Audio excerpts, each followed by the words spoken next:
The calendar reads May 16th, year 2167, but dates mean nothing anymore. The demon race has conquered the very last inch of human territory. The human world is gone, replaced by a charnel house of fire and bone. In the ruins of a once great city, beasts feast on the fallen as society burns to ash. The world hasn't just suffered, it has completely fallen. Among the jagged remains of a skyscraper, a lone figure is pinned against a broken pillar, a bloody monument to a lost cause. The fires of the apocalypse dance in the background, illuminating the total annihilation of civilization. Breath comes in ragged, wet gasps. Si Chen, the SSS-Lightning Assassin, a man with spiky yellow hair and eyes that burn like dying stars, is humanity's last hope. But even a legend can bleed. He hangs there, gasping, huff, huff, blood pouring down his face and chest, his golden gaze fixed on the horror before him. An infinity symbol hangs from his neck, a cruel irony for a man at his end. 7 years ago, the nightmare began. Several demon kings suddenly descended upon this world without warning. Leading the charge was the monstrous Demon King Lanyue. With overwhelming power, they swiftly trampled the realm of man, turning cities into graveyards in a matter of months. Si Chen remembers the silhouettes of the kings standing over the burning horizon, the beginning of the end. Demon King Lanyue, a massive demon king with twisted horns and glowing red eyes, towers over the wreckage. He stares down at the broken assassin and sneers with a voice that drips with malice. Heh, to think you were called humanity's last hope. Your entire race is nothing but pathetic, fragile trash. To him, the struggle of millions was nothing more than a minor nuisance. The Demon King raises a massive, clawed hand, red energy crackling around his fingertips like trapped lightning. He looks at the dying warrior and declares, "Now, it's time to fulfill your only remaining purpose." The air grows heavy with the scent of ozone and death as he prepares the final blow. Behind him, the pillar where Si Chen is pinned glows with reflected fire. A surge of crimson power erupts, a jagged, terrifying manifestation of demonic energy. The force of it threatens to tear the very atmosphere apart. This isn't just an execution, it is a ritual of consumption. The red claws of energy flex, ready to strike and end the era of humanity forever. Demon King Lanyue looms closer, his face twisted into a mask of hunger and greed. He hisses the command that seals Si Chen's fate: become MY food, become MY power. He intends to absorb the last SSS-rank soul, feasting on the very essence of humanity's greatest warrior to fuel his own dark ascension. A blinding shockwave of white and red light tears through the battlefield. The sound is deafening, a roar of pure energy that shatters what little remains of the city. The collision of demonic power and a desperate, rising counterforce creates a vortex of destruction that swallows everything in sight.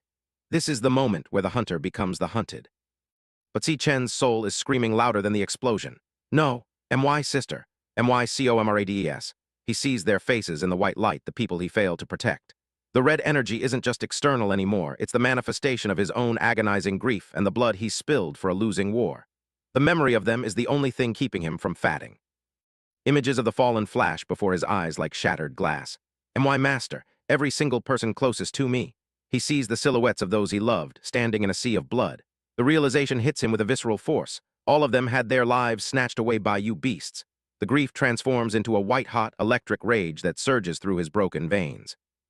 Lightning crackles across Si Chen's teeth as he grits them in a terrifying snarl. He looks directly into the eyes of death and makes a final, desperate vow. For their sake, even if it's the last thing I do, I will take you down to hell with me. He isn't fighting for survival anymore. He's fighting for a mutual grave. The infinity necklace glows with a blinding, prismatic light. He pushes past the limits of human endurance, reaching for a power that demands his very life as fuel. A holographic message flares in the void of his mind. SSS Ultimate Skill, Terminus Arc. A pillar of rainbow-colored lightning erupts from his body, soaring into the heavens and turning the night sky into a day of judgment. Si Chen stands at the center, a silhouette of pure, destructive light. The world turns a blinding yellow as the Terminus Arc expands. Demon King Lanyue, once the arrogant predator, is now just a shadow caught in the blast. The sheer magnitude of the skill dwarfs the Demon King, his soldiers disintegrating instantly in the peripheral lightning strikes. The shock on the demon's face is the last thing Si Chen sees through the glare. The Demon King's eyes widen in genuine terror as the light binds him. "What is this? I can't move," he screams, his voice cracking with panic. The SSS skill isn't just damaging him, it's locking his very existence in place, pinning the master of demons to the same fate he tried to inflict. The arrogance is gone, replaced by the realization that even trash can burn with the heat of a star. Si Chen's body begins to fragment, his skin cracking like porcelain as the lightning consumes him from the inside out. He looks strangely at peace, his golden eyes wide and glassy, reflecting the end he chose. He isn't screaming. He's simply fading into the light, his sacrifice nearly complete. The infinity symbol on his chest is the last part of him to glow. In his final moments, the shards of his memory surround him. He sees a vision of his sister, her face streaked with blood and tears as he held her in the rain. "Sister," he whispers in the silence of his mind. The memory is painful, a sharp fragment of the life he couldn't save, now shattering along with his physical form. Another shard drifts by, showing the back of the man who taught him everything. Master. The figure is distant, a silhouette of strength that Si Chen strove to emulate. The loss of his mentor was a wound that never healed, a debt he is finally paying back with his own soul. The darkness of the void begins to swallow the edges of the memory. The most painful shard appears, a family photo from a time of peace, showing his parents and a younger, happier sister. Mom, Dad. He reaches out for them, but they are just echoes of a world that no longer exists. They are the faces of the humanity he failed, the ghosts that have haunted his every step since the invasion began. The fragments continue to fall away into the blackness. He thinks to them, we'll see each other soon, but the thought is poisoned by a bitter regret that tastes like ash in his mouth. It's a pity I wasn't strong enough. Even at the very end, the guilt of his perceived weakness is the heaviest burden he carries. As his consciousness dissolves into white light, one final, agonizing thought echoes through his mind. If only I had been a little bit stronger. If he had just had a bit more power, perhaps the cities wouldn't have burned, perhaps his sister would still be laughing, and perhaps the world wouldn't be ending in this blinding flash of desperate magic. Demon King Lanyue is disintegrating, his dark armor peeling away like burnt paper. Even in his death throes, his hatred burns. You lowly, inferior race! To think you could AC? He can't even finish the sentence before the terminus arc obliterates his physical form. The conqueror of worlds is reduced to sparks in the wind by a man he called trash. The shards of reality shatter completely, leaving only white space and a lingering regret. If only I could go back to that time and discover that demon lair sooner. Si Chen's mind clings to the turning points, the moments where the tide could have been turned if he had known then what he knows now. The missed opportunities haunt his final descent into the abyss. The final vision is a city drowning in prismatic light, a beautiful and terrible end to a decade of war. If only I could have stopped the very first Demon King. The realization strikes with visceral force. His entire struggle was merely a reaction, not a prevention. If he had only changed the beginning, this hell would never have existed. With that final, impossible wish, the SSS Lightning Assassin begins to vanish from the dying world of 2167. But even as the light swallows him, a lingering echo of regret refuses to be silenced. The blinding radiance of the terminus arc fades into a dull, haunting void. As consciousness slips away, a final, agonizing regret echoes through the silence. Inside his mind, Si Chen thought, then I wouldn't have. The fragments of his memories shatter like glass, drifting into the darkness. He felt the weight of his failures pressing down one last time. He continued the thought, lost everything so early, and prepared for the end. But death did not take him. Instead, a blurry shape slowly drifted into focus. A simple ceiling light, glowing with a soft, warm hue that felt foreign after years of living in a world of blood and fire. The darkness was gone, replaced by the mundane reality of an indoor room. Si Chen's eyes snapped open, his vision clear and sharp. The red glow of the battlefield was gone, replaced by the clean, quiet atmosphere of a room bathed in sunlight. There was no scent of ozone or rotting flesh, only the faint, sterile smell of a hospital.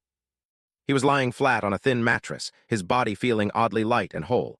There were no jagged wounds, no broken bones, and no Demon King looming over him. He stared at the ceiling in disbelief, his mind struggling to bridge the gap between the apocalypse and this sudden peace. He sat up abruptly, his hands trembling as he checked his own body. The bandage on his nose felt real, but the absence of his massive scars was impossible. Gasping for air, he whispered, I'm not dead, and gripped the sheets, his heart racing with a mix of terror and hope. Si Chen scanned the room, his eyes darting from the medical curtains to the simple office desk and chair nearby. It was an infirmary, clean, quiet, and completely untouched by war. In his confusion, he asked the empty room, "Where is this?" as if the walls might provide an answer. He stood up and walked toward the window, his movements fluid and painless. The sunlight felt warm against his skin, a sensation he hadn't truly felt in years. He peered out, his eyes widening as he prepared to see the ruins of the world once more. But outside, there were no monsters. He looked down from the school infirmary hospital wing and saw a campus teeming with life. Students walked in groups, laughing and carrying books, completely oblivious to the doom that had once claimed them all. The world was green, vibrant, and alive. Si Chen stared in total shock, gasping at the impossibility of the scene. His breath hitched as he leaned against the window frame, his eyes scanning the faces of the living. Inside his mind, he questioned everything he knew. Wasn't the world already destroyed? All these people, where did they all come from? It was a miracle that felt like a hallucination. He stepped away from the window and found a mirror on the wall, splashing cold water on his face to ground himself. After a long while, I finally accepted the reality. The face staring back at him was younger, softer, and devoid of the thousand-yard stare of a dying soldier. It was the face of a student, not a martyr. The truth settled into his mind with the weight of a mountain. He realized, I have returned 10 years into the past to my university days. The year was no longer 2167. He had regressed to a time when the word demon was still just a myth. He stared at his youthful reflection, his mind already beginning to calculate the possibilities. Suddenly, a sharp digital ringing sound filled his ears. A holographic waveform shimmered in the air before him, pulsing with an eerie white light. It wasn't a hallucination. It was an interface, one that felt intimately connected to his very soul. It crackled with energy, signaling the awakening of something dormant. A system window materialized in the air, its text crisp and clear. A holographic screen flashed. Power of Gluttony. Integration complete. Finished. Si Chen watched the message linger, the realization hitting him like a physical blow. He thought, I've returned to before it all began. This time, he wasn't alone. He had brought a piece of the future back with him. He pulled out a nearby smartphone and checked the display. The screen confirmed his suspicions. May 16, 2157. The time was 16:15. It was the exact day and month he had died in his previous life, but 10 years earlier. The cycle had broken and a new timeline had begun.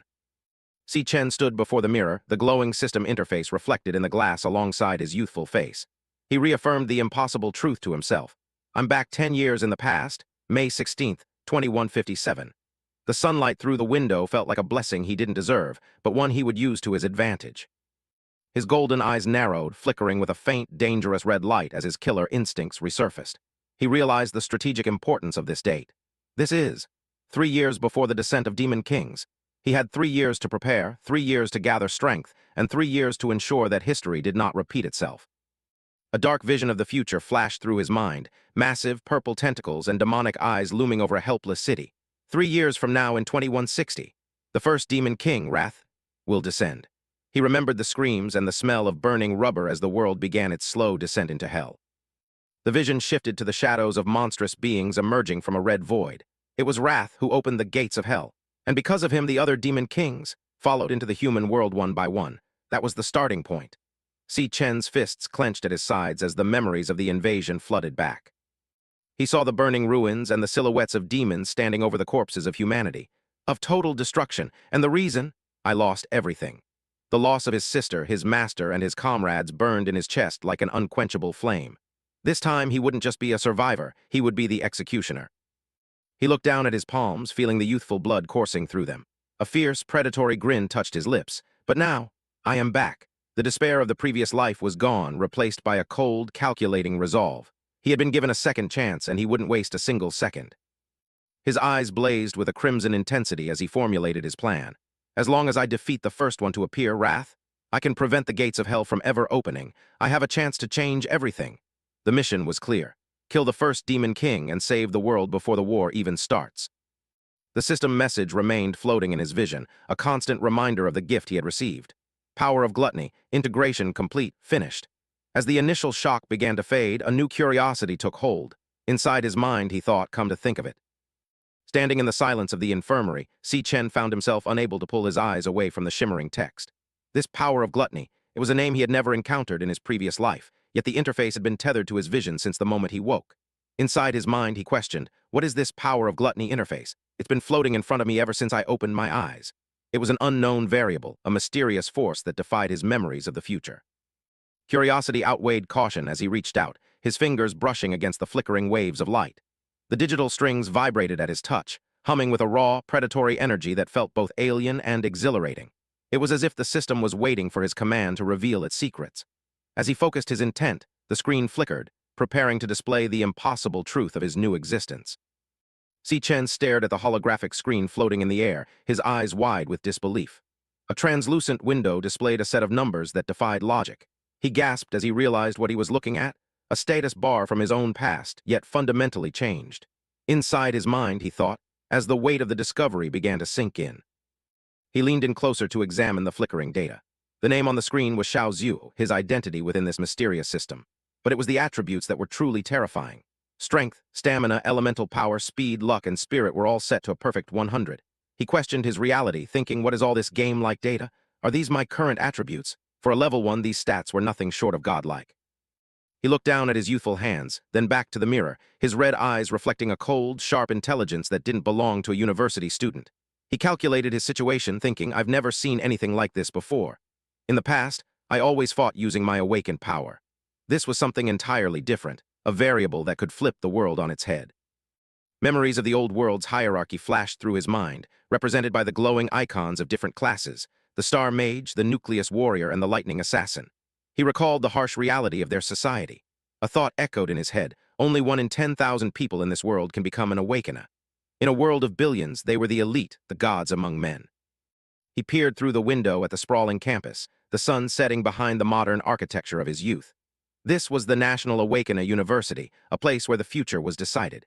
He mused, and the school I'm currently attending is one that only recruits potential awakeners. It was a breeding ground for the powerful and a slaughterhouse for the weak. A dark memory of his previous life surfaced, a vision of himself on his knees, surrounded by the shadows of those who once looked down on him. He felt the phantom pain of every kick and insult. He lamented, but unfortunately, in my previous life, I failed to awaken during my university years. For 4 whole years, I stayed at the very bottom of the food chain. Anyone could just walk up and give me a kick. The bitterness of his past failure burned in his throat. He rubbed his chin, his expression shifting into a weary, cynical scowl. The irony of his situation wasn't lost on him. He muttered to himself, is this why I woke up in the infirmary? It seemed that even regressing 10 years hadn't saved him from the humiliation he had endured as a failed student. But then the system glitched, and a new interface appeared, a card shimmering with static. Si Chen's eyes narrowed as he focused on the image of a shadowed figure wreathed in electricity. He whispered, as he recognized the silhouette. It was a fragment of the power he had spent a lifetime perfecting. The details of the card crystallized into an archive file. It was the Lightning Assassin, a class of pure lethality. The screen detailed his old skills, Lightning God, which could boost movement speed tenfold, and Lightning Blade, a condensed arc of paralyzing power. He stared at the text, his heart thumping, thinking a lightning-type assassin? It was exactly what he had been before his death.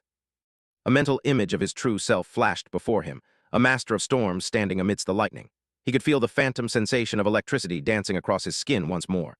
He wondered, isn't this my class from my previous life? I can vaguely feel a surge of power flowing through my body. Could it be that the strength from my past life was inherited along with me? It was the only logical explanation for his impossible stats. The realization made his blood boil with a mixture of excitement and cold fury.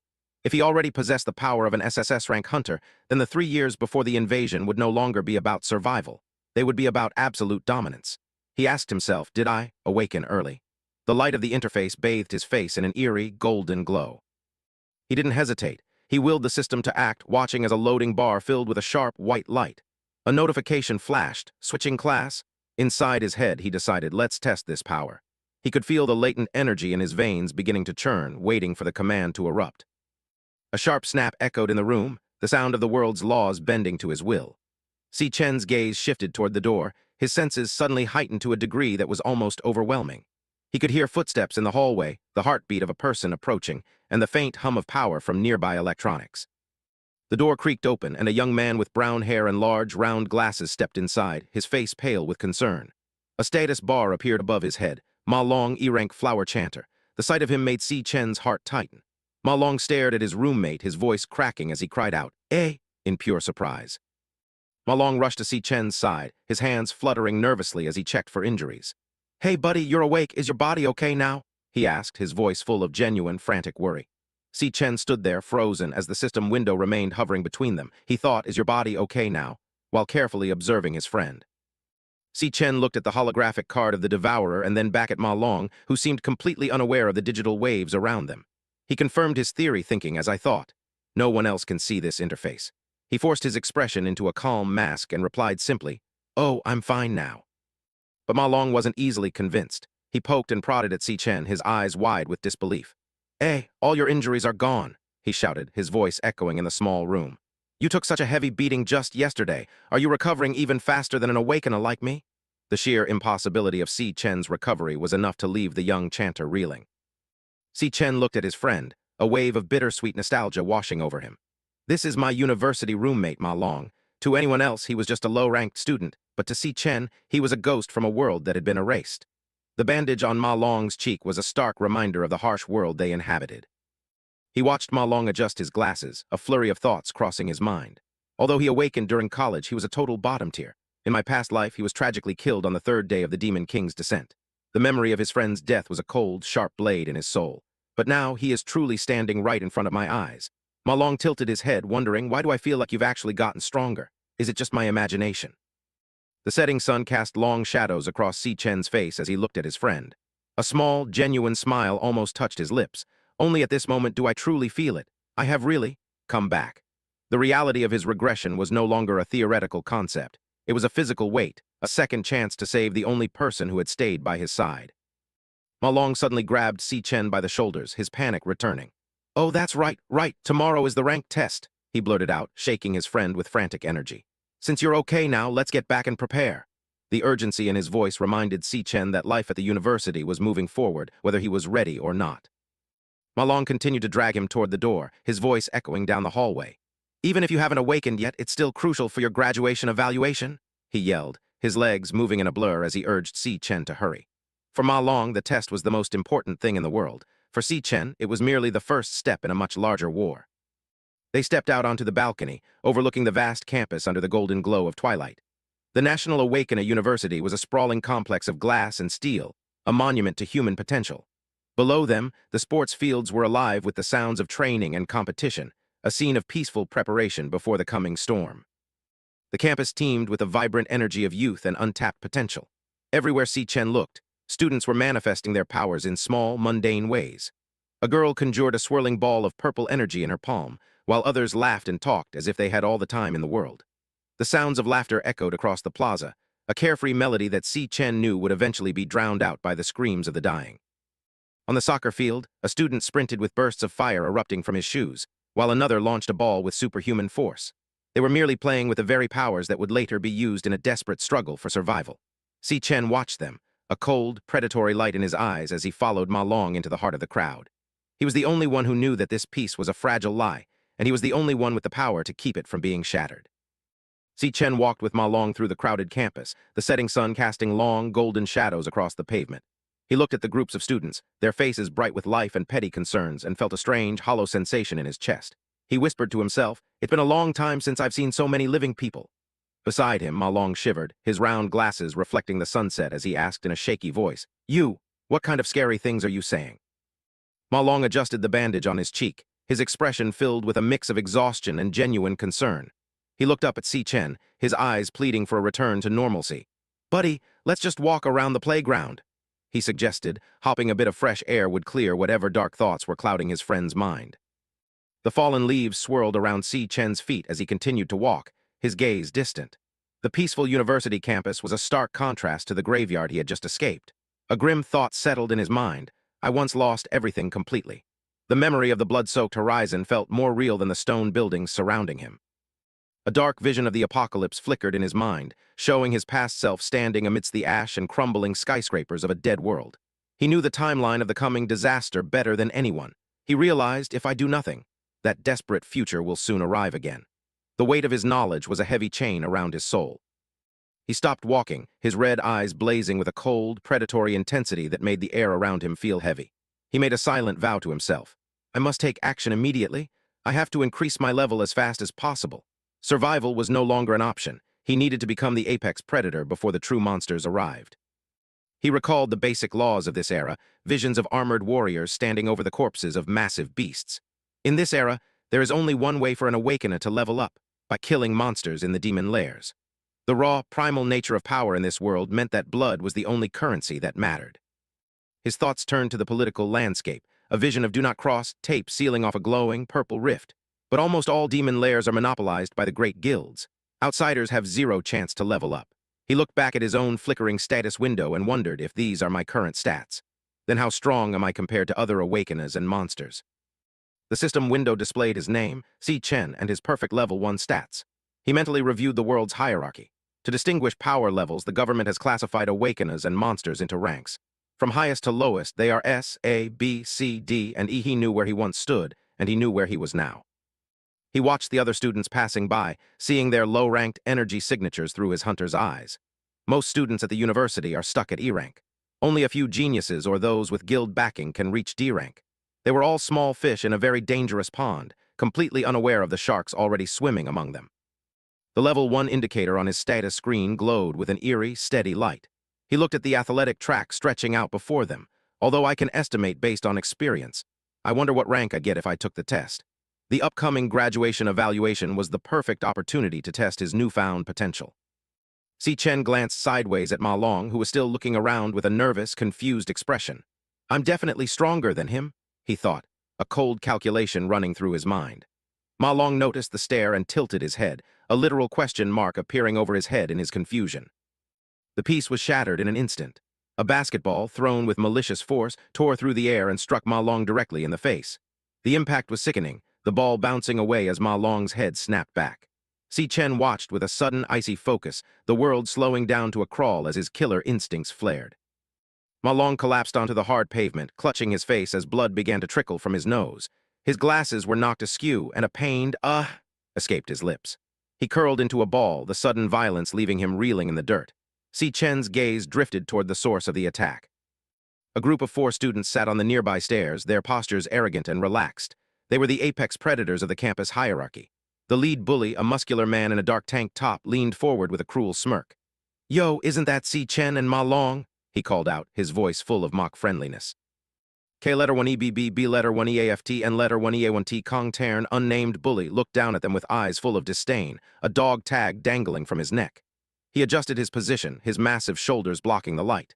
You guys recovered pretty fast, he commented, his voice a low, threatening rumble that carried across the court. To him, they were just playthings. Ma Long looked up, his face pale and his eyes wide with terror as he recognized their attackers. He whispered frantically to Si Chen, his voice trembling. Real bad luck, we actually ran into him. The fear radiating from him was palpable, the memory of previous beatings fresh in his mind. Si Chen stood his ground, his back to the camera as he looked up at the bullies. He didn't move to help Ma Long up, nor did he flinch. He simply observed them, his red eyes analyzing their stats and their weak points with a cold, military precision. The sun set behind the buildings, casting the campus into deep orange shadows. The lead bully chuckled, glancing back at his cohorts as if sharing a private joke. I told you these 2 kids were tough, he boasted, his smirk widening. He was enjoying the spectacle, the feeling of absolute power he held over the trash of the university. Behind him, another student with white hair stood with arms crossed, watching silently. The lead bully leaned forward, his expression turning cold and demanding. You clearly knew I was playing ball here. Why didn't you think to bring 2 crates of drinks? He expected immediate submission, the same way he always had. To him, the world was a simple place where the strong took whatever they wanted. Ma Long scrambled to his feet, bowing his head in a desperate, habitual apology. He was shivering with fear, his voice high and frantic. Sorry, I'll go buy them right now. He was ready to flee, to do anything to avoid another confrontation. He turned to leave, his spirit completely broken by the bully's presence. But Si Chen's hand shot out, catching Ma Long's shoulder and stopping him in his tracks. He stared directly at the bullies, his red eyes reflecting a dangerous, lethal calm. He spoke with a voice that was as sharp as a razor. You aren't the one at fault. The ones who should be saying sorry are them. The air on the court suddenly grew cold, as if the first frost of winter had arrived early.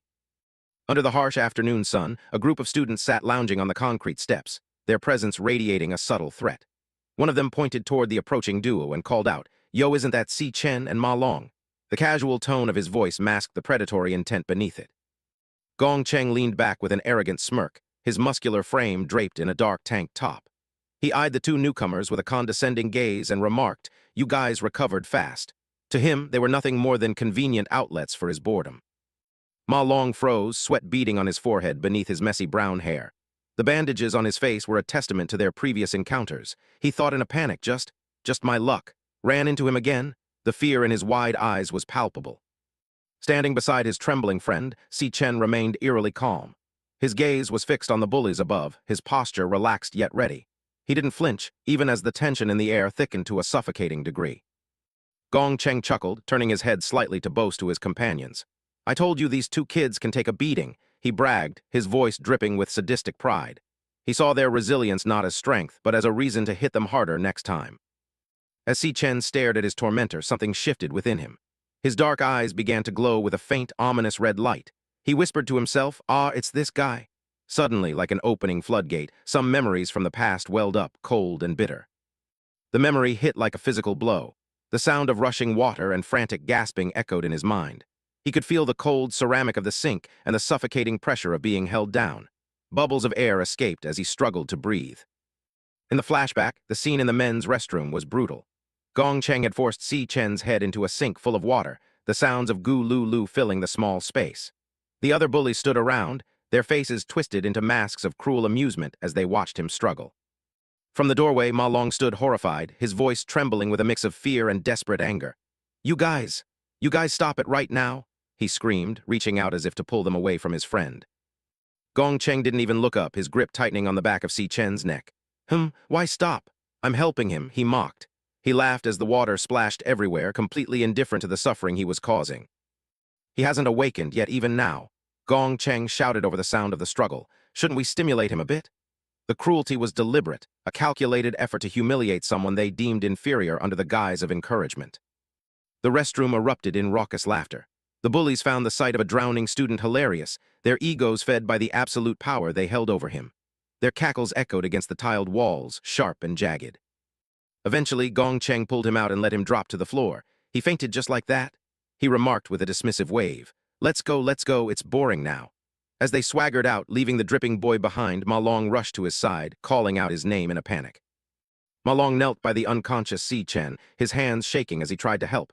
Si Chen, are you okay? He pleaded. The sight of his friend broken and wet on the bathroom floor was a scar that wouldn't easily heal. Water dripped from Si Chen's dark hair as he slowly regained consciousness, his vision blurred. A single thought consumed his mind, born of pure, unadulterated resentment. Why? Do they never let us go? It was a question with no answer, only a deepening darkness. The realization settled into his bones like lead. Pure malice doesn't just exist in the demon lair. It isn't just something found in the monsters of the abyss. One of the bullies nearby glanced over, confused by the shift in the air, and asked, did he just speak? It also exists in the human world. Si Chen realized this with a cold, terrifying clarity. Gong Cheng just laughed, a twisted grin on his face as he decided they hadn't had enough fun yet. Let's go, Tilda, let's mess with him some more, he commanded, relishing the thought of further torment. Back in the present, Gong Cheng looked down at them with a sense of entitlement that bordered on the divine. You guys knew I was playing ball here. Why didn't you know to bring 2 crates of drinks? To him, their only purpose was to serve his every whim. Ma Long immediately bowed his head, his instinct for survival taking over. Sorry, I'll go buy them right away, he stammered, his body practically vibrating with the urge to escape the confrontation. He was already turning to run, ready to do whatever it took to avoid a fight. Death. But Si Chen didn't move. He stood his ground, his voice cutting through Ma Long's panic like a blade. You're not the one in the wrong, he said firmly, his eyes fixed on the bullies. The ones who should say sorry are them. The words hung in the air, a direct challenge that no one expected. Gong Cheng's eyes widened in genuine disbelief. He uttered, his brain momentarily failing to process the defiance. No one talked back to him. No one looked him in the eye like that. The silence that followed was heavy with impending violence.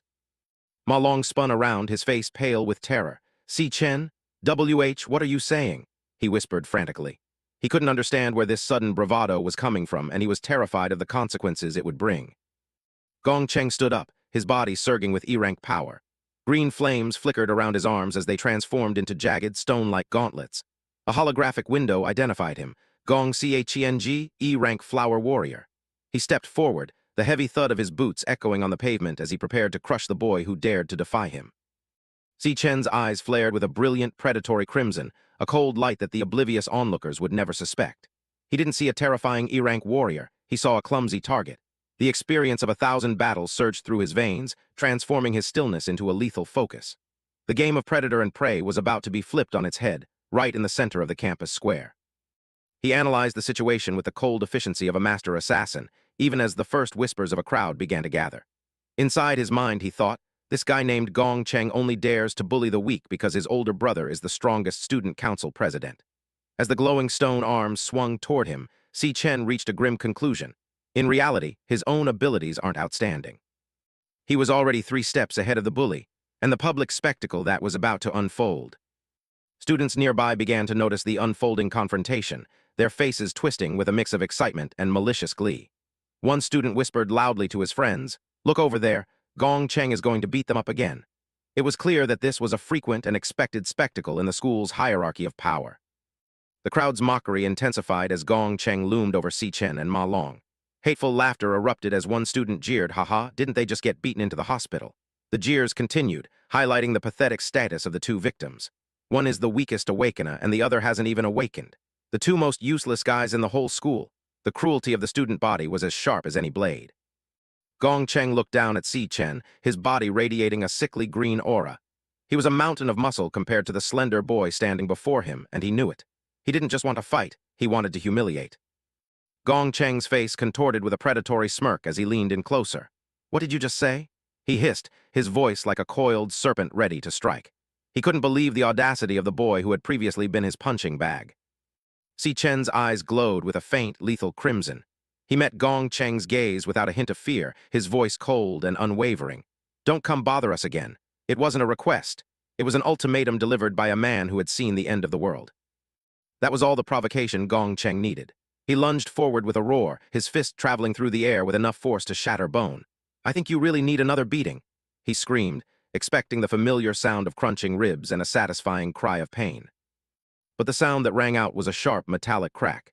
To everyone's absolute shock, Si Chen had raised a single hand and caught the massive, stone-clad fist. The impact sent a shockwave through the air, but Si Chen didn't move an inch. He had blocked the strike with effortless grace. Gong Cheng froze, his momentum completely halted. He stared down at his fist, then up at Si Chen's impassive face. Something was wrong, terribly wrong. He could feel the raw power vibrating through Si Chen's palm, a strength that shouldn't belong to an unawakened weakling. The crowd went silent for a heartbeat before erupting in a wave of disbelief. One girl gasped, her hand to her mouth. "Just now? What happened?" Others whispered in a frenzy, their previous mockery replaced by genuine confusion. He could actually block Gong Cheng's fist. It was a feat that shattered their understanding of the school's power ranking. Si Chen stood calmly, the red tint in his eyes growing more intense. The students nearby were reeling, but he clearly hasn't awakened. One thought, his mind racing to find an explanation. Did my F***-seeking eyes deceive me? Even Ma Long, standing just a few feet away, stared at his friend as if he were seeing a complete stranger. Gong Cheng's shock quickly turned into a boiling, humiliated rage. He pulled his fist back, his entire body trembling with the effort of summoning more power. "You damn unawakened weakling! Dare to challenge me?" He spat, his pride wounded more than his body. He was an E-rank awakener, he wouldn't be embarrassed by a nobody. Si Chen simply smirked, a dangerous glint in his eyes. "Just right. I'll test it out on you," he whispered. A holographic window appeared before his eyes, its blue light reflecting in his pupils. Inside his mind, the system responded, loading. Job switching. He was about to show them what a true apex predator looked like. The loading bar reached its end in a flash of light. A digital chime echoed in Si Chen's ears as the message appeared. Job switch complete, finished. The air around him began to crackle with latent energy, the scent of ozone filling the space between the two fighters. A detailed status card materialized in the air, displaying his new identity, LV, one electric assassin. Yellow bolts of lightning began to dance across his skin, arcing between his fingers. His stats were revealed, low strength and stamina, but a staggering amount of speed and neural power. The flash body skill increased his movement speed by 10 times, turning him into a living blur of electricity. Ma Long stumbled back, his eyes wide behind his cracked glasses. He could barely find the words to speak. "You? Why you? When did you awaken?" he shouted, his voice cracking with emotion. He had known Si Chen for years, but the man standing before him now was radiating a power that was utterly alien. Si Chen ignored the questions, his focus entirely on the bully. He stood as the center of a storm, the yellow lightning illuminating his determined expression. He was no longer a victim, he was the electric assassin, and the hunt had officially begun. Seeing the lightning, Gong Cheng realized he couldn't hold back anymore. He unleashed his ultimate defense, his skin turning into jagged, dark stone as the air around him heated up. Indestructible demon armor flashed in the air. His body expanded, his stone gauntlets growing larger and sharper as he prepared for a final, decisive strike. Gong Cheng roared as he threw his entire weight into a massive overhead punch. "I think you F***-seeking forgot? The taste of my killer jab." He screamed, the ground beneath his feet cracking from the sheer force of his movement. He was a juggernaut of stone and fury, determined to erase Si Chen from existence. But Si Chen was faster. He moved before Gong Cheng's fist could even begin its descent. A trail of yellow lightning followed him as he bypassed the massive stone arm, his movements too fluid and rapid for the human eye to track. He was a bolt of lightning passing through a mountain. The impact was devastating. Si Chen's fist, reinforced with condensed electricity, slammed into Gong Cheng's face. The indestructible demon armor shattered like glass under the pressure. A brilliant explosion of yellow light engulfed the two of them as the force of the blow rippled through Gong Cheng's entire body. Gong Cheng was sent hurtling backward, his massive frame tumbling through the air like a rag doll. A spray of blood arched through the sky as he crashed onto the concrete steps, the impact leaving a small crater. The powerful bully who had terrorized the school was broken in a single instant. The entire courtyard was stunned into absolute silence. A few students stood with their mouths hanging open, their eyes wide with terror. One screamed in disbelief, "What happened in that instant just now?" Another shouted he sent Gong Cheng flying with one punch. The impossible had happened right before their eyes. Ma Long stared at the crater where Gong Cheng lay, his jaw practically hitting the floor. The shock was so great that he couldn't even move. He looked back at Si Chen, who was calmly shaking the excess electricity from his hand, and felt a cold shiver run down his spine. This was a new world, and Si Chen was its master. Gong Cheng groaned as he tried to push himself up, blood dripping from his shattered jaw. Is this really Si Chen? He thought, his mind reeling as he looked up at the silhouette surrounded by lightning. What on earth is going on? The pain was immense, but the humiliation was worse. He spat out a mouthful of blood and cursed, "FCK, your grandfather. Dare to sneak attack me." Even in defeat, his ego wouldn't allow him to admit he had been outclassed. Gong Cheng glared at his friends who were standing frozen in the distance. "Are you FCKers just going to stand there and watch?" He roared, his voice thick with rage and desperation. He couldn't believe his own lackeys were so useless when he needed them most. The dynamic of the school had shifted, and everyone was beginning to realize it. The crony wheezed, sweat drenching his face as he stared up at the boy he had once deemed nothing but scum. His jaw twitched, yet only disjointed syllables tumbled out. But, he stuttered, eyes bulging with a horror that eclipsed mere physical agony. The absolute impossibility of it all began to shatter his mind. Si Chen stood as a dark silhouette against the blinding afternoon light, his body wreathed in violent arcs of yellow electricity. He wasn't just a student anymore. He was a storm personified, a predator who had finally revealed his claws.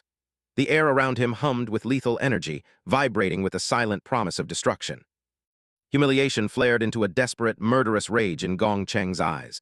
He lunged forward, his stone-clad fist raised for a final, crushing blow. I'll kill you," he screamed, his voice raw with the agony of his pride being torn apart. He threw everything he had into the strike, a frantic attempt to reclaim his status through brute force. The massive stone arm came crashing down, but Si Chen moved with a speed that defied logic. He raised a single arm, catching the colossal strike with a resounding crack of lightning. The impact didn't even push him back. He held the brute's power in his palm as if it were nothing more than a child's toy. With a fluid shift in momentum, Si Chen drove his fist into Gong Cheng's gut, the strike carrying the weight of a thunderbolt. "Aghhh." The bully choked out, his eyes bulging as the wind was ripped from his lungs. Si Chen's gaze was ice as he muttered a single damning word, "You." Si Chen leaned in, his face illuminated by the dancing lightning as he delivered the final verdict. "Are too weak." The words were a death knell for Gong Cheng's ego, a cold assessment from a warrior who had fought gods. There was no pity in his eyes, only the clinical detachment of a master executioner. A massive eruption of yellow energy exploded outward as Si Chen released his full power. The shockwave tore through the basketball court, the blinding light swallowing both combatants for a terrifying heartbeat. The sheer force of the electric assassin's strike was enough to shake the very foundations of the school. Gong Cheng was sent hurtling through the air like a ragdoll caught in a hurricane. His massive frame tumbled uselessly across the pavement, the lightning still arcing across his skin. He was a broken man, defeated in a single, overwhelming display of power by the person he had once laughed at. The view from above revealed the true scale of the devastation. Kung Than had been flung straight into the spectator stands, sending up a blinding cloud of dust. He lay motionless in the distance, a tiny, wretched figure in the wake of Tu Then's true awakening. Gong Cheng slumped against the base of the concrete bleachers, his blood staining the gray stone.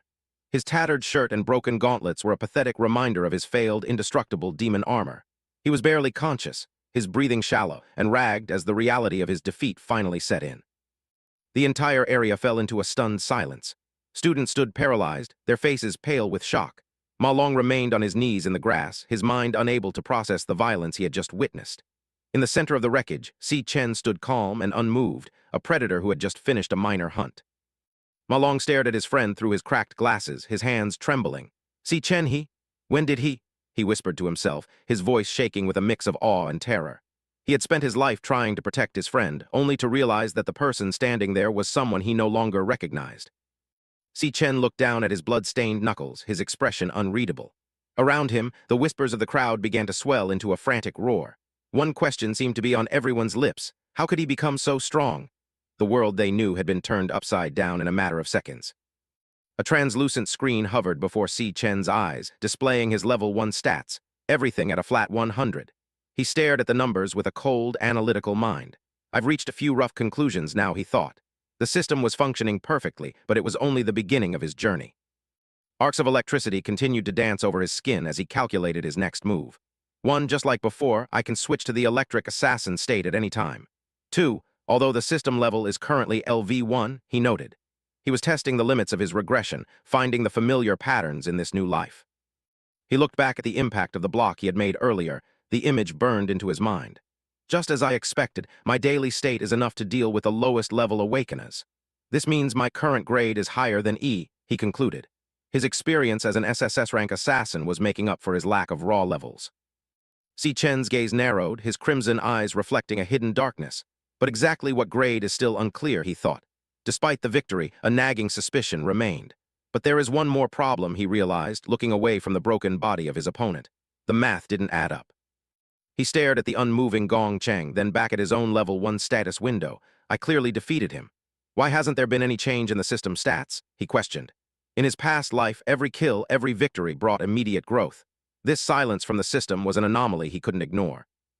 He flexed his hand, the lightning intensifying into a brilliant golden blade.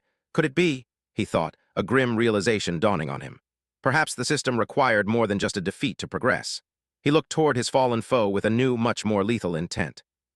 The crowd saw the change in his posture and began to panic. Ma Long scrambled to his feet, screaming at the top of his lungs. Hey, wait, Si Chen? What are you going to do? The raw bloodlust radiating from Si Chen was so thick it was almost physical, terrifying everyone in the vicinity. Si Chen grabbed Gong Cheng by the throat, hoisting the massive brute up as if he weighed nothing. The bully's face was a mask of sheer agony and confusion as he looked into the cold eyes of his executioner.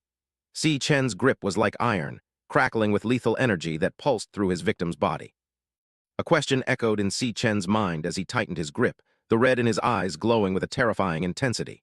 Is the way to gain experience also the same as in the past? He was ready to find out the hard way, his past as a ruthless killer overriding any student morality. Experience points were paid for in blood. He prepared to deliver the final strike, the lightning in his hand condensing into a white-hot point of death. The air around them screamed with the force of the buildup. Gong Cheng's eyes rolled back in his head, his life hanging by a thread as Si Chen prepared to devour his power. The air hummed with lethal intent, but a melodic voice suddenly sliced through the scent of ozone like a silver bell. Fellow student, this is a school. The interruption was so jarring that Si Chen's lightning flickered and died. Stepping into the light was a woman whose elegant presence stood in stark contrast to the wreckage and violence of the court. This was Lanyue, the vice president of the student council, and her sharp, observant eyes were already dissecting the scene. Lanyue stood with her arms crossed, a small, knowing smile playing on her lips as she exerted a calm authority that silenced the crowd. She looked directly at Si Chen, her gaze lingering on him with undisguised fascination. Even if he was the one in the wrong first, this level of punishment is sufficient, she remarked. While she was here to maintain the school's order, it was clear she was captivated by the anomaly standing in the center of the crater. Lanyue offered a graceful, almost teasing smile as she watched Si Chen release his hold on the battered bully. She stepped closer, her voice smooth and reassuring as she spoke to the crowd and Ma Long. He won't dare lay a finger on you again, Tilda, she promised, her violet eyes glinting with a secret amusement. She had seen enough to know that the balance of power in this school had just been violently upended. Si Chen turned his back on the wreckage of his former tormentor, his silhouette sharp against the fading sunset. Gong Cheng lay broken on the ground, a pathetic heap of shattered pride and stone. Lanyue watched from the distance, her arms crossed, her presence a silent reminder that the student council's eyes were now firmly fixed on the boy who moved like lightning. As he walked away, Si Chen's mind was a cold workshop of strategic thought. Is the student council that eager to step in and protect him? He questioned, his gaze fixed forward. He felt the weight of his own lethal intent, a residue of the SSS-Rank killer he used to be. I wasn't actually planning to do anything to him, he told himself, though the dark glint in his eyes suggested a much more permanent solution was never far from his mind. He walked through the campus, a ghost among the living, but if people like him aren't completely deterred, he mused, the high-rise school buildings looming like monoliths over his path. They'll just keep bothering us forever. To Si Chen, mercy was a luxury they couldn't afford if they wanted to survive the coming apocalypse. Half measures only led to more blood in the end. Nearby, a group of students huddled behind a pillar, their faces pale with genuine terror. That guy's expression just now was terrifying, one whispered, his voice shaking. His companion nodded frantically, clutching the edge of the wall. Let's never provoke him again. Is that guy really Si Chen? The boy they had mocked for years had become a nightmare in the span of a single afternoon. Ma Long scrambled to keep up with his friend's steady pace, shouting out a breathless coming. As he ran, Si Chen gave a short, detached yes. In response, his focus already elsewhere. Behind them, the whispers of the other students followed them like a foul wind. Those two, aren't they the weakest and poorest losers in the whole school? The crowd jeered, their disbelief manifesting as desperate mockery. Lingyu turned her head, her gaze lingering on the retreating figures for a moment longer before she addressed her own companions. "Let's go," she commanded, her voice dropping its playful edge. She was already calculating the impact of Si Chen's emergence, her mind weaving new threads into the complex tapestry of school politics. Night fell over the campus, casting long, dark shadows across the gray concrete of the men's dormitory. Light spilled from a few windows, but the atmosphere was heavy and oppressive. Within these walls, the lower-ranked students lived out their lives, unaware that the hierarchy they relied on was about to be obliterated. Inside their cramped dorm room, Ma Long was vibrating with an intensity his roommates had never seen. "Why won't you believe me? Si Chen has truly awakened," he screamed, his hands raised as if to grab the truth out of the air. "And he's a super-strong lightning assassin." His eyes were wide behind his glasses, burning with the desperate need to make them understand. Ma Long threw a frantic punch at the air, reliving the moment of victory. He literally rubbed Gong Cheng into the dirt. He boasted, his voice echoing in the small room. "Now that gang doesn't even dare look us in the eye."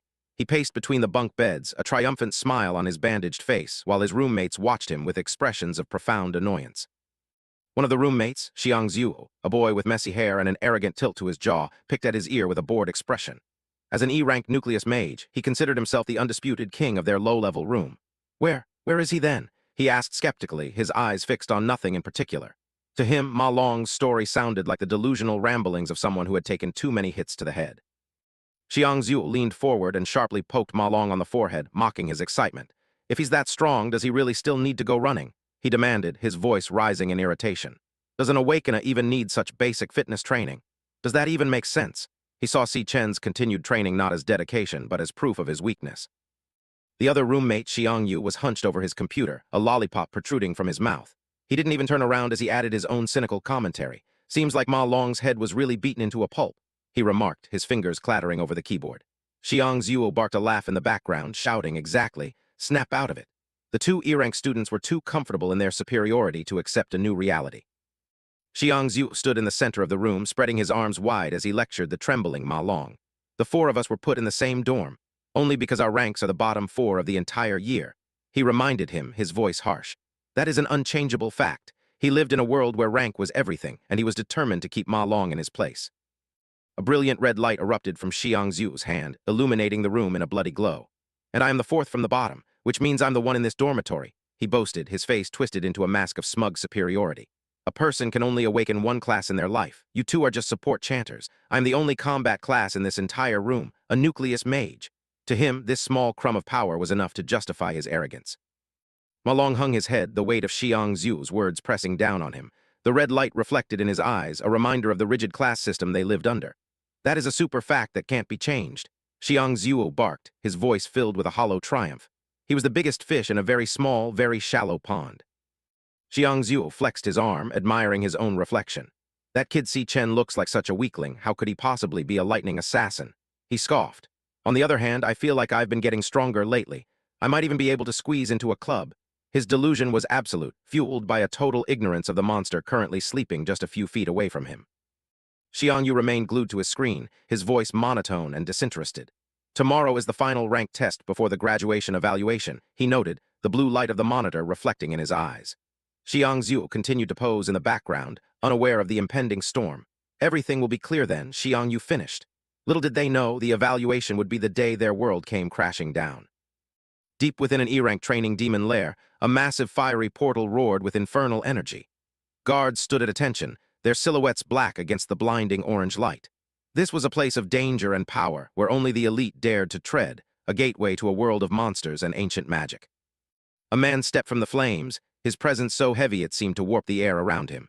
He wore a long white coat over a dark suit, his face obscured by the flickering light of the portal. He was a figure of cold, concentrated power, returning from a hunt that would have broken a lesser man. This was Gong Ting, the student council president and the undisputed king of the school. He walked with a calm, lethal grace, his white coat stained with the fresh blood of the monsters he had just slaughtered. Lingyu followed behind him, her elegant posture a sharp contrast to the raw power radiating from the man in front of her. He was the pinnacle of their school's strength, a predator among predators. Gong Ting walked past the bowing soldiers, his voice low and commandingly calm. "Let's end today's training here," he ordered. He didn't even look at the men who feared him, his mind already moving on to his next objective. To him, the demon lair was nothing more than a gym, a place to hone his skills for the real war ahead. He turned his head slightly, his sharp, golden eyes catching the light. Gong Ting's face was a mask of cold indifference, his features carved from the same hard stone as the mountains. He was a man who lived and breathed for strength, a ruler who tolerated no weakness in his domain. Regardless of his status, he was a monster in human skin. Gong Ting came to a halt as the shadows revealed the broken figure of his younger brother lurking by the facility exit. "You're still waiting here, Gong Cheng," he noted, his voice as frigid and detached as a winter wind. He looked down at the bandaged mess of a man, his golden eyes projecting a judgment so absolute it felt like a physical blow. To the student council president, Gong Cheng was nothing more than a living stain on their elite lineage. Gong Cheng looked up, his eyes bloodshot and burning with a desperate green light. "Brother, if you don't take care of this, I won't be able to sleep," he pleaded, his voice cracking with the strain of his humiliation. "He bullied your own brother in front of so many people. He clearly has no respect for you." The broken bully was begging for a vengeance he lacked the spine to claim himself, his cowardice as glaring as the white bandages wrapping his shattered ego. Gong Ting listened to his brother's desperate pleas with a cold, detached expression. He didn't offer a hug or a comforting word, only a sharp, clinical gaze that seemed to cut right through the younger boy's cowardice. "Understood," he said simply, his voice devoid of any emotion. He was already seeing the situation not as a family matter, but as a minor disturbance in the order he worked so hard to maintain. Gong Ting turned his back on his brother, his golden eyes reflecting the harsh light of the facility. "I'll handle it for you," he promised, though the words felt more like a chore than a commitment. To him, Gong Cheng's failure was an embarrassment, a stain on their lineage that needed to be scrubbed away with the same ruthless efficiency he applied to the monsters in the demon lair. Later that evening, the sound of a sharp knife slicing through a perfectly cooked steak echoed in the opulent dining room. The atmosphere was refined and quiet, a world away from the violence of the school courtyard. Every movement was precise, every detail curated to reflect the absolute power and status of those who sat at the table. Gong Ting and Lingyu sat at opposite ends of a long, candlelit table, the flickering light casting dramatic shadows on the walls. "How do you plan to handle this?" Lingyu asked, her voice carrying a hint of genuine curiosity. Gong Ting didn't even look up from his meal as he responded. He was simply outmatched by the other guy. His assessment was cold and honest, devoid of any desire for petty revenge. Kung Din ate leisurely, asking with a nonchalant expression, "Is he really as strong as the rumors say?" He probed, his mind racing through the implications.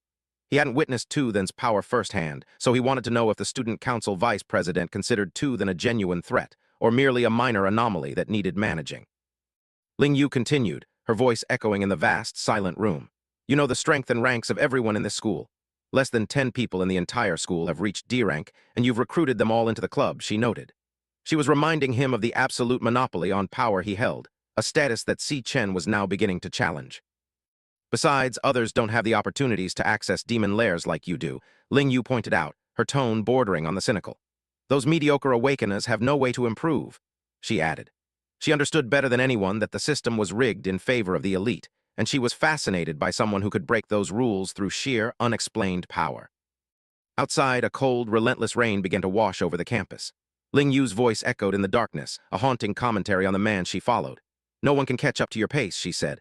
But through the torrential downpour, a single figure continued to move, a dark silhouette against the gray pavement. Si Chen was running, his body a machine of pure, agonizing willpower. Si Chen pushed himself through the storm, his breath coming in ragged gasps. He was performing a 100 kg WEIGHTS, 20 km run, his muscles screaming under the impossible load. To any observer, it was madness, but to him, it was a biological necessity. He wasn't training for a school test. He was training to survive the end of the world. The massive weights shifted on his back, a constant reminder of the physical limits he needed to shatter. Basic training can improve physical quality, he reminded himself, his mind as focused as a laser. An awakener's upper limit is directly related to their physical strength. He knew that raw power was useless without a vessel strong enough to contain it. Rainwater mixed with sweat as it ran down Si Chen's face, but his crimson eyes never wavered. Only with a strong enough body can one harness and unleash extreme class powers, he thought. The memories of his past life as an SSS-Rank Assassin were his only guide. But this is still far from enough, he realized. He needed to be stronger, faster, and more lethal than he had ever been before. In his mind, a vision of the apocalypse played out in vivid, terrifying detail. In the year 2160, the Demon King Wrath left the demon lair and descended upon the world. Massive, tentacled horrors tore through the sky, eclipsing the sun. In an instant, he slaughtered a massive number of humans. The memory of the carnage was a permanent scar on his soul, a debt of blood that could only be paid in kind. The memory shifted to a rain-slicked street where a younger Si Chen knelt in the mud, cradling the lifeless body of a girl. My only relative, my sister, she died. At his hands, he remembered, his voice a silent scream in the darkness. No, no, no, he had cried out then, a broken boy who had lost everything. Now he was a man who would do anything to make sure that history never repeated itself. The vision of destruction continued, a hellscape of fire and blood. It was also Wrath who opened the gates of hell, allowing the other demon kings to enter the human world. The betrayal of the world began with a single monster, a creature of pure malice that had torn the fabric of reality apart. To stop the end, Si Chen knew he had to strike at the source. Si Chen's face was a mask of cold fury as he continued his run through the storm. Therefore, the goal for the first stage, he thought, his every movement a declaration of war. He wasn't just building his strength, he was sharpening himself into a weapon designed for a single, impossible purpose. The path ahead was paved with blood, and he was ready to walk it. A pair of glowing, monstrous eyes burned through the darkness of his memory, a silhouette of absolute destruction. To kill Wrath, the thought echoed in his mind, a vow written in the ashes of his past life. He wouldn't just defeat the Demon King, he would obliterate him before he ever had the chance to descend upon the world. The hunt was no longer a dream, it was his destiny. Si Chen's eye glowed with a lethal crimson light as he pushed his body to its absolute breaking point. Wrath is the beginning of all destruction, he thought, the rain lashing against his skin. There are still 3 years until Wrath's descent. He must be growing rapidly. I have to be faster than him. The ticking clock of the apocalypse was a constant pressure, driving him to achieve the impossible. Suddenly, a low, persistent buzz cut through the sound of the storm. Vibrate, his phone announced from within his jacket. The mundane sound was a jarring intrusion into his world of blood and vengeance, a reminder that he still had ties to the world he was trying to save. He slowed his pace, the rhythmic vibration a call from a life he had almost forgotten. Si Chen stopped in the middle of the rain-slicked road, his breathing heavy. He reached into his pocket and pulled out his phone, the blue light of the screen reflecting in his sweat-streaked face. He stared at the device for a heartbeat, his world of destruction momentarily suspended by a single incoming signal. The screen displayed the name he never thought he'd see again. SIYUN incoming call. A digital photo of a smiling girl with long binks appeared, her warmth a sharp contrast to the cold rain. XIAOYUN called back, he thought, his heart hammering against his ribs. The sister he had watched die in his past life was calling him now, a living, breathing miracle in the palm of his hand. Si Chen's hand shook as he answered the call, his voice a low, uncertain whisper. "Hello," he said, the word catching in his throat. He was terrified that the sound of her voice would be nothing more than a ghost, a cruel trick played by his own traumatized mind. But the silence on the other end was soon broken by a familiar, energetic greeting. Si Chen stood alone in the vast, empty street, the rain continuing to fall in sheets around him. "Hello, brother, why did you call me so many times today?" Si Yun's voice rang out, bright and full of life. "I went to a competition today and my phone died. I just got back to the dorm and plugged it in." To her, it was just another day, but to Si Chen, every word was a precious gift he had prayed for an eternity. He listened to her ramble, the sound of her voice the only thing keeping him tethered to reality. "Brother, let me tell you. If I win a prize this time, our rent problem will be solved." Ha. She laughed, her joy so pure it felt like a physical blow. She was worrying about rent and competitions, completely unaware of the monsters lurking in the shadows of the future. Si Chen closed his eyes, let her laughter wash over him like a healing balm. "In that destroyed future, I prayed to the heavens countless times. Can you let everything start over?" Si Chen thought, his heart overflowing with a bitter, desperate love. He had been given a second chance, a miracle he still couldn't quite believe, but his long silence was starting to pull at her nerves. Si Yun's voice cut through the static of his thoughts, sharp and concerned. Brother, is it raining on your side? Why aren't you saying anything?" To him, her mundane worry was the most beautiful sound in existence. A single tear mixed with the rain as a soft, sad smile touched Si Chen's lips. "Even if I have to pay with everything I have," he vowed, his voice gaining a new, unbreakable resolve. He wouldn't let her down this time. He would be her shield, her sword, and her god. He took a shallow, shaking breath, forcing himself to respond before the silence became too heavy. "It's nothing," he said, his voice now calm and steady despite the storm raging inside him. He was ready to face anything, to kill anything, just to hear her laugh one more time. Si Chen stood in the pouring rain, his eyes wet with more than just the storm. A soft, heartbreaking smile touched his lips as he whispered into the phone, "It's been too long since I heard your voice." He felt the weight of 1,000 lifetimes of grief lifting for a single precious moment. "Even if I have to fall into an endless hell," he vowed to himself, "I will never let that voice be silenced again." He was a man reborn, a sinner granted a second chance to be a brother. Si Yun's laughter crackled through the speaker, her voice light and oblivious to the dark thoughts consuming her brother. "What are you talking about? Didn't we just talk on the phone the day before yesterday?" She teased, her tone bright and full of life. We'll see each other once my competition is over. Just wait for my good news. By tilde she finished, hanging up before Si Chen could respond. He stood there for a long time, the silence of the rain-slicked street replacing her voice, but the warmth remained in his heart. Si Chen lowered the phone, his face hardening as he looked into the distance. The crimson in his eyes burned with a new, much more lethal intensity. Now everything truly has started over, he thought, the rain lashing against his skin. He was no longer just a regressor. He was a guardian who would tear the world apart to keep his sister safe. The cycle of tragedy was broken, and he was the one holding the pieces. He didn't stop training, his body a machine of pure, agonizing willpower. 3 more laps. He screamed internally, his legs burning with every step. I must become stronger at the fastest possible speed. To protect all of this, he pushed himself through the torrential downpour, the gray campus buildings blurring around him. Every drop of sweat, every ounce of pain was an investment in a future that didn't end in blood and ash. Finally, Si Chen slipped back into the dark dorm room, his silhouette passing through the sliver of light from the hallway. His roommates were dead to the world, Ma Long sleeping fitfully in his bunk. It's been 8 hours since I returned to this era, he mused, looking at the familiar, cramped space. In less than a day, he had already changed the course of history, but the real work was only just beginning. The hot water of the shower washed away the grime, and the cold of the storm, steam filling the small stall. Si Chen stood under the spray, his muscular back reflecting the harsh light. I'm gradually adapting to this body, he thought, testing the flexibility of his younger frame. Although the physical strength is still low, it is much younger. He could feel the potential within him, a clean slate ready to be etched with the power of a god. He dried himself off, the white towel draped over his shoulders as he stared into the dark room. Next, I need to think about the most critical issue, he decided, his crimson eyes reflecting the latent red light of his power. He was already planning his next move, his strategic mind never resting. He wasn't here to play student, he was here to hunt. Si Chen sat on the edge of his bunk, the shadows of the room deepening around him. Leveling up requires entering demon lairs, he calculated, his hand resting on his knee. But the demon lairs are monopolized by the guilds. This was the primary obstacle in his path. The world he lived in was a hierarchy of wealth and power, and he was currently at the very bottom. He lay back on the thin mattress, staring up at the ceiling with unblinking eyes. Aside from the powerful and wealthy, most people have no chance to level up, he mused, his crimson eyes glowing in the dark. How can I come into contact with monsters? He needed a way to bypass the guilds, to find a hunting ground where he could feast on the power of the abyss without being noticed. Si Chen slowly closed his eyes, his consciousness beginning to drift into the abyss of sleep. And that power of gluttony? He thought, the words a silent echo in his mind. It was the one thing he didn't fully understand, a mysterious variable that had followed him back from the end of the world. It felt like a living thing within him, a hunger that never subsided. The darkness of sleep was absolute, a silent void that seemed to stretch out into eternity. What exactly is it? He questioned, his mind sinking deeper into the unknown. The question hung in the air, a final mystery before his conscious mind finally gave way to the heavy pull of exhaustion. Suddenly, a brilliant red light flared in the darkness. A series of holographic status bars materialized in the void, their text glowing with an ominous intensity.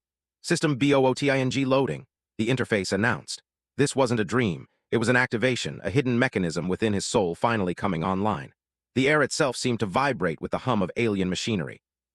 Si Chen felt himself falling through a kaleidoscope of red light and shifting geometric shapes. Loading complete, the system declared, the message echoing through his mind.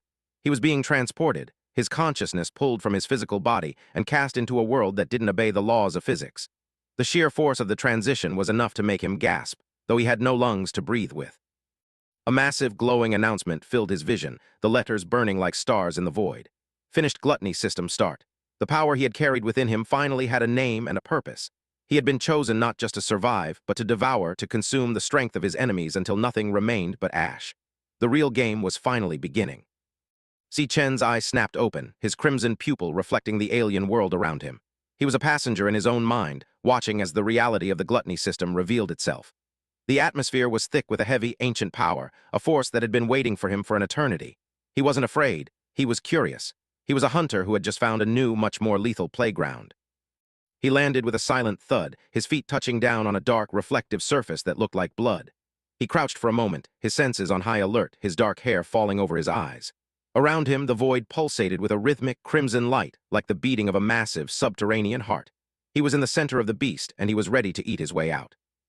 Si Chen stood up and looked into the distance, his eyes widening at the impossible scale of the world. Before him stood a massive, twisted tower that seemed to pierce the very heavens, its surface covered in jagged, obsidian-like growths. It stood in the center of a vast, crimson sea, a monument to a power that defied human understanding. He was a tiny silhouette in the face of this colossal, terrifying architecture. "What is this place? Wasn't I just sleeping?" Si Chen questioned, his voice echoing in the vast, silent space.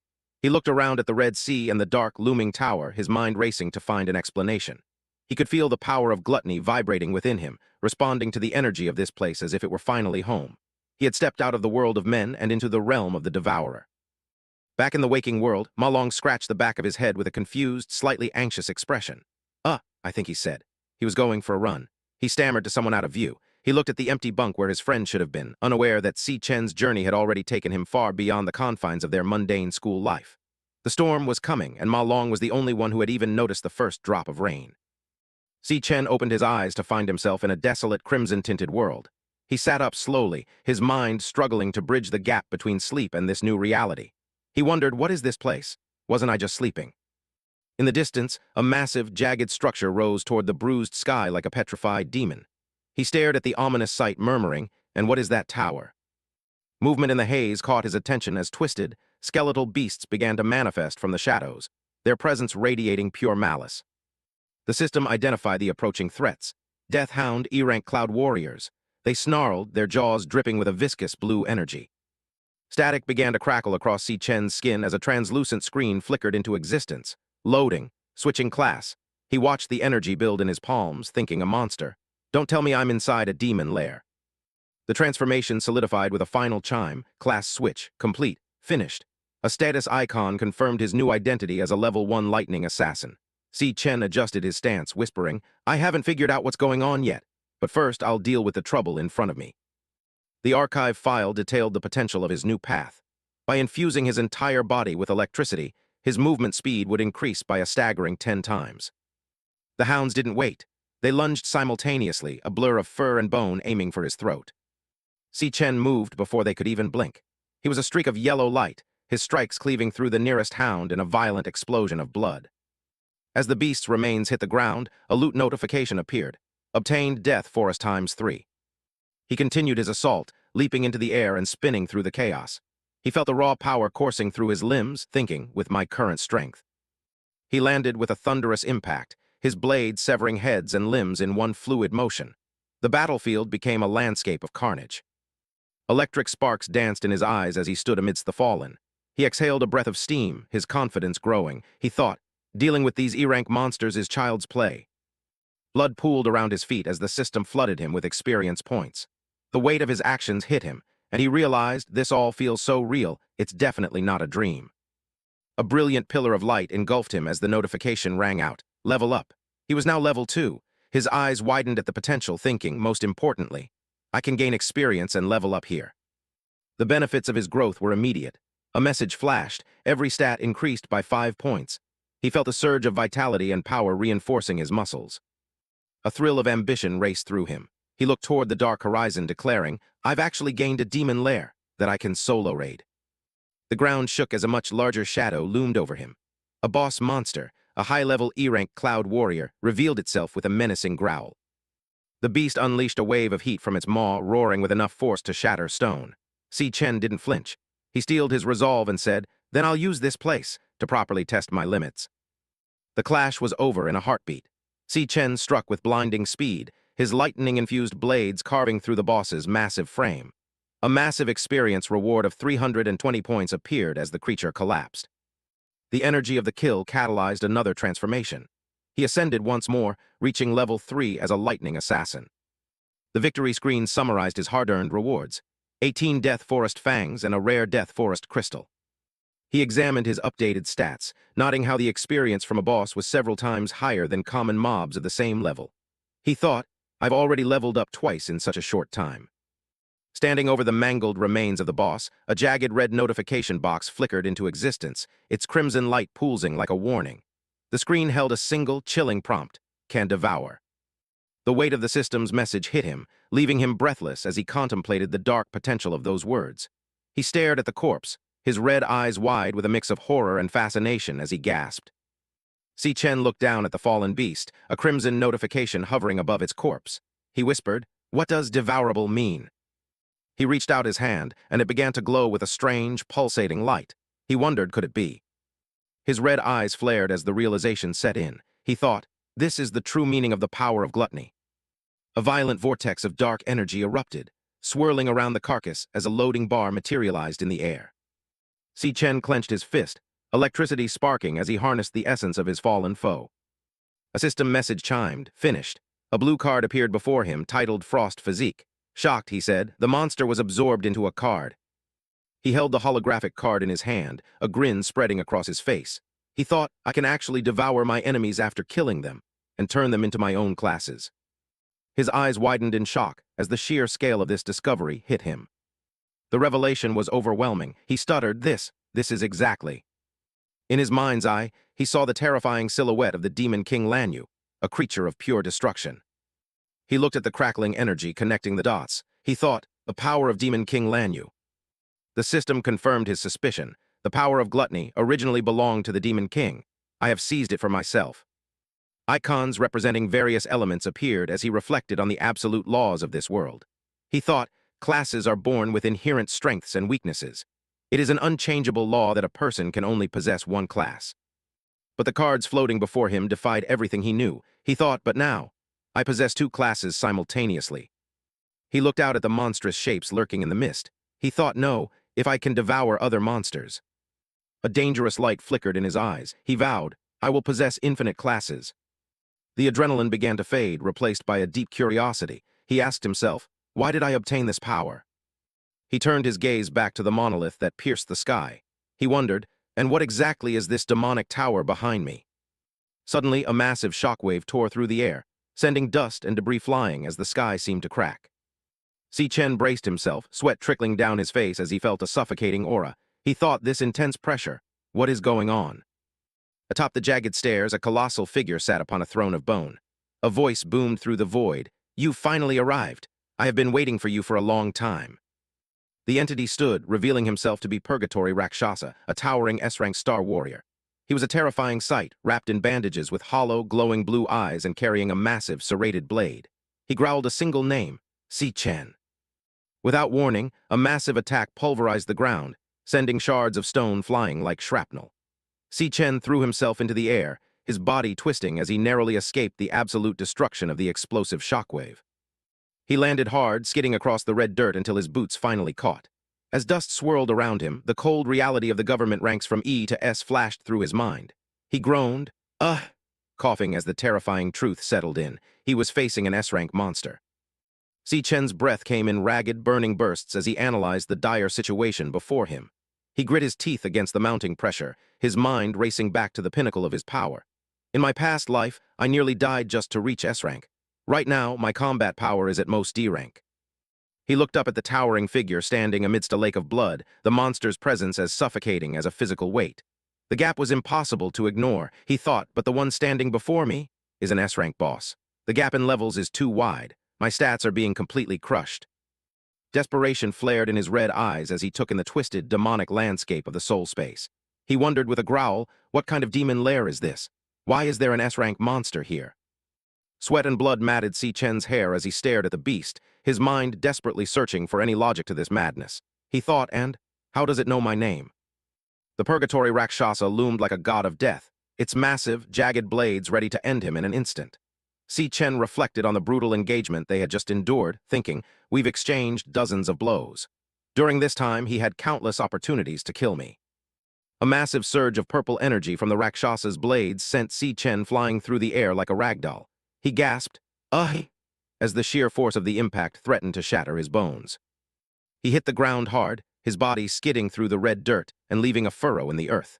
He realized the terrifying reality of the monster's control over the fight, thinking, but every strike avoided my vitals. He's just effortlessly knocking me down over and over. The Purgatory Rakshasa's voice echoed with cold mockery from beneath its dark hood, its glowing blue eyes peering into Si Chen's soul. It asked, still struggling.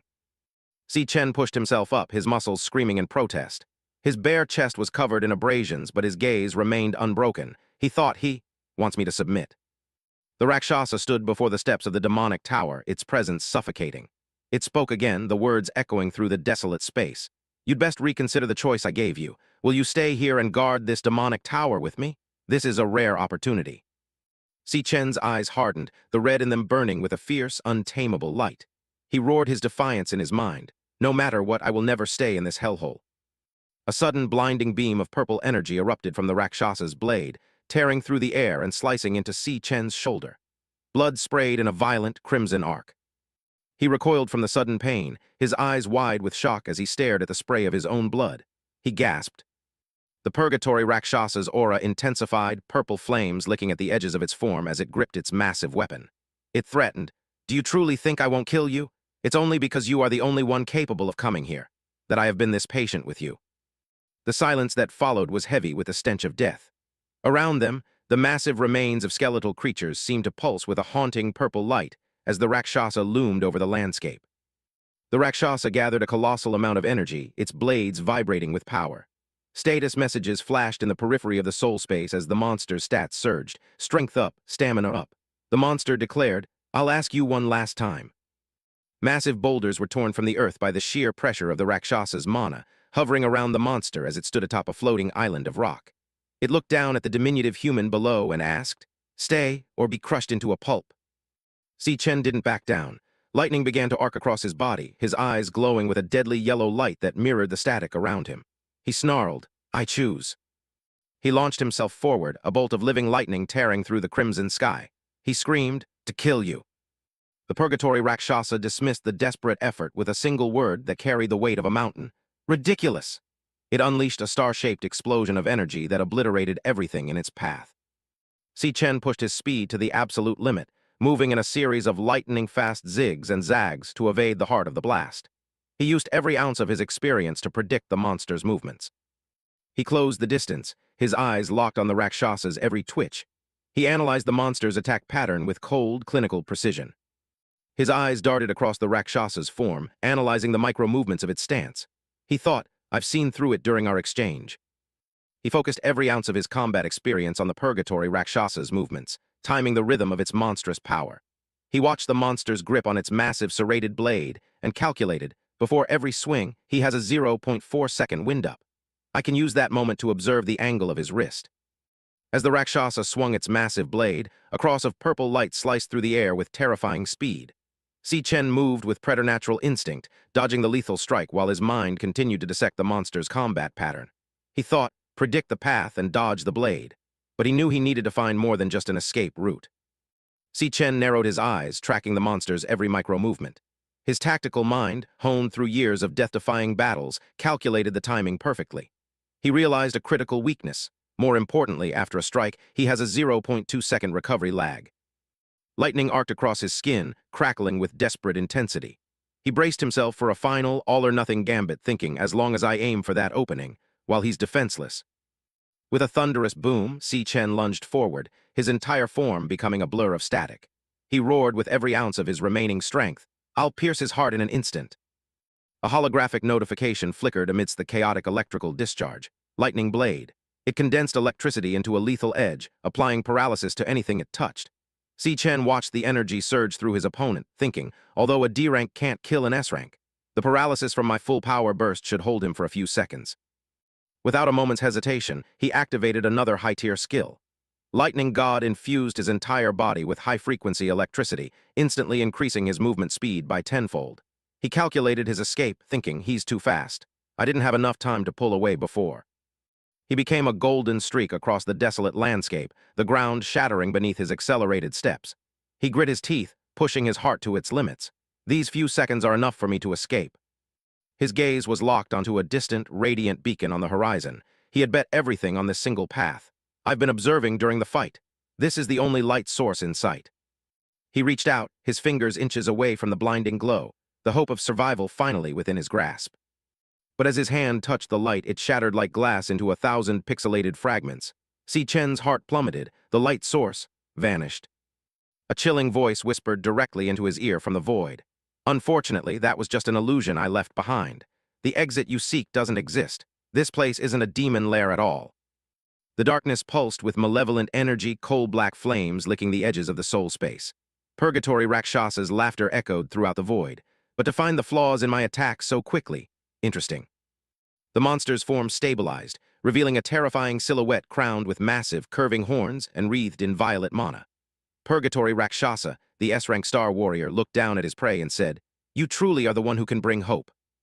Si Chen stood frozen, his eyes wide with a mixture of shock and dawning horror as he stared at the entity before him. The realization struck him with the force of a physical blow. This appearance of his, I've seen it once before on Demon King Lanyue himself. Despair threatened to swallow him whole, yet the monster seemed almost impressed by his tenacity. Purgatory Rakshasa's voice boomed through the abyss, even under the pressure of despair. You can calmly analyze and risk your life to find a glimmer of hope. Si Chen stood frozen, his eyes burning with a crimson intensity. His mind raced as he stared at the terrifying figure before him. This appearance? I have seen it once before. The memory hit him like a physical blow. It was etched into the very essence of his soul. It was on the body of Demon King Lanyue. A blinding flash of energy erupted as the scene shifted to the past. It was during the final battle of my previous life.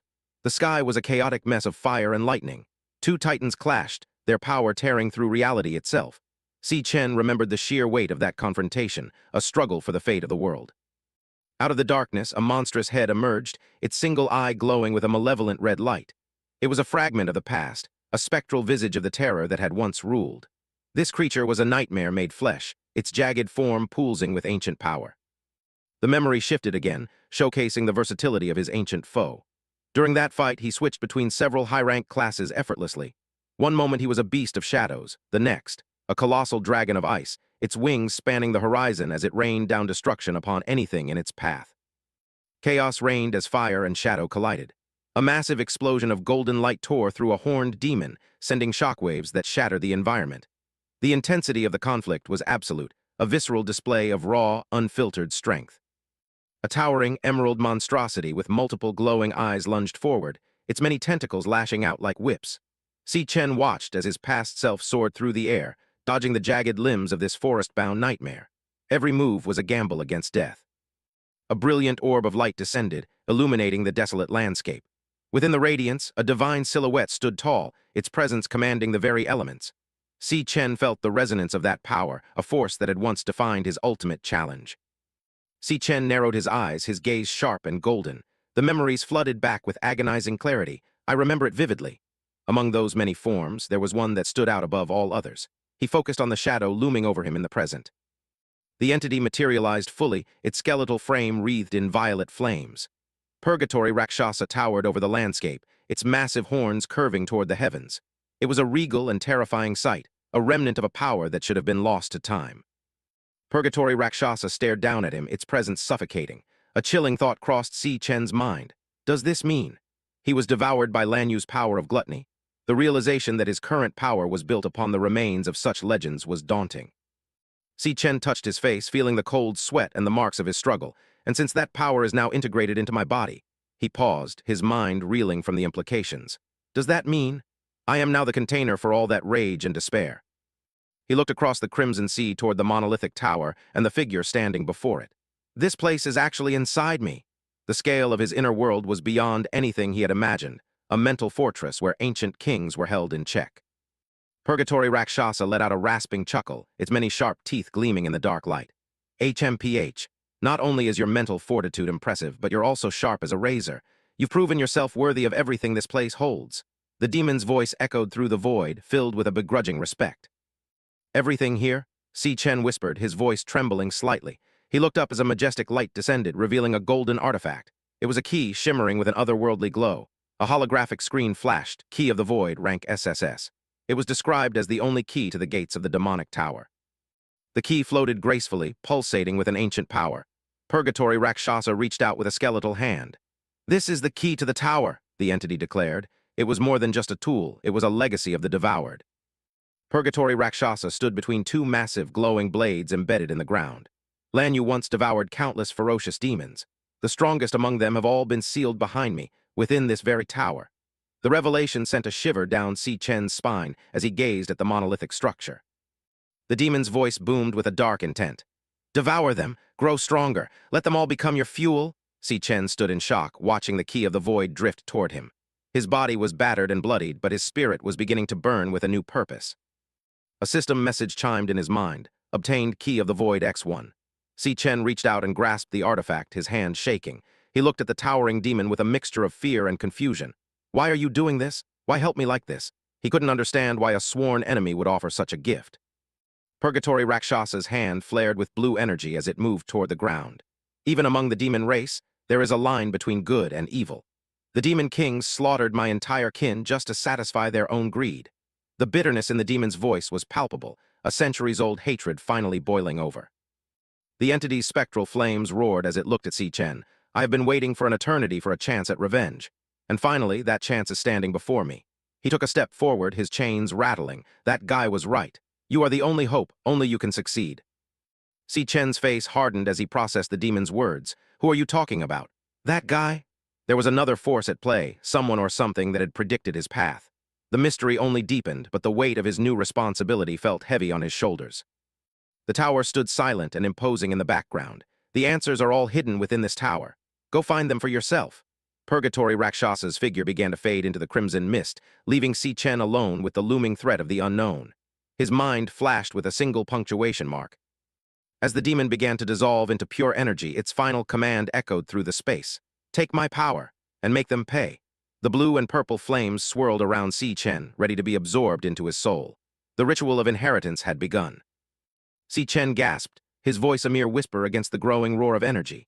Take your power. Sweat poured down his face as he felt the crushing weight of the Rakshasa's essence surging toward him like a tidal wave of shadow.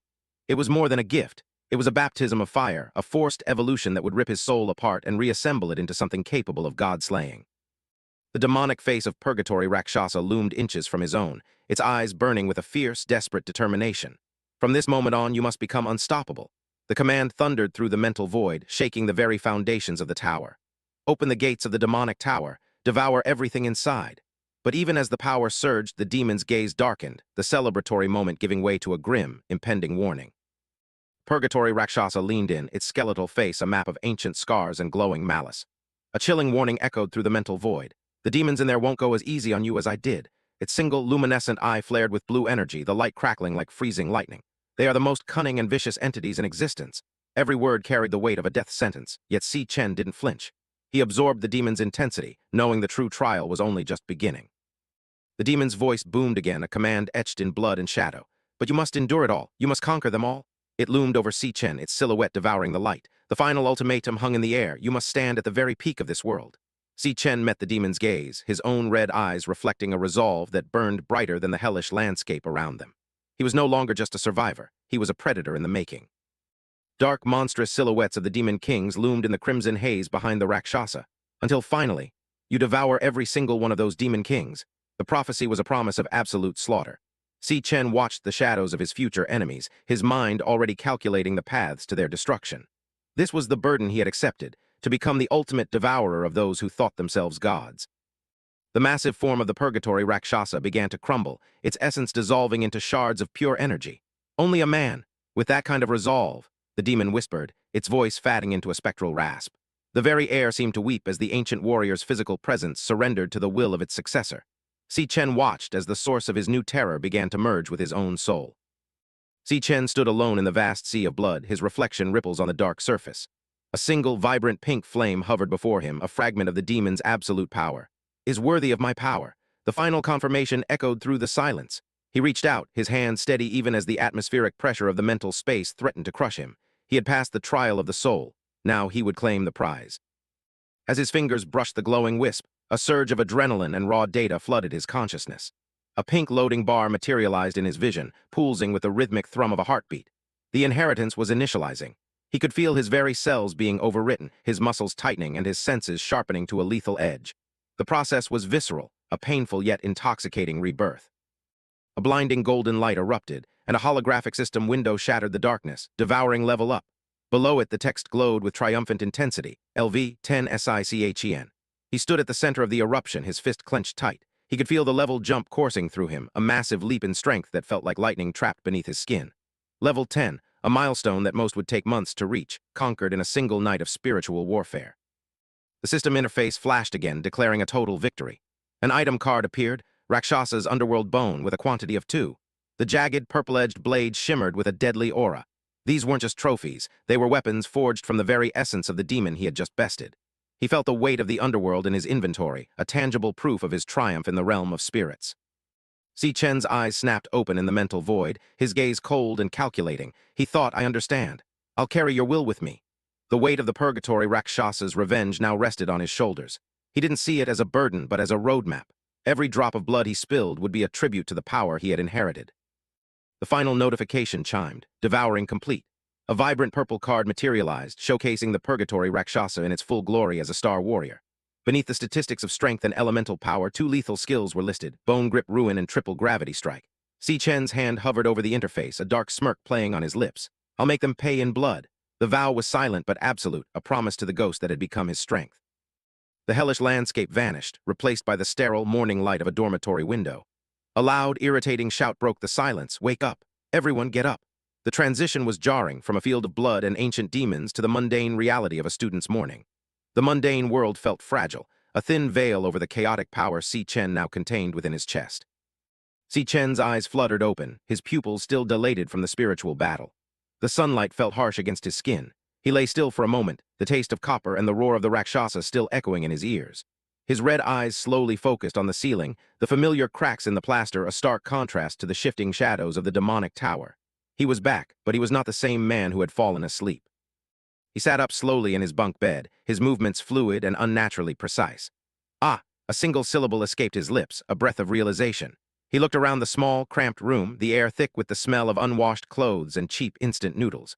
The shift in scale was overwhelming, from a titan of the underworld to a lowly student in a dormitory bunk.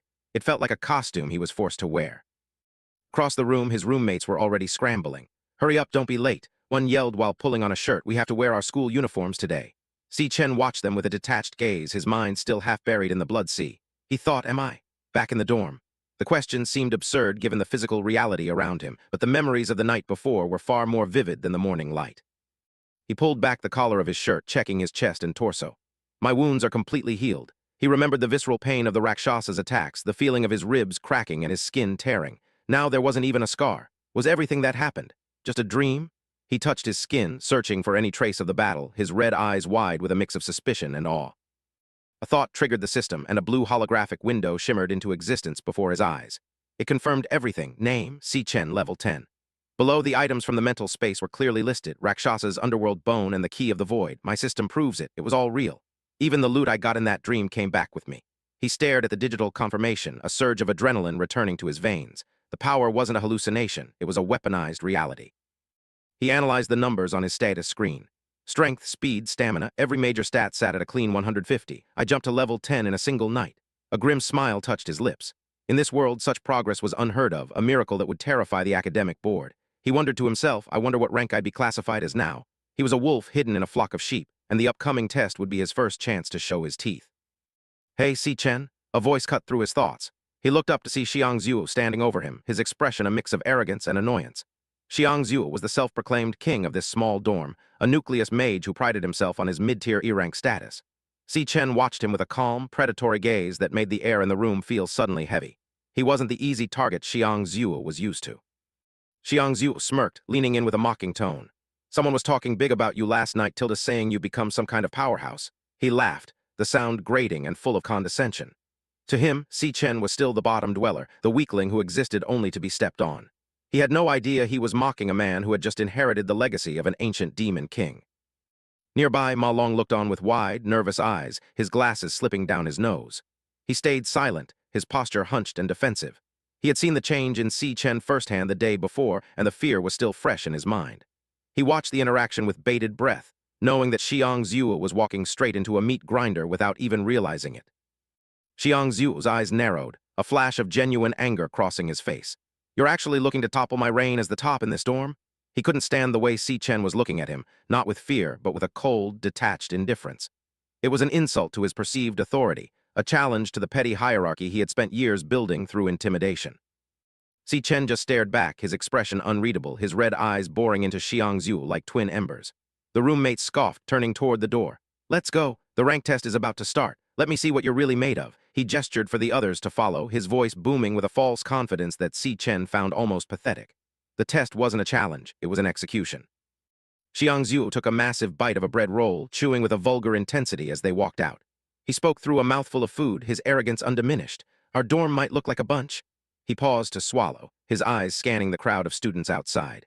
He lived for the hierarchy, the belief that his meager rank made him a god among the insects of the lower tiers. The trio emerged into the bright campus morning with Xiang Zhu leading the way like a self-appointed general. He didn't miss a heartbeat in his lecture, his voice rising with every arrogant step. "Each rank is split into 3 tiers, he barked, flashing a peace sign over his shoulder. "You guys are stuck at low E rank, but me, I'm mid-E rank." He chuckled, a smug, self-satisfied grin fixed on his face, utterly oblivious to the fact that the person trailing behind him possessed stats capable of obliterating his entire world. Si Chen remained silent, his mind visualizing the mental hierarchy of the school's power structure. He saw the tiers, C, D, and E, stacked like a ladder he had already surpassed. Xiang Zhu's voice continued to drone on in the background. "The gap between each tier is massive. I could take on 10 of you low ranks at once. You get it?" To Si Chen, the arrogance was almost laughable. The rank test was finally upon them, and as they neared the stadium, it was time for the world to see what a true rank breaker looked like. Xiang Zhu swaggered ahead of the group, his hands behind his back and a delusional smirk plastered on his face. "Heh, who knows? Maybe my rank has shot up since the last test." He threw a fist into the air, caught in a daydream of grand achievement. Behind him, Si Chen walked in silence, his expression unreadable, watching his roommate's pathetic display of bravado with a cold detachment. To Xiang Zhu, this was a game of status. To Si Chen, it was a declaration of war against the very foundation of this school. Ma Long leaned in close to Si Chen, his eyes wide behind his spectacles as he whispered words of desperate encouragement. "Hey, Si Chen, give it everything you've got. Aim for D rank and scare the hell out of him." He gestured toward Xiang Zhu, clearly hopping for a miracle that would topple their dorm's local tyrant. Si Chen glanced at his friend, the faint glow of his red eyes hidden beneath the shadows of his hair, absorbing the hope Ma Long placed on his shoulders. Si Chen narrowed his eyes, the words echoing in his mind with a heavy irony. D rank, huh? In his past life, such a rank was a mere stepping stone, a level of power he had eclipsed long before his final fall. Now, in this second chance, even a D rank seemed like an insult compared to the abyssal strength he had inherited from the demonic tower. He felt the phantom weight of the key of the void in his inventory, a reminder that his true target was far beyond the petty hierarchies of a university. As they moved through the campus, the atmosphere grew tense. From the corners of the buildings, several students peeked out, their faces pale and their eyes darting nervously. A low murmur of whispers followed them like a cold breeze. The campus was alive with rumors, and the presence of Si Chen, the once weakling who had suddenly become an enigma, was the spark that had everyone on edge. Something had shifted, and everyone could feel it. Suddenly, a voice cut through the tension with a casual, grating familiarity. "Yo!" A student popped his head out, his expression a mix of curiosity and mocking surprise.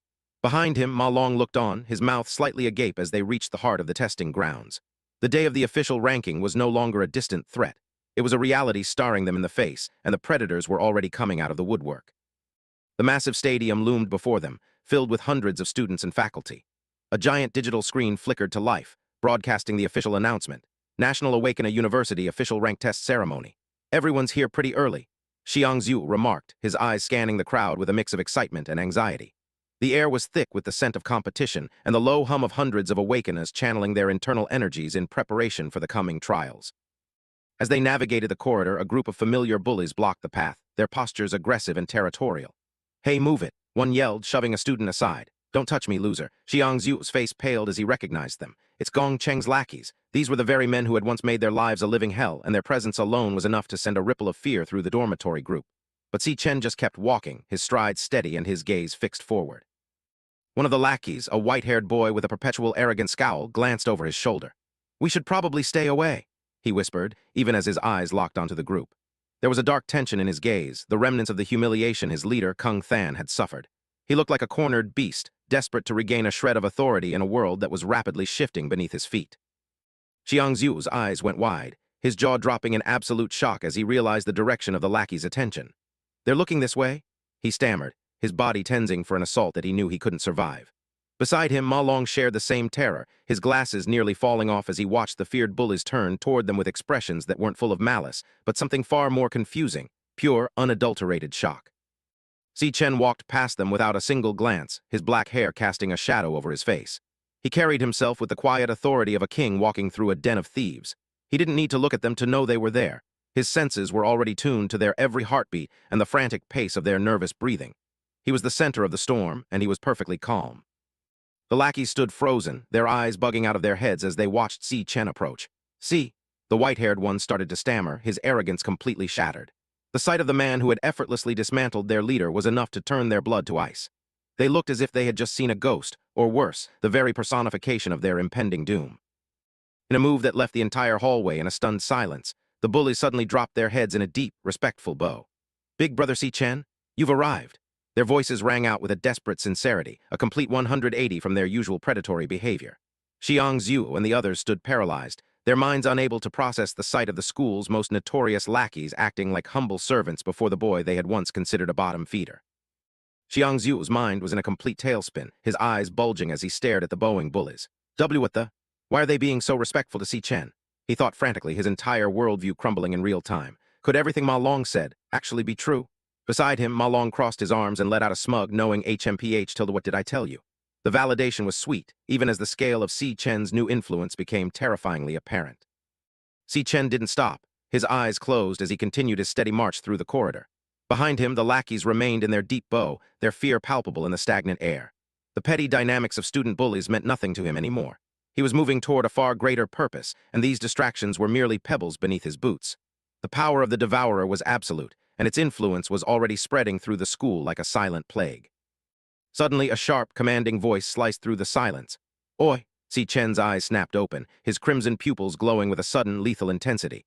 The air around him dropped several degrees as he turned his gaze toward the source of the interruption. Someone was bold enough, or stupid enough, to try and block his path, and they were about to find out exactly what kind of monster they were dealing with. A new figure stepped into the light, his posture oozing a refined arrogance that made the previous bullies look like amateurs. Jiang Jian, a student council officer with swept-back gray-blue hair, smirked as he looked Si Chen up and down.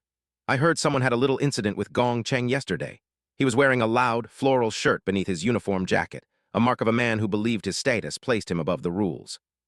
His eyes were cold, calculating, and filled with a predatory curiosity. Jiang Jian leaned in, his smile widening into a jagged, toothy grin. "Do you have any idea who he is?" "He's the younger brother of our esteemed president, Lord Gong Ting." The name was dropped like a heavy weight, a reminder of the absolute hierarchy that ruled the university. To Jiang Jian, Si Chen was nothing more than a fly that had accidentally annoyed a lion, and it was his job to squash that fly before the president had to bother with it himself. The crowd of students around them began to murmur in hushed, terrified tones. That's Jiang Jian from the student council," one student whispered, his voice trembling. The presence of such a high-ranking officer was a sign that this was no longer a simple student squabble. This was a direct intervention from the school's upper echelon, a power move designed to remind everyone of their place in the food chain. The tension in the hallway became suffocating. Xiang Zhu and Ma Long huddled together, sweat dripping down their faces as they watched the confrontation. "Isn't he the president's personal lapdog? He's a D-rank powerhouse." Xiang Zhu whispered, his bravado from earlier completely vanished. "This is bad. Why is he targeting Si Chen now?" They knew that a D-rank was on an entirely different level from the low E ranks they were used to. To them, Si Chen was finally facing a wall that he couldn't possibly climb over. Jiang Jian leaned in even closer, his face just inches from Si Chen's. "You know, my sense of smell is quite sharp," Tilde, he whispered, his voice smooth and dangerous. "I can smell the scent of a true powerhouse from a mile away." He inhaled deeply, as if tasting the very air around Si Chen, his eyes fixed on the protagonist with a mockery that was meant to provoke a reaction. The atmosphere felt heavy, charged with the latent energy of two very different predators sizing each other up. But then Jiang Jian's expression shifted into one of pure, unadulterated disgust. "But from you, I only smell the pathetic stench of a permanent bottom feeder." He spat the words out with a venomous contempt, his gaze looking down on Si Chen as if he were nothing more than a stain on the floor. He believed his rank gave him the right to judge the worth of another's soul. Little did he know, he was staring into the eyes of a being that could devour his entire existence without even breaking a sweat. The test was truly beginning now. Jiang Jian leaned in, a predatory smirk twisting his features as he invaded the personal space of the boy before him. He spoke with a voice dripping with condescension. "Do you know what? My sense of smell is particularly keen." Tilde, he paused, savoring the moment of intimidation. "I can smell the scent of true strength." The distance between them vanished, the bully's face hovering mere inches from Si Chen's. Jiang Jian's eyes narrowed, searching for a flicker of fear that never came. He continued his verbal assault with a jagged edge of mockery. "But on you, there's only the sour smell of a bottom feeder destined for life." Si Chen didn't flinch. Instead, he looked down at the man with a gaze that was disturbingly calm, almost bored. He didn't offer a plea or a shout. Instead, his voice cut through the tension with a dry, sharp wit that left Jiang Jian stunned. He asked simply, "Are you a dog or something?" The insult hit Jiang Jian like a physical blow. His face contorted, veins bulging in his neck as his temper reached its breaking point. His jaw dropped in sheer disbelief before he exploded in a fit of rage, screaming, "What did you say?" Before the confrontation could turn violent, a firm voice commanded the air, slicing through Jiang Jian's fury. "Jiang Jian, stop it!" the newcomer ordered. The aggressive posture of the bully faltered as the authority of the student council president filled the space, forcing him to stand down. Gong Ting stepped forward, his blonde hair catching the light as his piercing yellow eyes settled on the scene. He possessed an aura of refined power, calm yet absolute. He didn't waste words on pleasantries, stating firmly, "I have already investigated the details. Gong Cheng was in the wrong first in this matter." The president turned his back on the squabble, walking away with a measured stride that spoke of his unshakable status. He delivered his final judgment over his shoulder, a cold reminder of the world they lived in. "It is only right to pay the price for doing something wrong," he said, leaving Jiang Jian to stew in his humiliated silence. "Yes, President," the bully muttered, the fire in his eyes replaced by a submissive dread. Gong Ting's gaze lingered for a moment, his golden eyes narrowing as if trying to decipher a puzzle. He was used to being the most powerful presence in any room, yet something about the encounter felt unfinished. He remained silent, his thoughts hidden behind a mask of regal indifference. Si Chen watched them leave, his dark hair casting a shadow over his eyes which briefly shimmered with a dangerous red hue. He didn't care for the drama or the politics of the school elites. He was a survivor of the tower, and this petty rivalry was beneath him. He remained focused, his expression unreadable and cold. The scene shifted to the grand arena where the air hummed with nervous energy. On the large digital screens, the words testing ceremony blazed in bright blue. A scientist stood before the crowd, his voice amplified by the speakers as he announced to the restless masses, "Attention students, the grade test will begin shortly. We will conduct the test in order of student number. Please come up to the stage in an orderly manner when you hear your name." Gong Ting walked toward the preparation area, his mind already calculating the day's potential. Jiang Jian followed behind, his demeanor shifting back to an arrogant smirk now that his superior was leading the way. "Let's go," Gong Ting said, dismissing the previous conflict entirely. "We should go prepare for the grade test." Inside his mind, he dismissed the boy from earlier, thinking this Si Chen doesn't seem like much of a threat. Jiang Jian chirped back with renewed confidence, "Got it." High above the stadium floor, the vantage point revealed a sea of students gathered around a central glowing portal. The scale of the event was massive, a testament to how much weight the society placed on these measurements of power. The buzzing of 1,000 voices filled the cavernous hall, all eyes fixed on the stage. In a private observation deck, a massive silhouette loomed beside Lingyu, the two figures watching the proceedings with seasoned eyes. The large man broke the silence, his deep voice questioning, "What brings you here today to watch the grade test? Did you discover someone worth paying attention to?" Lingyu raised her teacup to her lips, a subtle, knowing smile playing across her face. Her purple eyes sparkled with a hint of hidden knowledge. She took a slow sip before responding with an air of mystery, "This test might be quite interesting, Tilda." 1 hour passed as name after name was called and discarded. Finally, a new name echoed through the stadium and the screens flickered to display the profile of the next participant. "Next grade tester, Xiang Zuo." The crowd erupted in cheers as the young man stepped forward, his friends yelling out, "Go for it, brother Xiang Zuo." Xiang Zuo stood before the glowing aperture, the blue light reflecting in his determined eyes. He reached out his hand, his heart pounding against his ribs. He gritted his teeth and whispered a silent prayer to his own ambition. "Let me see my true strength." He stepped through the threshold, leaving the cheering crowd behind. The transition was instant, the light swallowing him whole as he crossed the boundary between the mundane world and the chamber of judgment. He disappeared into the azure glow, ready to face the core of the test. As he entered, a holographic notification clarified the nature of the ordeal. A screen flashed. The grade test needs to be conducted individually within a specially made training demon lair. The air inside was cold, thick with the lingering scent of supernatural energy. Deep within the shadows of the lair, a grotesque mechanical heart hung from the ceiling, connected to a complex web of black cables. It pulsated with a rhythmic thrum, a sound that resonated in the marrow of one's bones. A system message explained. Inside the training demon lair is a demon heart, capable of absorbing energy. It was a macabre fusion of biology and technology, waiting to feed on the student's power. The instruction was clear. The awakener needs to release all their energy in front of the demon heart. Xiang Zhu didn't hesitate.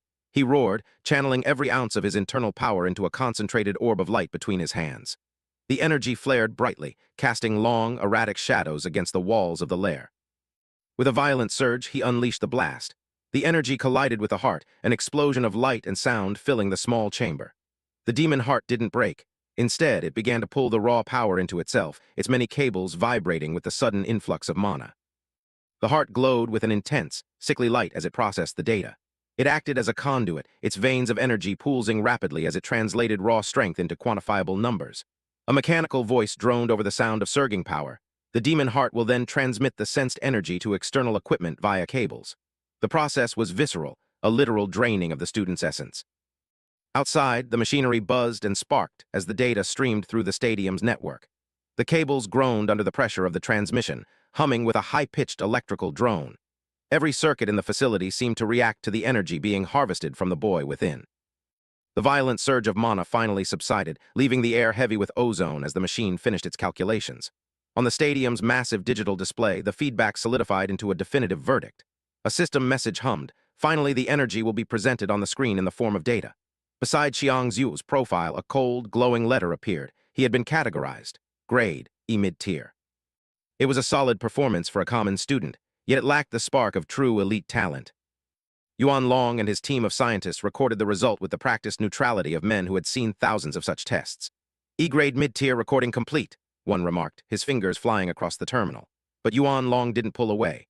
He leaned closer to the flickering monitor, his brow knitting together in deep confusion as he searched the scrolling lines of code. He muttered to himself, has the other data not come out yet? He was looking for the one metric that truly mattered, the hidden potential that was about to take center stage.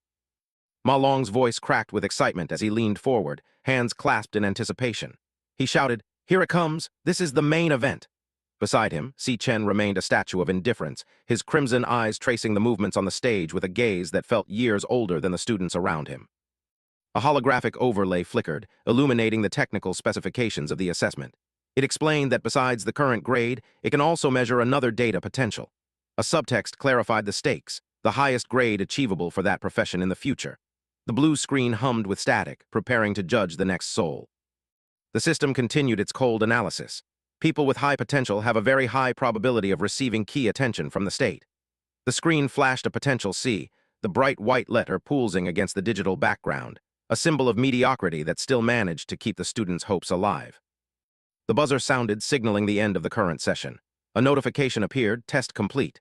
The final tally was displayed for everyone to see. Current grade, E-grade mid-tier, max potential, C.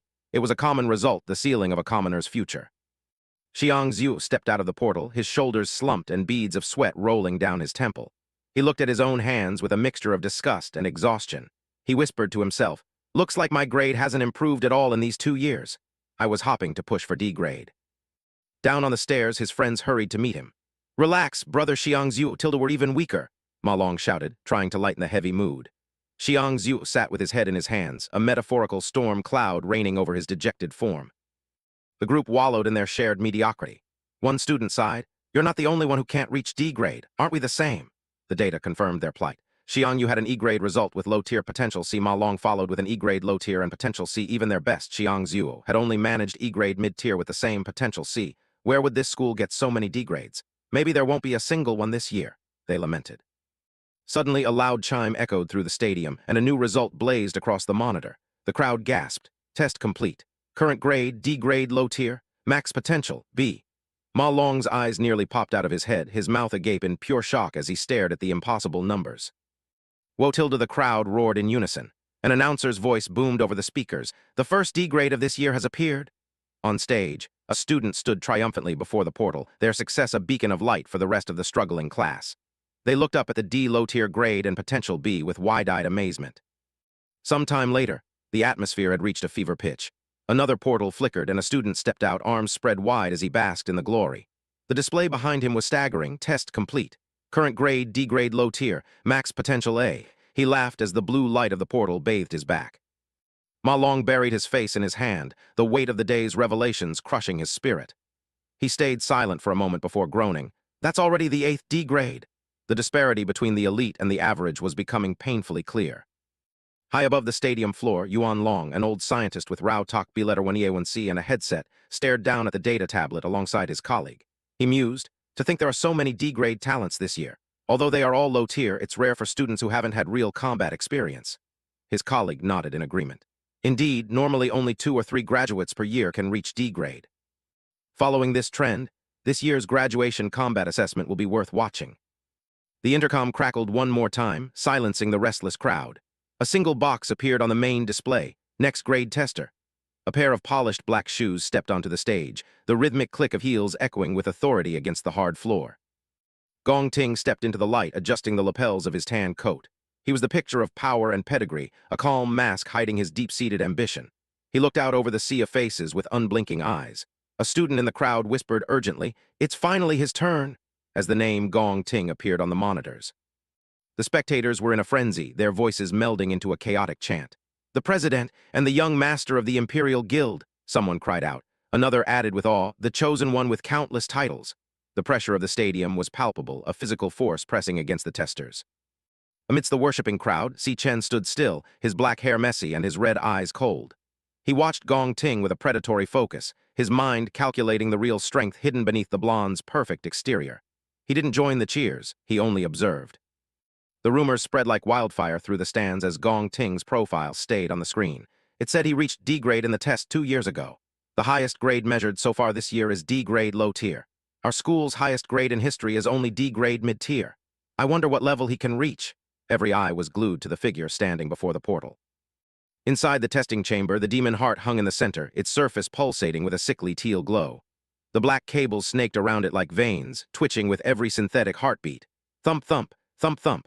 The rhythmic sound echoed through the chamber, a primal call to the power-hungry. A close-up of the device revealed a single, slit-like eye in the center of the heart. It remained closed, its lid heavy as it waited for a worthy soul to stir it from its slumber. The mechanical thrumming intensified, vibrating through the dark wires. Gong Ting stood before the eye, his back to the viewer, his silhouette sharp against the glowing heart. He reached out a hand, his mana beginning to swirl in the air around him like a gathering storm. Thump, thump, thump, thump. The heart seemed to acknowledge his presence, its glow brightening. Gong Ting's golden eyes narrowed, reflected in the emerald light of the chamber.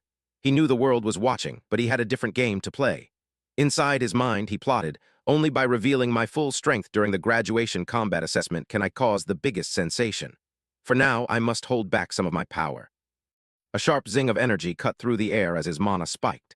His eye dilated, a fierce determination burning within the iris. He thought, but even so, I will be #1 in school history. He unleashed a wave of energy, his control absolute even as he suppressed his true limits. The testing apparatus screamed in protest. Zai, zai. Static electricity arced between the cables and the display board. The monitor for grade and potential began to flicker violently, the white and yellow data streams fighting to stabilize as Gong Ting's energy flooded the system. Yuan Long's eyes widened behind his glasses, a cold sweat breaking out on his brow as he stared at the surging readings on his monitor. He gasped, his voice trembling as the machinery hummed with an unstable, violent resonance. "That color is..." Then the screen exploded into clarity, the results searing themselves into the collective consciousness of everyone present. A sharp, "Zai" sound cut through the tension as the grade stabilized at a blinding white D high tier. But beside it, the potential box pulsed with a brilliant, unmistakable gold. A single devastating S, it was a revelation that defied reality, hanging in the air like a silent bomb waiting to detonate. The crowd erupted into a chaotic frenzy, their collective disbelief echoing through the stadium. The monitors blazed with the impossible result, D-grade high-tier and S-rank top-tier potential. A student screamed in sheer bewilderment, "WTF!" as they stared at the glowing blue and yellow letters. Jiang Jian led the chorus of praise, his face flushed with ecstatic fervor. He bellowed with everything he had, "The first person in school history, as expected of the president. Long live the president." The cheers around him were deafening, drowning out all reason. Ma Long clutched his face, tears of pure shock streaming down his cheeks as he trembled. He gasped out, "Our school actually produced an S-rank potential user? We witnessed history." Amidst the hysteria, Si Chen stood silent, his red eyes narrowed as he watched the crowd's envy and awe fester around them. Someone whispered, "So envious," while the world seemed to shift on its axis. The researchers craned their necks, staring up at the screen with an almost religious awe. "D-grade high tier, S-rank potential," one whispered, his voice shaking. Another turned to his colleague, asking with urgent breath, "Should we report directly to the superiors?" The lead scientist, a headset tight against his temple, didn't hesitate for a second, of course. Gong Ting walked through the sea of admirers with the poise of a king among peasants. The air hummed with whispers of his meteoric future. Someone in the crowd remarked with breathless reverence, "An awakener with S-rank potential is a rare treasure in the whole world. He will definitely be focused on and protected by the state." A smug, predatory smirk played on the president's lips as he basked in the spotlight. A black data box reinforced his absolute status. Gong Ting test result. Grade, D-grade high tier. Potential, as the crowd's whispers continued to swell, fueled by his pedigree. What's more, he's the noble son of the Imperial Guild. This will definitely make national headlines. High above the stadium floor, silhouettes stood against the floor-to-ceiling windows of a private observation suite. The man looked down at the teeming masses below and mused aloud. This year's test really sees talents coming forth in large numbers. The entire city seemed to be watching the birth of a new legend. The man turned, his gray beard and stern features illuminated by the arena's artificial light. He was Yuan Long, the National Awakener University principal. He looked at the woman beside him and asked with a knowing smile, "You knew Gong Ting was an S-rank potential user long ago, right? No wonder you came to watch the show today." Ling Yu took a slow, deliberate sip of her tea, her expression unreadable behind the steam of her cup. She replied coolly, her voice barely a whisper, "No, I didn't come just for him." Yuan Long's eyebrow shot up in genuine intrigue. "Oh," he uttered, curious as to who could possibly overshadow their star student. Ling Yu's gaze drifted back to the arena, her eyes sharp and calculating. A small beauty mark sat just below her left eye, adding a touch of elegance to her piercing stare. She was looking for something, or someone, far more significant than the current sensation everyone was celebrating. Her purple eyes fixed on a specific point in the crowd where a dark-haired boy stood apart from the rest, his presence a silent shadow in the chaos. She thought to herself, compared to Gong Ting, I'm looking forward to his performance more. Below, Si Chen stood with his hands in his pockets, waiting for the inevitability of his turn. The speakers crackled, and the announcer's voice boomed once more, silencing the chatter. "Next grade tester Si Chen."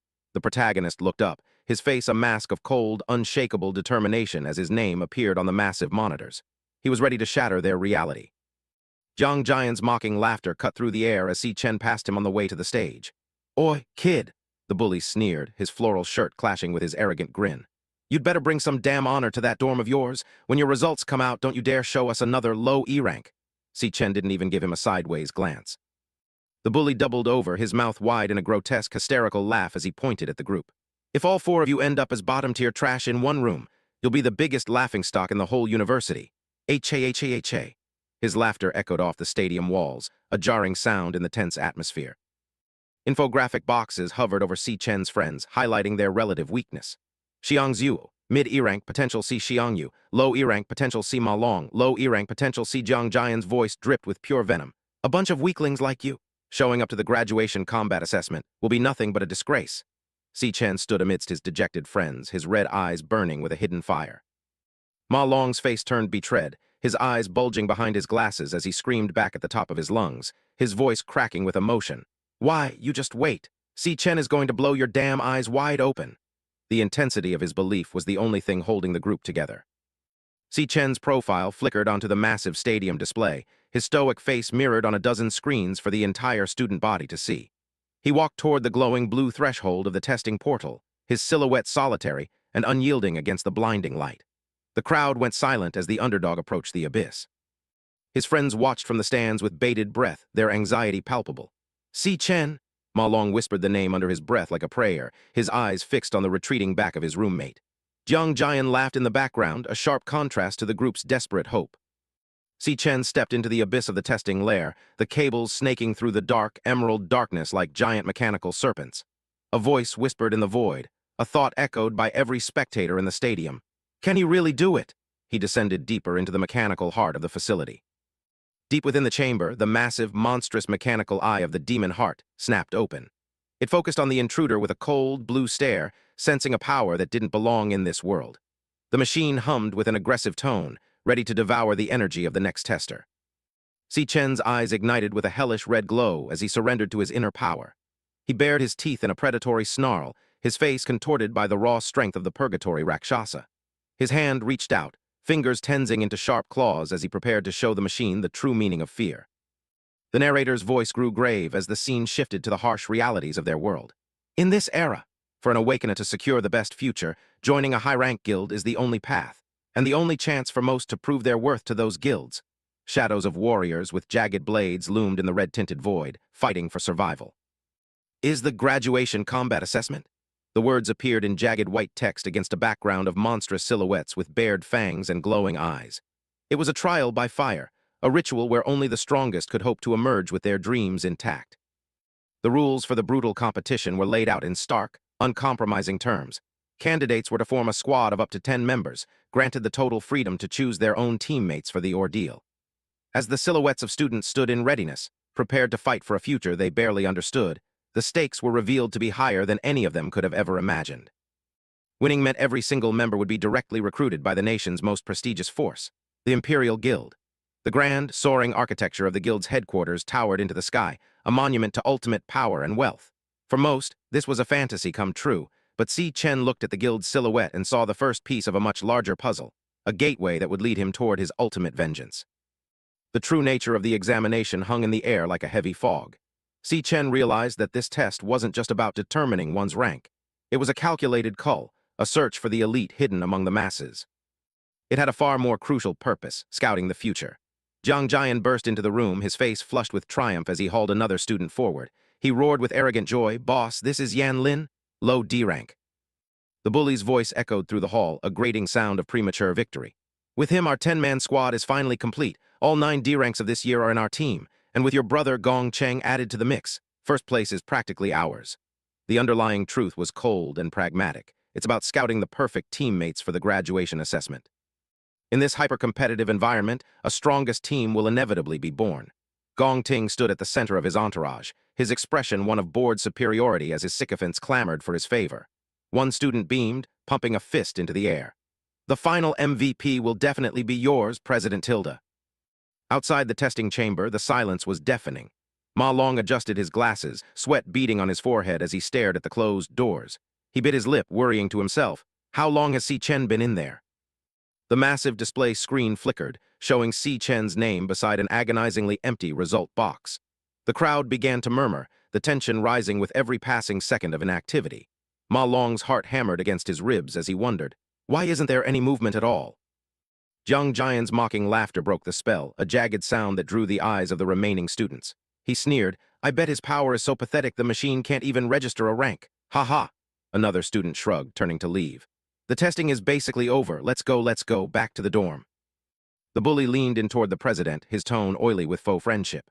"The few left are definitely trash. There's no need to wait, President. Our squad is full anyway. Let's go find a place for some karaoke." He gave a thumbs up, eager to celebrate their early success.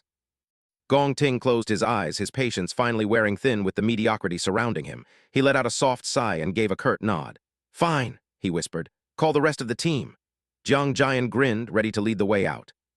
Just as they turned to leave, a violent crackle of static erupted from the monitors. "Zai! Zai!" The blue screen buckled under an unseen pressure, lines of corrupted data screaming across the rank interface as a mysterious energy flooded the system. The static cleared for a fleeting second, revealing a result that made the stadium go silent.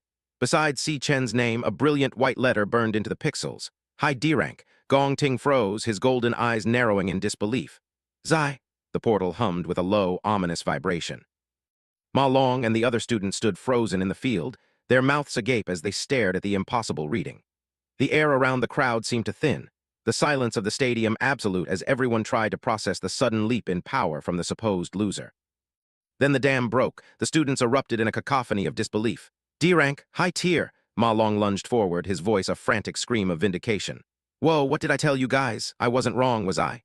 He pointed a finger at the screen, laughing with pure joy. The president's mask of calm shattered. Gong Ting stared at the screen, his expression one of grim fascination. Jiang Jian's jaw dropped, his face paling as he stammered, "Huh, high D rank?" The bully's eyes were wide with a growing sense of dread. Deep within the chamber, Si Chen reached out toward the mechanical eye of the heart.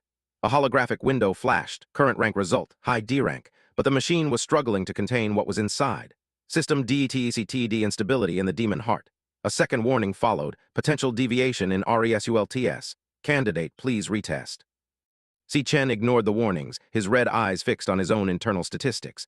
He stood at level 10, his physical parameters a perfect 150 across strength, speed, stamina, luck, elemental, and spirit. He analyzed his performance with a cold, detached logic.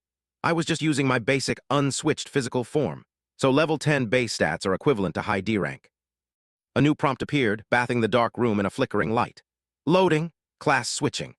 Si Chen raised his hand, blue energy coiling around his fingers like a nest of vipers as he prepared to reveal a deeper layer of his soul to the terrified machine. The transformation was instantaneous and terrifying. Class switch complete. Finished. A phantom mask of bone flickered over Si Chen's face as a new title blazed over his head. LV. 10 SICHEN Infernal Death King. The air in the room plummeted to sub-zero temperatures. A demonic card materialized in the air depicting a creature of pure frost and malice. Title, Infernal Death King. Rank, Cloud Warrior. The system revealed a unique trait, Frost Physique. Immunity too cold. All RESISTNCES increased in low temperature ENVIRONMENTS. Si Chen's lips curled into a predatory smirk. Now let's test it with my currently weakest, devoured class. The external monitor suffered a catastrophic failure, the rank box fracturing into a kaleidoscope of broken colors as the system tried to catch up. Xi, the letter D began to warp and shift, losing its shape as the power levels spiked beyond the hardware's limits. Xi, the machine screamed. The corruption cleared to reveal a single, devastating letter. See underneath it, the words mid-C rank pulsed with a sickly intensity. Xi. The stadium fell into a deathly silence, the result appearing like a declaration of war. The silence was shattered by a wall of sound. What? Boomed from 1,000 throats. The students were a mass of panicked confusion, hands clutched to their heads in disbelief. What's going on? Si Chen's rank. It jumped again? The reality of the situation was too much for them to bear. Jiang Jian was vibrating with pure, unadulterated fear. He pointed a trembling finger at the monitor, his voice a shrill shriek of denial. C-rank, that's total BS. Something is definitely wrong with the machine. Behind him, Gong Ting could only watch in stunned silence. In the control booth, Yuan Long was a mess of cold sweat and frantic activity. He adjusted his headset, his eyes bulging as he stared at the erratic readings. Why does the rank keep changing? He cried. Is the system malfunctioning? His colleague trembled beside him, whispering, I've never seen anything like this. Inside the lair, the demon heart was no longer a judge. It was a victim. Its singular eye was wide with terror, quivering as it sensed the abyss within Si Chen. System DETCTED instability in the demon heart. The desperate warning flashed again. Potential deviation in RESULTS. Candidate, please retest. But the machine was already dying. Si Chen's mind whirred as he processed the machine's failure to contain even his weakest form. He calculated with cold precision. If that's the case, my other two classes should be far above C rank. He reached into the void of his soul once more, triggering a second transition. The dark air of the chamber crackled as a new status window flickered into existence. Loading. Class switching. The atmosphere in the room didn't just drop. It curdled under the weight of an ancient, malevolent aura. Class switch complete. Finished. The spectral mask of bone solidified over Si Chen's features as his true title blazed in a toxic purple light. LV10 SICHEN Purgatory RAKSHASA. He narrowed his glowing eyes, a predatory grin tugging at the corner of his mouth as he whispered, Now, let's see the full extent of my true power. A legendary card shimmered in the air, depicting the terrifying visage of the RAKSHASA blade, a star warrior of unfathomable lethality. The system detailed its devastating arsenal. Bone grip ruin, ABSORBS stamina and strength from nearby corpses, triple gravity strike, gravity manipulation, light-heavy overload. The potential for slaughter was absolute, a mastery over the very forces of physics and death. The demon heart was no longer a machine. It was a living thing experiencing the primal agony of a prey animal caught in the jaws of a god. Its massive, singular eye bulged until the capillaries nearly burst, quivering in a state of pure, unadulterated terror. It sensed the abyss approaching, and it knew it was about to be unmade. Sweat-like fluid beaded on its mechanical surface as it screamed in digital silence. A cataclysmic surge of purple energy erupted from Si Chen's core, a shockwave of raw power that tore through the artificial silence of the lair. It was a boom that resonated in the soul, a violent expulsion of mana that turned the air into a crushing weight. The very foundations of the facility groaned as the energy began to spiral out of control, illuminating the dark in a flash of toxic light. Above the testing site, the sky fractured. A massive vortex of dark, lightning-shot energy swirled into existence, casting a bruised purple shadow over the entire campus. Students below looked up, their faces pale as the ground beneath them began to vibrate with the frequency of a celestial event. The air hummed with the sound of an approaching storm. Gong Ting and Jiang Jian stood paralyzed, the arrogance drained from their faces as they stared at the spiraling apocalypse in the sky. The wind whipped at their coats, howling with the sound of 1,000 screaming ghosts. Jiang Jian's voice was a shrill, panicked shriek. "WH, what the hell is happening?" Gong Ting could only watch in stunned silence. Ma Long fell to his knees, his eyes wide with a mixture of terror and religious fervor as he looked toward the testing portal. He stammered, "A phenomenon, a literal celestial omen." His voice cracked as the reality set in. "Today, history is being rewritten. Our dorm has birthed a god-tier monster." The ground trembled beneath his prayer-like declaration. The external monitors were a mess of digital blood. Zai. The rank and potential boxes were being devoured by static, the data points clashing and dying as they tried to quantify the unquantifiable. The system was screaming, its electronic circuits frying under the strain of the boy inside as the blue light flickered violently. For a fleeting second, the letter S blazed across the potential screen in a blinding gold light. But it couldn't hold. The pixelated character began to shatter, breaking into a kaleidoscope of glitched shards as the machine fought a losing battle against the sheer volume of power being forced through its veins. "Zai," the monitor groaned. In the control room, Yuan Long's mouth hung open, his face a mask of sweating horror. He stared at the flickering monitors, his voice a hoarse, disbelieving rasp. "Again! Another S-rank potential!" Beside him, his colleague was frozen in shock, unable to comprehend the scale of the anomaly unfolding on the screens before them. Gong Ting felt a cold sweat break out across his brow, his composure finally shattered. He stared at the testing portal, his eyes reflecting the chaotic purple light that filled the air. Inside his mind, the only thing he could process was a single, frantic thought of absolute shock. The potential monitor turned a deep, warning red as it flickered against the darkness. A single, ominous word pulsed against the static. "Warning!" The system was begging for mercy, its logic gates failing as it was drowned in a sea of SSS-rank mana that it was never designed to measure. The warning intensified, the text turning a jagged, bleeding orange against the glitched background. "Warning! System error!" The electronic hum of the facility rose to a deafening whine, the smell of ozone and burning plastic filling the air as the mainframe began to melt down under the pressure. A final, desperate message flashed across the dying screen. "Potential value, undetectable. It's EXCEDED, the system's maximum load." The machine had reached its absolute limit, and Si Chen had only just begun to unleash the true darkness hidden within his soul. "Zai, Zai." In the crowd, a student's voice was lost in a primal scream of pure, overwhelming shock. "AAAHHH." The sheer pressure of the mana in the air was enough to make their heart hammer against their ribs, a visceral reaction to the presence of a predator that shouldn't exist in their world. The portal didn't just deactivate, it detonated. A blinding pillar of blue fire roared out of the threshold, throwing the surrounding observers back as the machine suffered a catastrophic hardware failure. The testing booth was consumed by a brilliant, white-hot explosion of mana that lit up the entire arena. "Not good, the demon heart is overloading," Yuan Long screamed, his voice barely audible over the roar of the fire. He and another scientist lunged toward the smoking wreckage, desperation written in every line of their faces. "Get in there, make sure nothing happens to the student." They sprinted through the haze, fear driving every step. They burst into the smoke-filled chamber, their eyes darting through the haze as electricity crackled from the broken cables. "Student, are you?" one of them yelled. Through the thick gray mist, a solitary figure emerged, standing perfectly still amidst the ruin. Si Chen looked up, his expression hauntingly calm as the blue light flickered around him. Yuan Long skidded to a halt, his eyes fixated on the floor. He let out a sharp gasp of air, his mustache twitching with a sudden, freezing dread as he looked at the remains of the facility's most expensive piece of equipment. He stood paralyzed, his mind unable to process the destruction. There, hanging from its cables like a piece of charred meat, was the demon heart. Its eye was clouded and lifeless, smoke curling from its scorched hide as blue sparks danced across its dead surface. The silence in the room was absolute until a scientist whispered in a trembling voice, "The demon heart is dead." The other scientist leaned in, his face pale as he examined the wreckage. "Did it burn out from overusage today?" he wondered, desperate for any logical explanation. Si Chen walked past them without a word, his gaze fixed on the distance as he stayed silent, his thoughts hidden. As he walked, Si Chen's red eyes flickered with a secret satisfaction. Inside his mind, he reflected on the destruction he had caused with cold logic. "I accidentally pushed too hard and choked the demon heart to death." He looked at his hand, a small smirk playing on his lips. "But I did get a little surprise out of it." A holographic window, invisible to the trembling scientists, blazed to life before Si Chen's eyes, devouring complete. Finished. He examined the new acquisition with a cold, calculating gaze. Exquisite demon heart rank.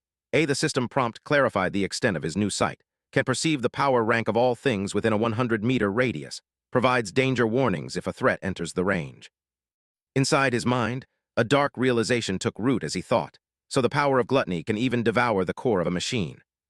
Si Chen stood amidst the wreckage of the laboratory, the sparks from severed cables casting erratic shadows against his stoic face. He was a devourer in a world of prey, a predator who had just consumed the very tools meant to judge him. As the smoke began to clear, the blue light of the system window reflected in his pupils, marking his transition into a silent observer of the weak. The test had ended, but his true assessment was only just beginning. The world through Si Chen's eyes changed instantly as a status window visible only to him flickered into existence. Exquisite demon heart ACTIVATED. He looked out at the sea of students, his new ability overlaying the reality with sharp, technical precision. The air hummed with the pulse of activated mana, sensing the power of everyone within 100 meters. Each student was now tagged with a hovering green hexagon, revealing the truth they tried to hide or the mediocrity they were forced to live with. High E-rank blazed over the heads of the crowd in a uniform wave of weakness. Inside his mind, Si Chen calculated the data with a cold efficiency and thought, now I can see everyone's true rank. This is quite convenient. His gaze swept across the field, the glowing blue light in his irises intensifying as the system fed him a continuous stream of information. No one was a secret anymore. The true power levels of his peers were laid bare, revealing a landscape of profound commonality that didn't interest him in the slightest. Si Chen's eyes settled on the student council president, the analytical overlay instantly identifying the man's hidden depth behind his mask of regal calm. A pink hexagon blazed over his head. Mid-C rank. Si Chen narrowed his eyes, a small smirk playing on his lips as he realized the deception. He thought, so Gong Ting has been hiding his real strength too? Mid-C rank. Mediocre at best. On the stage, the atmosphere was thick with sweating anxiety. Yuan Long coughed into his hand, his face pale as he stood before the smoking testing portal with his colleague. The mechanical judge was dead, a charred ruin of cables and scorched hide. The scientist spoke with a trembling voice that carried over the speakers. Cough. Unfortunately, it seems the demon heart suffered a sudden death due to excessive strain. Today's testing must be suspended. The announcement echoed through the massive stadium, met with a wave of grumbling and confusion. The officials were desperate to hide the anomaly they had just witnessed. As for Si Chen's data just now, it was likely an error, they declared, their words a calculated dismissal. We will report this to the higher-ups. For those who haven't been tested yet, come back tomorrow. We will have a new device ready by then. Ma Long erupted with joy, lunging at Si Chen and nearly knocking him over in his excitement. I don't care what you say. The data wasn't wrong. Our Si Chen is a goddamn genius, he screamed, his voice cracking. Another friend leaned in with sparkling eyes and asked, what does the Great One want to eat today? Si Chen looked at them with a mixture of boredom and exhaustion, sighing as he whispered, let's just go back to the dorm. The celebration was cut short by a jagged, mocking voice from behind. Jiang Jian stood there, his floral shirt clashing with a bitter sneer on his face. I knew it, he barked, his eyes full of venomous jealousy. How could a loser like you ever reach C rank and S rank potential? It was obviously just a glitch in the machine. The bully wasn't finished, his rage boiling over as he pointed a trembling finger at the protagonist's back. You broke the demon heart and now you're just going to walk away? Where's your sense of responsibility? He yelled, spittle flying from his lips. Because of you, the rest of the student council has to wait until tomorrow. Can you even compensate us for the time you've wasted? A low, rhythmic thrumming began to emanate from Si Chen's body, his hand clenching as golden sparks of mana arced between his fingers. The air around him turned cold and jagged, the ground beneath his feet cracking slightly. Inside his mind, his patience finally hit zero. He thought, this guy is never-ending. Si Chen's eyes blazed with a murderous, golden intent, the yellow lightning dancing across his face like a crown of thorns. The shadow over his features grew deep and terrifying, the aura of a monster briefly visible in the red glow of his power. He looked at the screaming man and wondered with a cold, detached bloodlust, should I just cripple him? Just as the tension was about to ignite, a firm voice commanded the space. Jiang Jian, stand down, Gong Ting ordered, stepping between them with an aura of absolute authority. The bully froze, his jaw dropping in shock as the president spoke with a sharp warning tone. Don't be so disrespectful to our teammate. Jiang Jian's eyes widened, stammering out in pure disbelief. Teammate. The field went silent, the gravity of the declaration settling over the crowd like a heavy blanket. Jiang Jian could only stare, his mouth hanging open as he looked from the president to the boy he had just been ridiculing. Teammate, he repeated, his mind unable to process the sudden alliance. Si Chen stood amidst the group, his expression unyielding and cold. Gong Ting turned to Si Chen, his golden eyes unblinking as he extended a hand in a gesture of unexpected alliance. A faint, knowing smile played on his lips as he spoke with the confidence of a man who always got what he wanted. Join my squad. Let's tackle the graduation combat assessment together. The air between them hummed with the weight of the invitation. The president's hand remained steady, a bridge offered across the divide of status and hidden power. He looked into Si Chen's sharp eyes and delivered a focused promise. The highest score in history. It will belong to us. Si Chen. The protagonist stared at the hand, his eyes reflecting the blue sky as he calculated the value of this new, dangerous game he was about to play. The school courtyard buzzed with hushed whispers as Gong Ting, the illustrious student council president, stepped forward. He extended a hand towards Si Chen, his voice carrying a weight of authority and unexpected favor. He actually invited Si Chen to join the team personally. The surrounding students murmured in disbelief. Jiang Jian stood nearby, his face twisted in a mix of shock and suppressed envy. Jiang Jian's mind raced, his teeth bared in a silent snarl of frustration. If this guy joins, someone has to be kicked out of the team. He thought about his brothers, the lackeys who relied on him for a spot. How am I going to explain this to the brothers? But he knew the stakes. Joining Gong Ting team means guaranteed first place in the graduation combat assessment. Si Chen remained motionless, his crimson eyes reflecting a profound indifference that bordered on contempt. To the others, he was a nobody who had just hit the lottery. Jiang Jian glared at him, his internal monologue screaming with entitlement. So many brothers couldn't get in even with bribes. What gives him the right? Swallowing his pride for the sake of the greater plan, Jiang Jian reached out, his fingers clutching at Si Chen's sleeve. The tension was palpable, but since Gong Ting personally spoke, he reasoned with himself, trying to find a way to maintain his own status while accommodating the president's whim. A forced, oily smile broke across Jiang Jian's face as he struggled to suppress his seething displeasure. He clapped a hand onto Si Chen's shoulder, his voice dripping with false camaraderie. He. Since that's the case, then welcome to the team. With a sudden, sharp motion, Si Chen swatted Jiang Jian's hand away as if brushing off a bothersome insect. His voice was cold and flat, cutting through the performative friendliness. Not interested. The world seemed to stop. Jiang Jian's eyes bulged, his mouth hanging open in utter shock at the unprecedented rejection. Gong Ting's gaze sharpened, his golden eyes narrowing as he processed the blatant refusal from someone he considered beneath his station. Do you know what you're saying, kid? Jiang Jian barked, his voice cracking with indignation as he stood behind a stunned Gong Ting. Our team's strength is #1 in the whole school. Si Chen didn't even slow down as he began to walk away. It has nothing to do with me, he replied, his back turned to them. Si Chen glanced over his shoulder, his eyes flashing with a dangerous, predatory glint that made the air feel heavy. You're too noisy, he stated with finality. Don't bother me from now on. Jiang Jian's face turned a violent shade of red, literal fumes of rage seeming to escape his bared teeth. You, he hissed, his hands trembling with the urge to strike. Gong Ting watched Si Chen departing figure, his expression unreadable. Let's go back, the president commanded, his voice calm but icy. The crowd of onlookers was paralyzed by the scene they had just witnessed. Si Chen dared to refuse Gong Ting? A student gasped. Does he have that much guts? Another whispered, eyes wide with terror and admiration. That's the student council president he just blew off.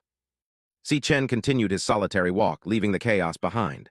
The whispers followed him like a physical weight. Si Chen must want to take first place by himself. A voice chuckled mockingly. After all, his test result was C-grade mid-tier. Anyway, now there's a good show to watch. In the background, two students couldn't help but revel in the drama. Did you see those two's expressions? Hilarious. One of them laughed, nudging his friend. Ha ha ha ha, they were so arrogant in front of us just now. Si Chen is too brave. Gong Ting paused, looking back one last time with a faint, enigmatic smile playing on his lips. It's okay, he told the fuming Jiang Jian. It seems this brother Si Chen has his own ideas. From high above, the school grounds looked like a miniature stage, the figures of the students scattering after the morning's explosive confrontation. The shadows lengthened as the morning sun cast a dramatic light over the impending conflict. Watching from a distance, Yuan Long sighed, the deep scar on his face twitching. Such a pity the two of them couldn't team up, he remarked to the woman standing beside him. I was looking forward to a new school history record being born this year. Ling Yu tilted her head, a playful smile touching her lips as she adjusted her glasses. Isn't it more interesting this way? She asked, her eyes sparkling with the anticipation of chaos. Ling Yu's gaze lingered on the departing Si Chen. Gong Ting was born with a silver spoon in his mouth, she observed softly. This refusal to him is a naked declaration of war. Gong Ting's profile was etched in shadow, his eyes fixed forward with a chilling intensity. Behind the polished facade of the student council president lay a ruthless streak that few dared to provoke. Our president isn't someone easy to deal with. Tusk, he only got the limelight because of a test error, Jiang Jian spat, catching up to Gong Ting. He was desperate to diminish Si Chen's defiance in the president's eyes. He really thinks he's C-grade.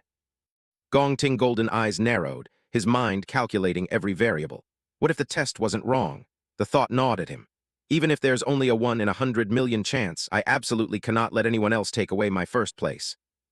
Sensing the president's inner turmoil, Jiang Jian leaned in, his face bathed in a sinister crimson light.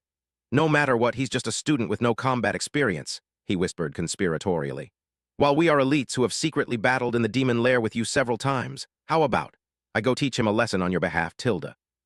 Gong Ting stopped in his tracks, turning a stern, judging gaze onto his underling. In your eyes, am I such a petty person? He asked, his voice low and dangerous. Jiang Jian recoiled, sweating profusely.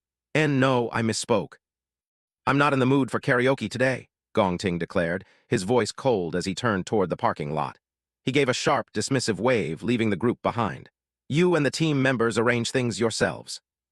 A sharp golden light flared in Gong Ting's eyes as he paused one last time. He looked back, his words carrying a lethal weight that Jiang Jian was all too eager to catch.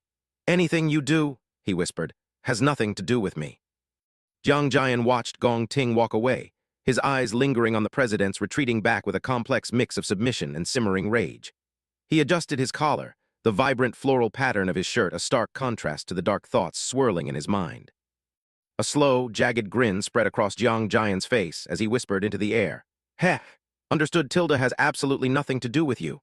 He took Gong Ting's words as a silent blessing, a license to unleash his brutality on the one who had dared to slight them. Later that afternoon, Jiang Jian sat perched on the school stairs, a half-empty soda can dangling from his hand. He looked down at a bowing subordinate who had just arrived with news. "Oh," Jiang Jian's voice was low, dangerous. "You say Si Chen isn't at school?" The white-haired lackey looked up, a sycophantic smile plastered on his face. "Yes, brother Jiang, I just overheard Si Chen saying he's going home for a bit. He left school without even eating." The soda can buckled and sprayed under the sudden pressure of Jiang Jian's grip. A sharp crack echoed through the hallway. Inside his mind, a triumphant roar erupted. "Heaven is helping me." Jiang Jian's face contorted into a mask of pure malice. He could already envision the scene. "Outside the school," he muttered, the words tasting like copper and anticipation. He leaned back, his eyes narrowing as he watched Then, who was walking calmly with headphones on. "This just makes it convenient for me to deal with him even more ruthlessly," Jiang Qin thought, his heart pounding with the thrill of the hunt. Unaware of the vultures circling above, Si Chen walked past the playground fence, his expression unreadable. In my past life, he thought, the memories beginning to surface like dark bubbles from a deep pond. His mind drifted back to a tragedy that had once shaken the world. A Peak Guild team, while conquering a certain demon lair within the territory of Saint He Country, encountered an accident. Inside the demon lair, they encountered a powerful demon never seen before. A massive, pulsing eye of pure pink energy flickered in his memory, a symbol of absolute destruction. Wrath, the name alone carried the weight of 1,000 deaths. The image of giant, eye-covered tentacles shredding hunters like paper flashed before him. The Peak Guild team was annihilated. From then on, Wrath walked out of the demon lair and descended upon the human world. This is all the information I currently know. Si Chen stood tall, his gaze fixed on a future only he could see. In this life, to quickly determine the specific location of the demon lair where Wrath is, I formulated a plan. And to start this plan, he arrived before a grand, classical building, the Mithril Monster Exchange. It stood as a monument to wealth and power. I need a large sum of money, he realized, his eyes scanning the opulent facade. Stepping into the hushed, expensive air of the lobby, Si Chen took in the polished floors and professional staff. The Mithril Monster Exchange, under the Mithril Guild, will become the country's largest material exchange in the future. Rows of glinting swords and heavy axes lined the walls, each one a tool for survival. The weapons and equipment in the hands of awakeners are key elements determining their strength. The Monster Exchange is the necessary transit station for buying and selling equipment. Si Chen reached into his bag and pulled out several jagged, off-white objects, clattering them onto the counter. It is also the fastest way for me to get money right now. The appraiser, a man in a crisp vest and round glasses, picked up one of the drops with a gloved hand, holding it up to the light. He looked at Si Chen with a mixture of skepticism and condescension. "You, a student, where did you get this thing from?" "It was dropped by a monster," Si Chen replied simply, his voice devoid of emotion. The appraiser squinted at the jagged tooth, his brow furrowed in confusion. "How come I've never seen it?" Behind him, a young employee with pink hair leaned in, her eyes wide with recognition. This was Xiao Li, a new trainee at the exchange, her pink hair tied back with a neat red bow. She gasped, a spark of excitement in her eyes. "If I remember correctly, this should be a drop from the E-grade cloud-type monster beast Sangson's Fang." Xiao Li didn't stop there, her knowledge pouring out in a rush. According to records, Sangson's Fang can be made into an E-grade cloud-type scepter, or ground into powder. The appraiser waved his hand dismissively, his face flushing with annoyance. All right, stop lecturing. What tricks can an E-grade item play?" He straightened his bow tie, his voice rising in an arrogant huff. "Our exchange has always been a VIP system. Those who come are awakeners with identity and status. What passes through my hands are high-grade goods of D-grade and above. It's normal for me not to recognize this kind of small E-grade item." He turned away, his expression souring as he muttered to himself. "There have been too few high-grade customers recently. At this rate, when can I be promoted to supervisor?" He glanced back at Si Chen, who was casually checking his phone. Really unlucky, always encountering this kind of troublesome guy with no benefits. The appraiser thought bitterly. Might as well push it all to the newbie. The appraiser jerked a thumb over his shoulder, already dismissing the troublesome student from his mind as he walked away.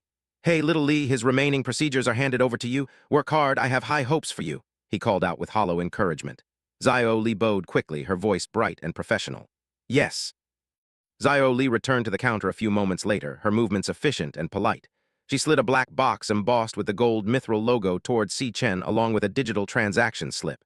"Here is your money, please keep it safe," she said, offering a small smile. "Is there anything else you need help with?" Si Chen looked down at the transaction slip, his crimson eyes scanning the figures. 18,000 credits. It wasn't a fortune, but inside his mind he calculated the immediate needs. He thought 18,000 enough to solve the rent for now. It was a solid start, a small piece of the puzzle falling into place. But he wasn't finished, not by a long shot. He raised his hand, a surge of energy manifesting in his palm like digital static. He looked at the stunned staff members and said, "Then next." The air in the exchange began to vibrate with a latent power. With a violent tear in space, he pulled a massive, jagged weapon from his dimensional storage. It was a bone-white greatsword pulsating with a malevolent purple aura, its surface etched with otherworldly runes. He slammed the hilt onto the counter and commanded, "Help me look at this." Zio Lee, the pink-haired employee, recoiled in sheer awe. Her breath hitched as she stared at the terrifying beauty of the blade. She gasped, What a cool greatsword." She had never seen anything that radiated such a visceral sense of dread. She leaned in, her eyes wide with professional curiosity. Her mind raced to categorize the impossible object. She thought, although I've never seen it, I feel it's at least B grade. No, maybe it can reach a grade. The mere suggestion of such a high rank sent a shiver down her spine. The senior appraiser scoffed, his face twisting into a mask of arrogant derision. He laughed at the girl's ignorance and barked, "HMPH? A grade? What are you dreaming of? The market price for a grade weapons is heading straight for 1 million. I've worked here for so many years and haven't encountered a single one." "You're right," a calm, authoritative voice cut through the appraiser's bluster. A man with teal-blue hair and sharp glasses stepped into the room, his presence immediately commanding respect. He looked at the weapon and stated, "This is certainly not some B-grade or a grade equipment." Thinking his superior was confirming his own low assessment, the appraiser bowed and chuckled servilely. He gloated, "The boss has sharp eyes after all. I told you, what good stuff can this poor student bring out?" He anticipated the humiliation that would surely follow for the young man. But Qing Zhai, the manager of the exchange, ignored the sycophant. His eyes were fixed on the blade with an intensity that bordered on reverence. He adjusted his glasses and declared, "This is clearly from the Purgatory Lands S-grade equipment." The revelation hit the room like a physical blow. The appraiser's jaw hit the floor, his eyes bulging behind his spectacles. Zio Lee let out a muffled shriek of disbelief. Together, they stammered out the impossible truth. "SSS grade?" The air in the room felt heavy, charged with the weight of the legendary treasure. Qingzhai moved with lightning speed, reaching out to grasp Si Chen's hand in a firm, respectful grip. His demeanor had shifted instantly from professional detachment to eager hospitality. In the background, the appraiser could only watch in mute, bug-eyed horror at his own catastrophic misjudgment. "Welcome, distinguished guest," Qingzhai proclaimed, his smile wide and welcoming. He gestured toward the back of the facility and insisted, "Please follow me to the VIP room. Feel free to mention any requests." Zio Lee followed behind, carefully carrying the heavy bone sword as if it were a fragile holy relic. Si Chen followed, a faint, knowing smirk playing on his lips. Everything was going exactly according to plan. As he watched the manager's eager back, he thought, "You finally appeared." He knew the value of his bait, and he had finally caught the big fish he wanted. He studied the man leading him, Qing Zhai, a successful businessman who would one day become the country's largest material exchange mogul. Si Chen recognized the sharp, calculating intellect behind those glasses. This was a man he could do business with. They settled into the opulent VIP lounge, the air thick with the scent of expensive tea and old money. Zio Lee poured the steaming brew with trembling hands, the steam rising in delicate curls as the two men prepared to discuss a deal that could change their lives. Qingzhai leaned forward, his elbows resting on the polished table. He looked at the S-rank weapon lying between them and asked, "Sir, may I ask how much you intend on selling this piece of equipment for?" He braced himself for an astronomical figure. Si Chen leaned back into the plush sofa, his expression unreadable. He didn't hesitate. He looked Qingzhai directly in the eye and said, 1 million. The simplicity of the number was jarring in the context of the artifact's true worth. Qingzhai recoiled, his eyes flashing with genuine shock. He almost couldn't believe his ears. The number was far too small, a mere fraction of what he had expected. He stared at the young man, wondering if he was joking or if he simply didn't know what he held. "You're only asking for 1 million. Qingzhai's voice wavered with disbelief. He stood up and continued. Sir, you do understand that even A-rank equipment are able to sell for millions. This S-rank weapon would be able to fetch at the very least tens of millions on the market. He paced the room, his mind reeling. He gestured wildly at the greatsword, his professional integrity compelling him to speak the truth. This weapon could even cause a crowd stampede, it's that valuable. He couldn't fathom why someone would let such a treasure go for so little. It was a deal too good to be true. Si Chen sipped his tea calmly, unfazed by the manager's outburst. He clarified his proposal with surgical precision. I want to use this S-rank weapon as collateral to get a loan of 1 million. I'll pay it back in 1 month. He had no intention of losing the sword. Qingzhai fell silent, his analytical mind spinning into high gear. Using an S-rank weapon to secure a loan? Is this something a university student would normally think about? He studied the boy, looking for any sign of weakness or deceit. He saw none. Inside his head, Qingzhai ran through a dozen different scenarios. It seems he has no intention of actually selling this sword. Does he intend to use it for himself later? He's certainly wiser than his age would suggest. And having a treasure like this sword in his possession. Is he a rich kid who ran away from home? Or is he a prodigy hiding his true abilities? Either way, it's clear he's not an ordinary man. Si Chen leaned back, watching the manager's reaction with an unshakable poise. I'll repay the principal right away in just 1 month, and I'll pay an interest of 10% the following month. How does that sound? It was a fair, even generous offer, but the sheer confidence radiating from the boy was frankly intimidating. Qingzhai took a deep breath, deciding to take the gamble on this enigma. He needed to probe deeper into Si Chen's identity, and he needed a private setting to do so. He looked over at his employee and said, Xiao Li, would you please step outside? The pink-haired girl bowed and retreated, closing the door and leaving the high men alone in a heavy, expectant silence.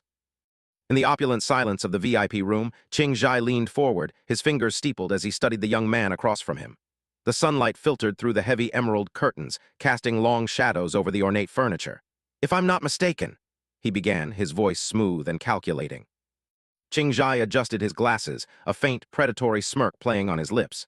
His blue hair caught the light as he peered over the rims.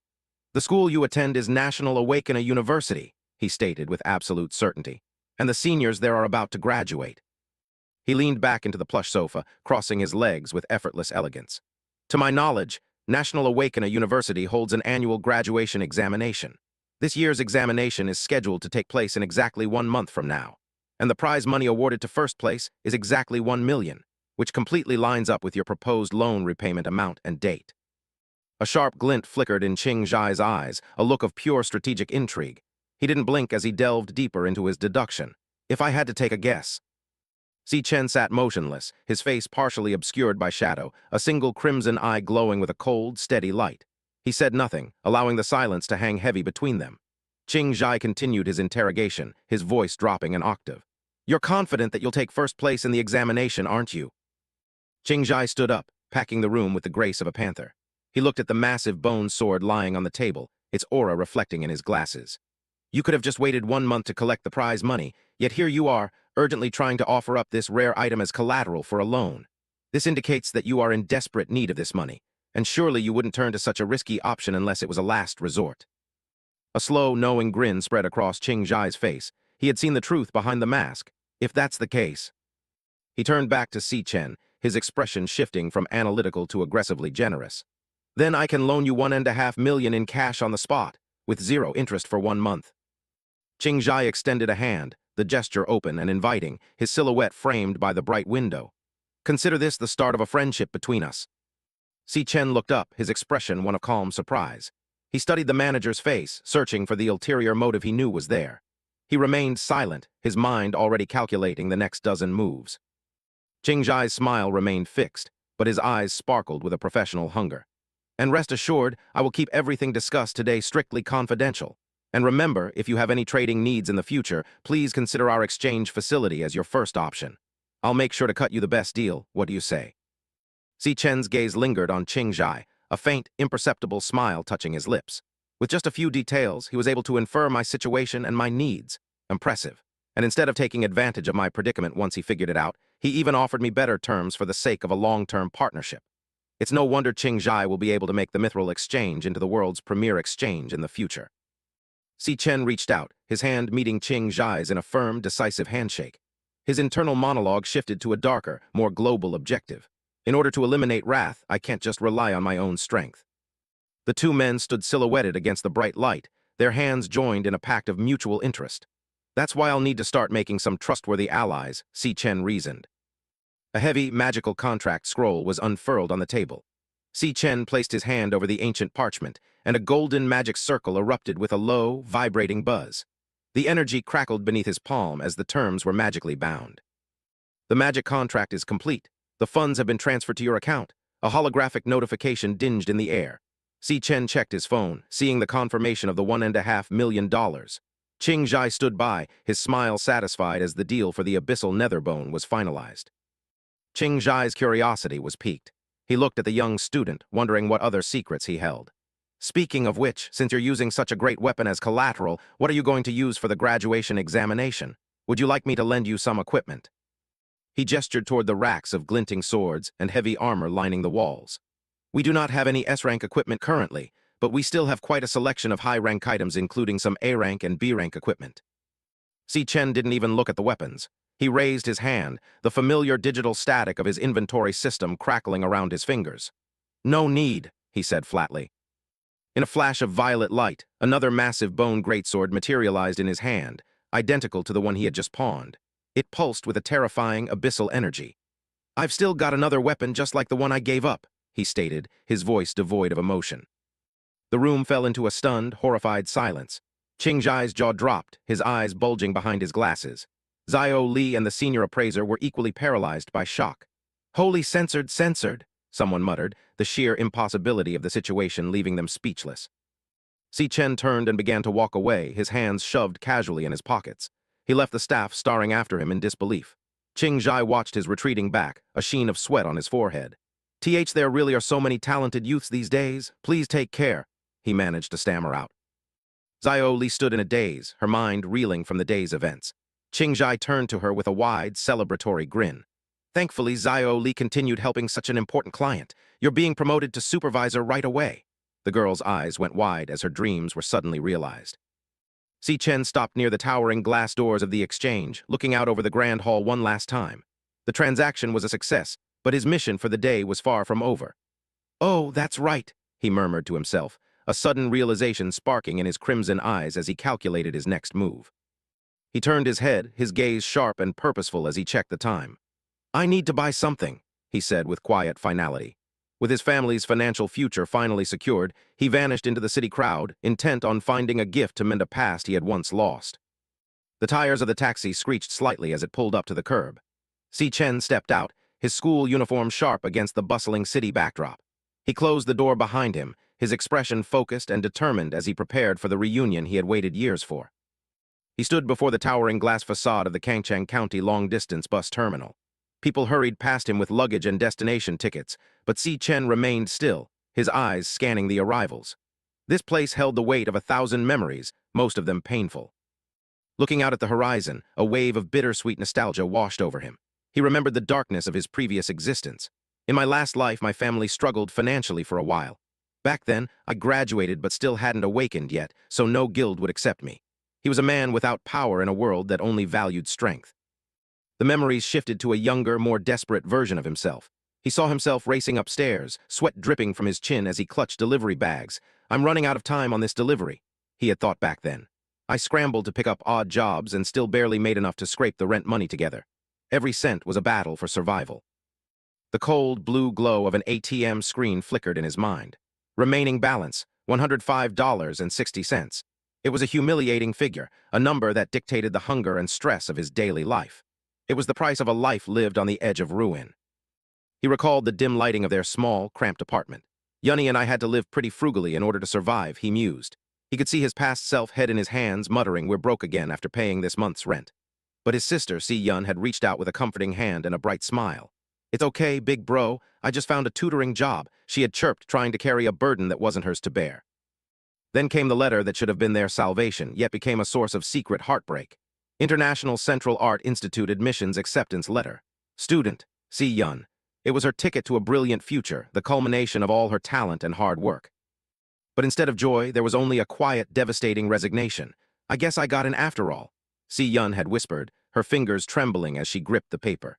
She didn't look at it with triumph, but with the hollow gaze of someone who had already decided to let it go. The sound of tearing paper echoed in his mind like a gunshot. But it's too far away, and I want to stay near my big brother. She had cried out, making excuses for the sacrifice she was making. Si Chen's heart ached as he realized the truth he hadn't seen back then. She was so worried about adding more financial burden on the family that my little sister gave up on her dream school. Shaking off the ghosts of the past, Si Chen checked his phone, the modern interface a stark contrast to his dark reflections. It's getting pretty late. Yunny should have gotten off the bus by now, he thought, his anxiety rising with every passing minute. Suddenly, a high-pitched, familiar shout cut through the terminal's terminal noise. Bro! Si Chen's head snapped toward the sound, his heart leaping into his throat. He recognized that voice anywhere. A blur of motion headed straight for him. Bro, how many times have I told you, if you're gonna pick someone up, you gotta go to the exit, not the entrance. The scolding was music to his ears, a grounding reality after his descent into memory. There she was. Si Yun stood there with her bright yellow suitcase, looking exactly as he remembered, yet more vibrant than any ghost. Her presence was a living rebuke to the poverty they had once known.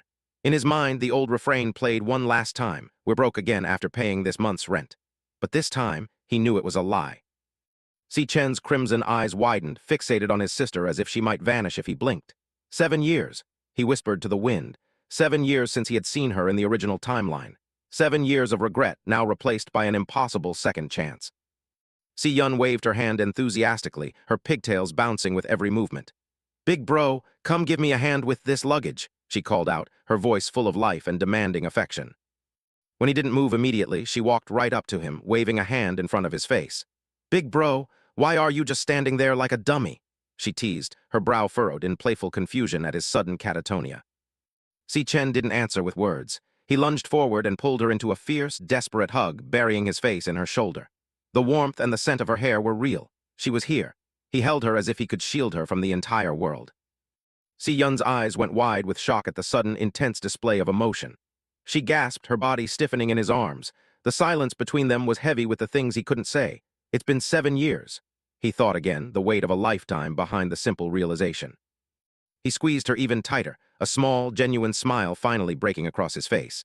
Since I've been able to see you, Yunnie, he whispered into her hair. The cold, calculating star warrior was gone, replaced by a brother who had finally found his heart. Si Yun began to squirm, her arms flailing as she tried to regain some personal space.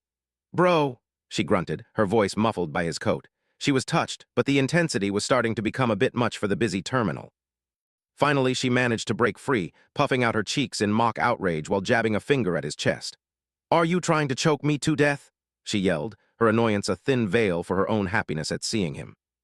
She snatched up her bag and started walking toward the parking lot, her head tossed back. You've been acting really weird the last couple days. Did you get rejected by a girl or something? Come on, hurry up. Let's go home. Si Chen followed behind, a soft chuckle escaping him. No, I didn't, he muttered, content to let her lead the way. As they walked together, the sun began to set, casting a golden glow over the terminal. Si Yun talked incessantly, her voice a bright melody in the evening air. Oh yeah, the ride to take my exam this time was crazy. Let me tell you about it. 10%. Si Chen listened to every word, every nonsensical detail, cherishing the normalcy of it all. Si Chen watched her profile, her eyes sparkling with pure, unfiltered excitement as she recounted the highlights of her journey. This time around, he thought, his own gaze softening with a profound, unspoken promise. Everything was going to be different. This time he would ensure the ending was one of their own making, a future where they finally held all the cards. He looked at her radiant, happy face and made a silent vow that resonated through his very soul. I won't let you suffer anymore, he told her in his heart. There would be no more torn acceptance letters, no more desperate odd jobs, and no more hunger. He had the power now, and he would use it to build her a world where she could truly dream. Yet even as they walked, the light was fading, and a darker reality was preparing to greet them in the quiet streets ahead. The shadows lengthened in the narrow alleyway as the sun dipped below the horizon. A group of men huddled together in the gloom, their eyes fixed on the street corner. One of them pointed a calloused finger and grunted, "This is definitely the way that punk Si Chen takes to get home." The air was thick with the scent of stagnant water and impending violence. Jiang Jian stood at the center of the group, the vibrant floral pattern of his shirt almost glowing in the dim light. He took a long drag from his cigarette, the tip burning a bright, angry orange. He looked at his hired muscle, their faces obscured by masks, and commanded, "Go hide, and the moment he shows up, we'll jump him." He exhaled a thick cloud of smoke, a predatory glint in his eyes. A slow, jagged grin spread across Jiang Jian's face, revealing a row of sharp teeth. He leaned closer to the shadows, his voice a low, raspy whisper that carried the weight of 1,000 grudges. "I'll make sure he learns. What happens when you mess with me?" He chuckled, a dry, hollow sound that echoed against the damp brick walls. The trap was set, and the Star Warrior was walking right into it. In a narrow, dimly lit alleyway, shadows lengthened as a group of figures paced with impatient energy. One of the thugs, gripping a heavy metal pipe, looked toward his leader with a hint of hesitation. He muttered, "By the way, boss, since a bunch of us student council members are here, what if things go too far?" The air was thick with the scent of damp concrete and malice, a trap set for an unsuspecting prey.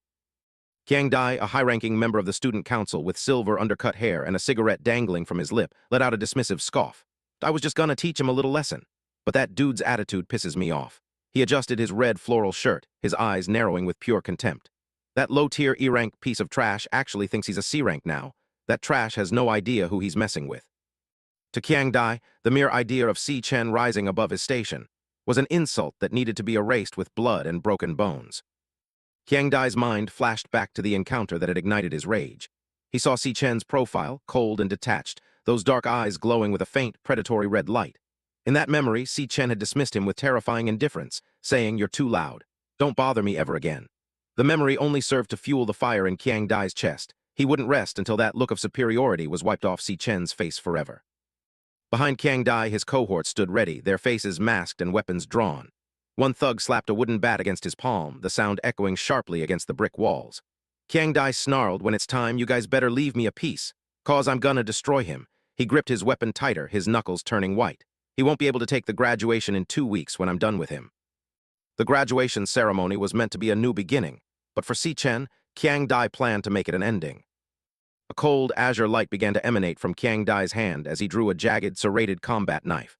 The energy hummed with lethal intent, marking him as a formidable cloud-type assassin. He grinned, a sadistic expression twisting his features as he felt the power surging through his veins. "I'm one of the best cloud-type assassins in the entire school." He spat the words out like venom. "Just wait till I'm done with you, you poser piece of shit."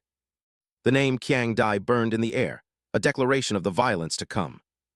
Outside the oppressive gloom of the alley, the day was bright and deceptively peaceful. Si Chen walked alongside his younger sister, Si Yun, their shadows stretching out over the pavement. The city hummed around them, unaware of the predators waiting just a few blocks away. For Si Chen, this moment was precious, a slice of normalcy he was determined to protect, even as he sensed the shifting atmosphere around them. Si Yun sipped on her drink, her large, expressive eyes fixed on her brother. She had always been the more observant of the two, and the subtle shift in Si Chen's demeanor over the past few days hadn't escaped her. "Hey, big bro, you've been acting pretty weird the last couple of days," she noted, her voice tinged with concern. "Are you stressed over the graduation exam?" To her, he seemed more focused, more intense, as if he were carrying a weight she couldn't see. She continued to study him, her head tilted slightly as they walked. "I mean, a simpleton like you doesn't normally get caught up in your emotions," she teased, trying to lighten the mood. Si Chen remained silent, his gaze fixed forward, his expression unreadable. He was no longer the simpleton she remembered, but a man who had seen the abyss and returned with its hunger, though he kept that side of himself hidden deep beneath the surface. Seeing his lack of response, Si Yun's expression turned serious. She stepped in front of him, her eyes bright with determination. "Big bro, no matter what happens, you gotta pull yourself together. Weren't you always the one telling me that?" She quoted his own words back to him, her voice firm. "Life's a long journey, and chances will come to you sooner or later." It was a mantra they had lived by during their hardest times, and she wanted to make sure he hadn't forgotten it. A moment later, her serious facade broke, and she began to skip ahead, her voice ringing out in a cheerful if somewhat off-key melody. "How does that one song go again? Believe in yourself, tilde oo, tilde o, she sang, her laughter echoing through the narrow street. Her innocence was a stark contrast to the darkness Si Chen knew was lurking just around the corner, a reminder of exactly what he was fighting for.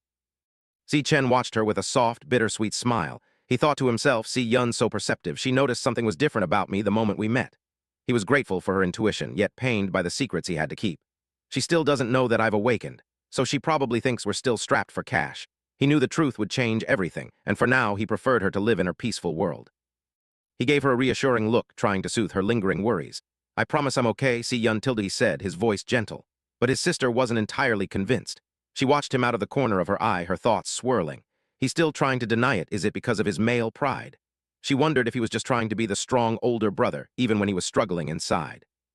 She let out a dramatic sigh, shaking her head as they continued their walk.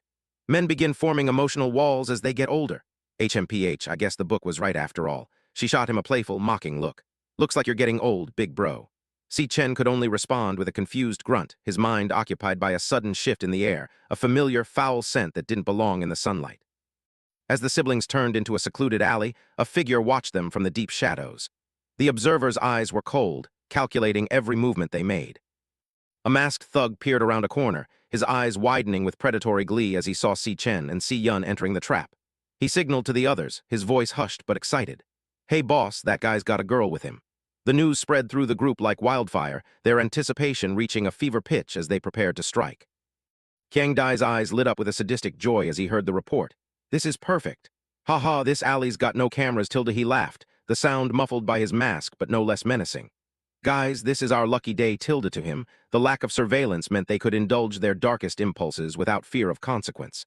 The stage was set for a slaughter, and he couldn't wait to begin. Si Chen's eyes narrowed, the world around him slowing down as his senses heightened. A sharp, metallic scent filled his nostrils, cutting through the stagnant air of the alley. "This smell," he thought, his blood beginning to simmer. It was the unmistakable stench of killers, of people who had discarded their humanity for power. The predator in him stirred, recognizing the threat long before it showed its face. He glanced back over his shoulder, his red eyes scanning the darkness behind them. "It's those guys from the student council," he realized, his mind quickly identifying the silhouettes of the thugs he had seen before. They were blocking the exit, their weapons glinting in the dim light. They were no longer just bullies, they were a direct threat to the person he loved most in the world. The group of thugs stepped out from the shadows, their presence filling the narrow space. Qiang Dai stood at the front, his knife humming with energy, his eyes fixed on Si Chen with a look of pure hatred. "They've got a lot of nerve coming here," Si Chen thought, his resolve hardening into steel. They had chosen the wrong day and the wrong person to ambush. He wouldn't let their filth touch his sister. With a sharp pop, Si Chen opened a small case and pulled out a wireless earbud. His movements were calm and deliberate, a stark contrast to the chaotic energy radiating from the thugs. He wasn't reaching for a weapon. He was preparing a shield of a different kind. He knew exactly what was about to happen, and he refused to let his sister witness the carnage that was about to unfold. He gently took Si Yun by the shoulder, his touch firm but reassuring. Before she could react, he carefully placed the earbud into her ear. She looked at him with a mix of surprise and confusion, her drink momentarily forgotten. For a fleeting second, the tension in the alley seemed to vanish, replaced by a quiet, intimate moment between siblings in the middle of a war zone. "Si Yun, I've been really into this song lately and playing it on repeat. Here, listen," he said, his voice a soothing balm against the rising threat. Si Yun blinked, her eyes wide with bewilderment. "Big bro, when did you start listening to music?" she asked, her voice innocent and light. She was completely unaware of the monsters closing in on them, her world suddenly filled with the rhythm of the song he had chosen for her. As the music began to play, Si Yun closed her eyes, letting the melody wash over her. She couldn't hear the clicking of knives or the low growls of the thugs.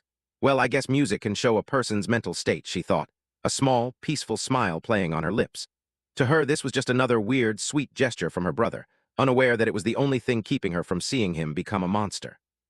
Si Chen's jaw tightened, the mask of a caring brother dissolving into the lethal coldness of a killer. The warmth in his eyes vanished, replaced by a predatory light that seemed to swallow the very shadows of the alley. He didn't look back at Si Yun. His entire being was locked onto the trash, blocking their path. The time for games was over. The Devourer was ready to feast, and he would start with the cowards who dared to threaten his family. With Si Yun safely cocooned in her musical world, Si Chen stepped forward into the gloom. In her mind, she thought, "So I'll listen and get to know my big bro better," completely unaware that the version of him she knew was being replaced by something ancient and hungry. His eyes flared with a brilliant, supernatural blue light, and an overwhelming pressure began to radiate from his form, distorting the air around him. He was no longer a student or a brother. He was an apex predator, and as he narrowed the gap, his gaze began to categorize the fodder ahead. A holographic interface flickered over the alley, scanning the threats ahead. Qiang Dai stood at the front, identified as a D-rank low-tier threat, flanked by several lackeys marked as E-rank high-tier and mid-tier. They were mere fodder, overconfident in their numbers, unaware that they were stepping into a slaughterhouse. Qiang Dai adjusted his mask, his floral shirt stark against the grimy brick walls as he led his pack forward. In her own world, cocooned by the earbuds, Si Yun closed her eyes and drifted with the melody. The lyrics sang, "The rust swallows up the bird's reflection. The sky shatters into an echo of goodbyes." She was blissfully unaware that just inches away, the air was vibrating with the intent to kill. The contrast was absolute, peace within her mind and a storm brewing in the alley. The goons lunged, their weapons raised as they charged down the narrow passage. The music in Si Yun's ears continued its melancholic count. The days on the calendar fade away, counting down to humanity's final civilization. The thugs were a blur of red and orange, shadows racing against the dim light, closing the distance to the two siblings. Si Chen didn't move yet, his eyes tracking every frantic step they took. Inside Si Chen's mind, the clock turned back to a time of despair. He remembered the year 2160 in my last life was when I lost my last family member. It wasn't until the year 2167 that I was reborn and able to come back, and I could finally see my little sister again. Golden lightning began to crackle around his form, a manifestation of the raw power and memory surging through him.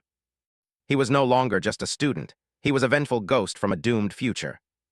The lightning intensified, arcing across his face as his eyes glowed with a terrifying intensity. He thought, "This is the first time in 7 years that I've been reunited with my family." The sheer weight of those lost years pressed down on him, fueling a rage that had been simmering since his rebirth. He looked at the charging scum not as people, but as obstacles to the only light left in his life. A snarl curled his lip as the golden sparks bit into the air. He roared in his mind, "How dare you all come and ruin this moment?" The thugs were closing in, their wooden bats and pipes swinging wildly. To them, he was just a target. To him, they were desecrators of a sacred reunion. The moment was shattered, and someone was going to pay for it in blood. Si Chen exploded into motion. He launched himself into the air, a shadow silhouetted against the blinding white light of his own power. With a deafening slam, his leg connected with the face of the first goon. The impact was visceral, teeth shattering, and blood spraying in a crimson arc. The thug's head snapped back, his body sent sprawling before he even realized he'd been hit. The other goons hesitated, their eyes wide as they watched their comrade get dismantled in a heartbeat. A bat flew through the air, discarded in the shock of the moment. One of them began to sweat, the realization of the gap in their power finally sinking in. The alley, once their hunting ground, had suddenly become a cage with a monster they couldn't control. The world remained silent for Si Chen, the music wrapping her in a gentle embrace. Ruins disguised as a problem, crumbling walls split to reveal a blue peak, the lyrics flowed. She stood still, her eyes closed, a silent anchor in the middle of the violence. Behind her, the air was thick with the scent of ozone and iron, but she felt nothing but the rhythm. Si Chen spun, his fist trailing arcs of golden electricity as he drove it into the stomach of another attacker. No one left to perform with laughter and scorn are only in my shadow. The music sang in the background of the carnage. The force of the blow folded the man in half, the air driven from his lungs in a wheezing gasp. Si Chen was a whirlwind of precision and brutality, moving too fast for the eye to follow. One of the masked lackeys stumbled back, his eyes bulging in terror as he watched his friends fall like wheat before a scythe. "AHH!" he screamed, the sound lost in the chaos. He raised his arms in a desperate attempt to protect himself, but there was no defense against the speed and power descending upon him.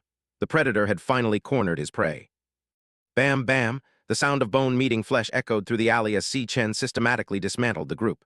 He moved with a grace that was as beautiful as it was lethal, ducking under a clumsy swing and delivering a counterblow that sent another goon spinning into the brick wall.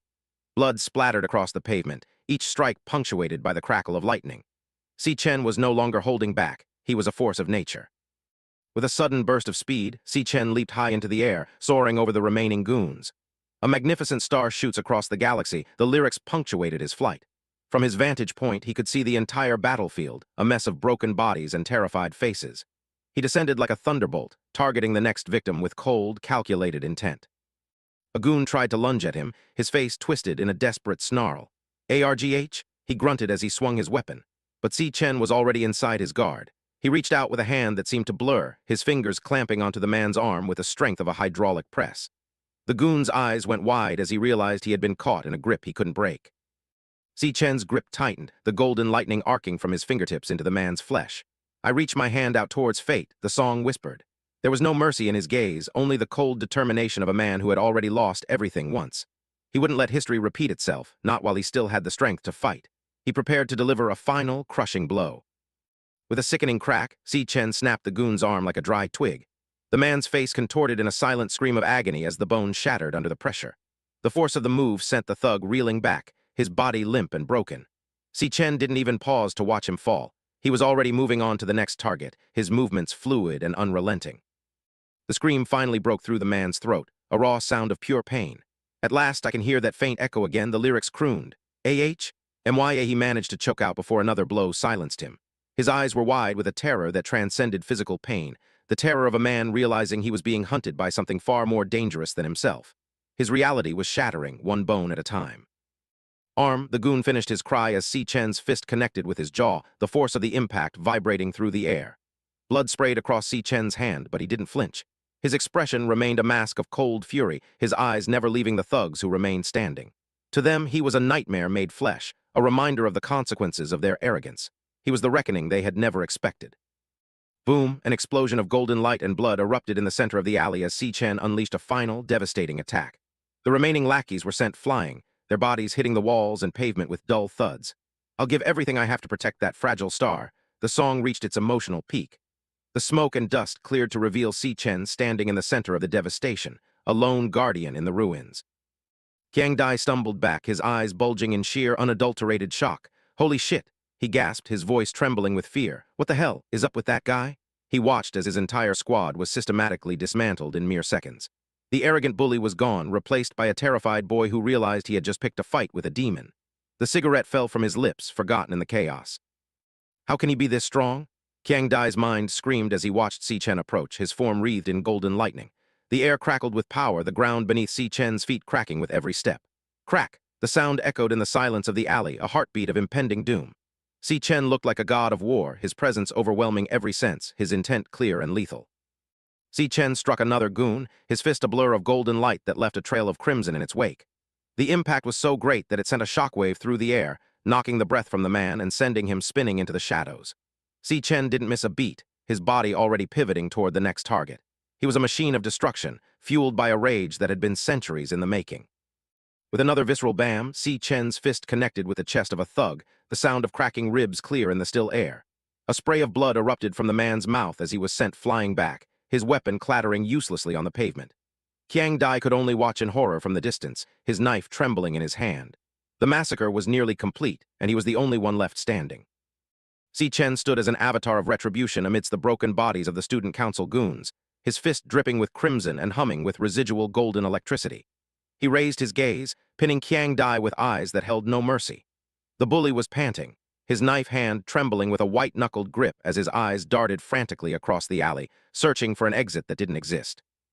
Though only a few yards separated them, Si Chen's oppressive presence filled every inch of the corridor, a suffocating weight of impending judgment that crushed the very air from Qiang Dai's lungs.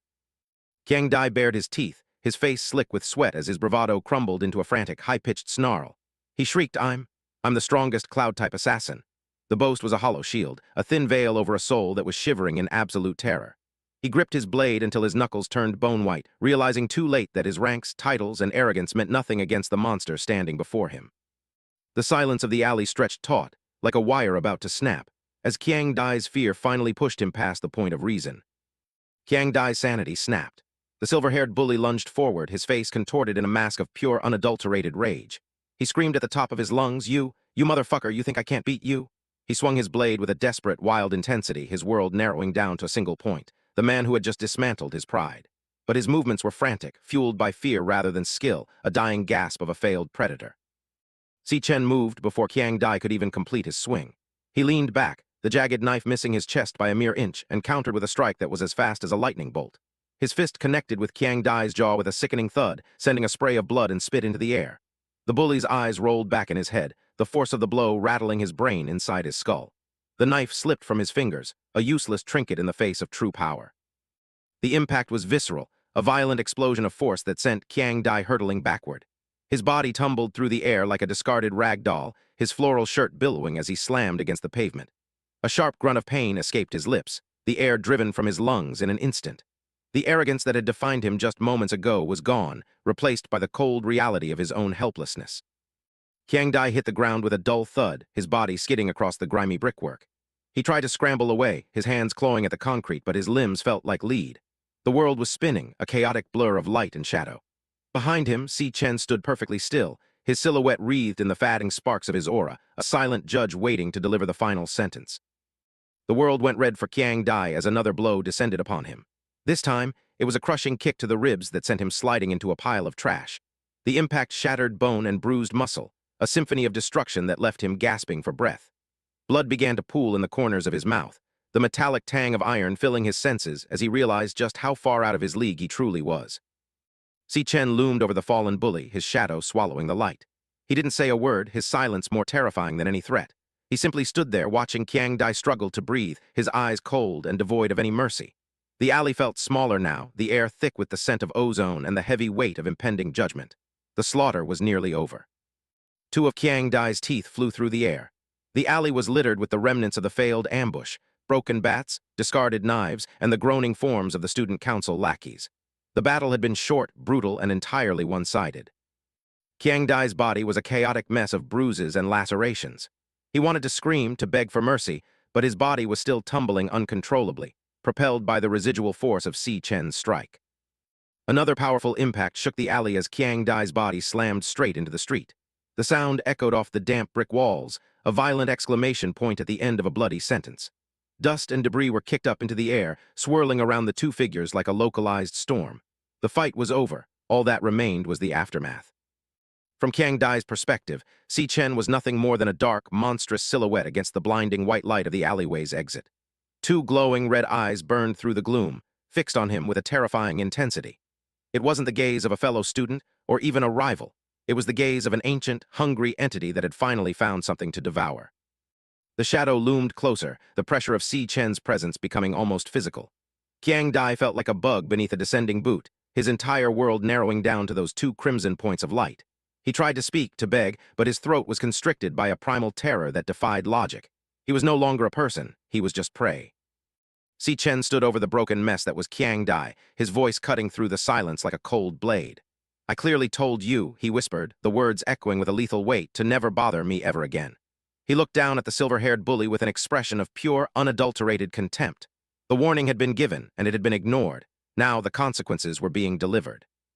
He leaned in closer, his red eyes boring into Qiang Dai's soul. "What part of that did you not understand?" he asked, his voice low and dangerous. The air around them crackled with residual electricity, the scent of ozone mixing with the copper tang of blood. Si Chen wasn't just angry, he was offended that such a pathetic creature had dared to think it could stand against him. Qiang Dai's mind was a chaotic storm of pain and realization. "MYRIBS are all broken," he thought, his chest heaving as he struggled for air. "URGH, and both of MY legs are numb." The sheer scale of his injuries was starting to sink in. His rank assessment was real. SICHEN really isn't a D rank. The terror reached a new height as he realized just how badly he had miscalculated. Sorry. He managed to wheeze out, the words thick with blood and shame. Si Chen didn't accept the apology. Instead, he grabbed Qiang Dai by his floral shirt and shoved the serrated edge of the combat knife against the bully's mouth. "Shut UP, he hissed, his gaze narrowing until his eyes were nothing but slits of fire. "If you make a sound, I'll kill you." The cold steel bit into Qiang Dai's lips, a silent promise of the violence that was only a fraction of a second away. Any shred of defiance left in the bully vanished in an instant. Qiang Dai stared up into those burning red eyes, a single tear of pure terror tracing a path through the blood and grime on his face. His eyes aren't lying, he thought, his heart hammering against his broken ribs like a trapped bird. He really will kill me. The realization was absolute. This wasn't a schoolyard fight anymore. This was a survival situation, and he was failing miserably. He squeezed his eyes shut, waiting for the end. A massive, monstrous shadow erupted from behind Si Chen, a manifestation of his overwhelming killing intent. It looked like a demonic beast, its eyes glowing with the same hellish light as his own. Qiang Dai's mind buckled under the pressure. He's clearly just a student, so why does he have such an intense killing intent? What the hell has he been through? He realized then that Si Chen wasn't just strong. He was something else entirely, a survivor of a darkness that Qiang Dai couldn't even imagine. Si Chen pulled the knife away, but his gaze remained fixed on the bully. "You better remember every single word that I'm about to say," he began, his voice dropping into a register that made the very air vibrate. He was no longer just a boy. He was a sovereign, delivering a final decree to a rebellious subject. Qiang Dai could only lie there and listen, his entire body trembling with the effort to remain conscious. "All of you pieces of shits can rot for all I care," Si Chen continued, his gaze sweeping over the groaning forms in the alley. "But you better not bother me ever again." He looked back at the terrified Qiang Dai, his voice sharpening. "And if you guys ever try to harm MY's sister, no, if you even appear in front of her." He paused, letting the weight of the threat sink in. The alley seemed to grow colder with every word he spoke. "Then one by one," he whispered, his eyes widening with a terrifying, manic intensity. The knife flashed in the dim light as he emphasized his point. "Without a second thought, I'll make each of you disappear permanently." The promise was clear. He wouldn't just beat them, he would erase them from existence. The sheer savagery of the threat left Qiang Dai breathless, his mind unable to comprehend such cold-blooded determination. Si Chen leaned in one last time, his face just inches from Qiang Dai's. "Got it?" he demanded. The bully could feel the heat radiating from Si Chen's skin, a physical manifestation of the power he had just witnessed. He looked into those red eyes and saw a bottomless abyss, a darkness that was both beautiful and utterly horrifying. There was no room for doubt. The message had been received loud and clear. Qiang Dai gave a weak, frantic nod, his teeth chattering in his mouth. "Nod." He managed to grunt, the simple action sending a fresh jolt of pain through his broken jaw. He was no longer the arrogant cloud-type assassin. He was just a broken boy begging for his life. Si Chen watched him for a moment longer, his expression unreadable, before finally releasing his grip and standing up. Si Chen walked away without a backward glance, his shoes clicking rhythmically on the damp pavement. He stepped over a discarded knife. his silhouette fading into the shadows of the alley's exit. Behind him, Qiang Dai lay slumped against a wall, his world broken and his pride shattered. The predator had left, but the fear he had planted would remain forever, a silent guardian protecting the siblings from anyone else who dared to cross their path. Cocooned in her own world, Si Chen let the melancholic melody drift through her earbuds. When the migrating birds return, the sky will return to its usual cloudy and sunny cycle, the lyrics crooned.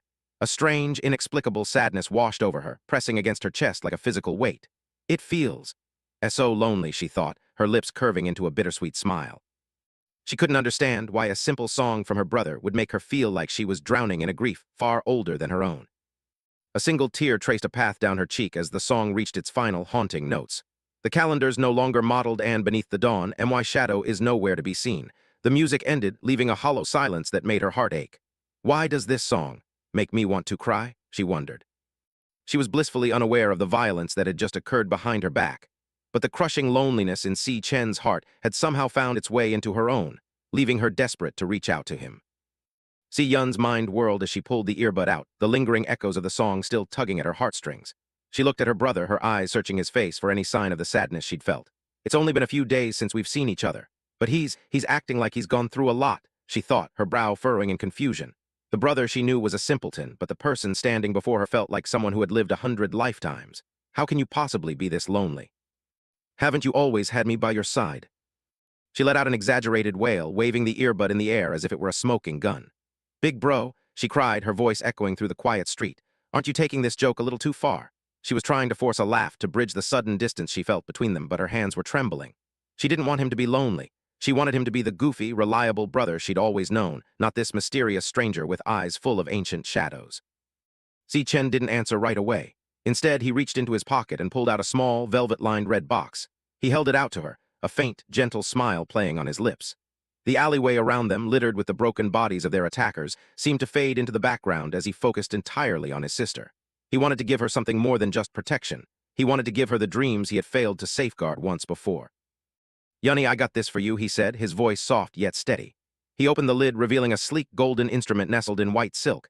It caught the dim light of the street lamps, sparkling with a promise of something magical. For Si Chen, this wasn't just a gift. It was a token of his rebirth, a physical proof that this time, things were going to be different. He watched her reaction closely, his red eyes softening with a warmth that was reserved only for her. Si Yun gasped, her hands flying to her mouth in utter disbelief. Is this a magic holographic pen? She stammered, her eyes wide as saucers. It's the latest style from Drag Co. She recognized the brand immediately. It was the kind of luxury item they could usually only dream of seeing in a store window. The shock was written all over her face, her previous worries about his personality forgotten in the face of such an incredible, impossible treasure. Her excitement quickly turned to concern as she realized the sheer value of what she was holding. This costs over 10 grand, she exclaimed, looking back at her brother with a mix of awe and suspicion. Where'd you get the money for it? Si Chen simply shrugged, his expression unreadable, a small smirk dancing on his lips. He didn't want to tell her about the Devourer system or the monsters he'd slaughtered to earn his keep. He just wanted her to enjoy the fruits of his dangerous new life. As Si Yun stared at the pen, tears began to well in her eyes. She bit her lip, her voice trembling. Maybe we should just return this. It's way too expensive. I don't like it that much, she lied, her fingers gripping the golden casing tightly. Inside his mind, Si Chen's heart broke all over again. In my last life, I failed to protect you, he thought, the memory of his failure a bitter sting. I couldn't even protect your dream. Seeing her selflessness now only strengthened his resolve to never let her go without again.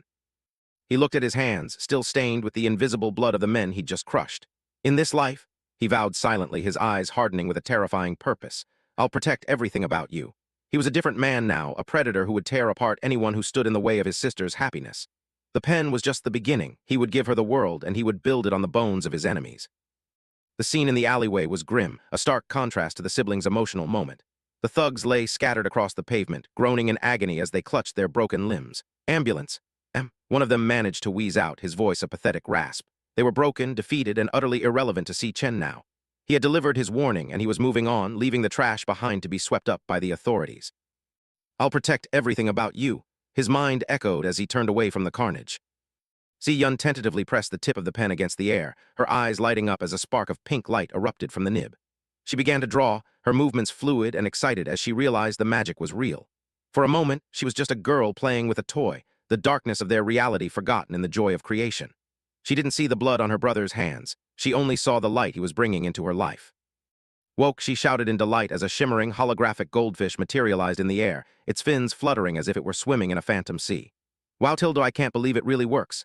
It can draw holographic images in the air. She giggled, her previous tears forgotten.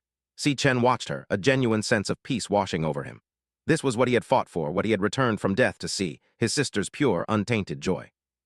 As long as she could smile like that, every drop of blood he spilled was worth it. Later that evening, back in their modest apartment, they sat down to a humble meal. Si Chen slurped his noodles with gusto, a flush of contentment on his cheeks. As long as you like it, Yunny, he said between bites. Yunny's fried egg noodles are seriously the best. He was no longer the cold-eyed assassin from the alley. He was just a hungry brother enjoying his sister's cooking. The warmth of the home was a sanctuary, a place where the shadows of his other life couldn't reach him.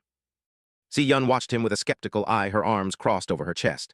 But big bro, we still have to pay the rent, she reminded him, her voice firm despite the underlying worry. And you're just throwing money away like this. She was the one who managed their meager finances, and the sudden appearance of such an expensive gift was as much a cause for stress as it was for joy.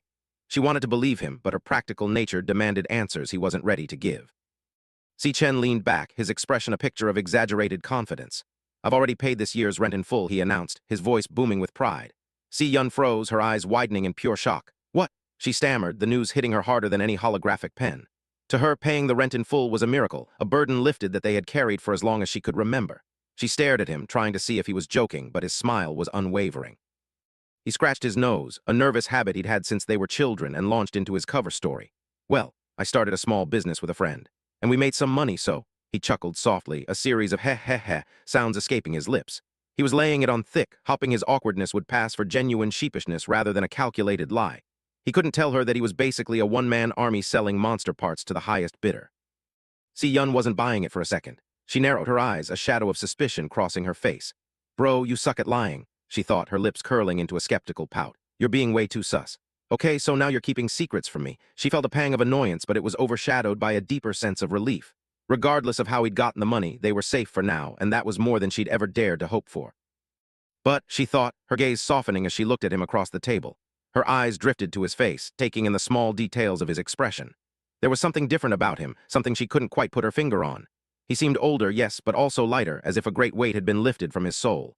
She realized then that she didn't care about the secrets as long as he stayed by her side. It's been ages, she mused, a soft smile touching her own lips, since I've seen such a happy smile on my brother. Si Chen was laughing now, his eyes crinkled with genuine mirth as he joked about the noodles. Seeing him like this made all her worries seem insignificant.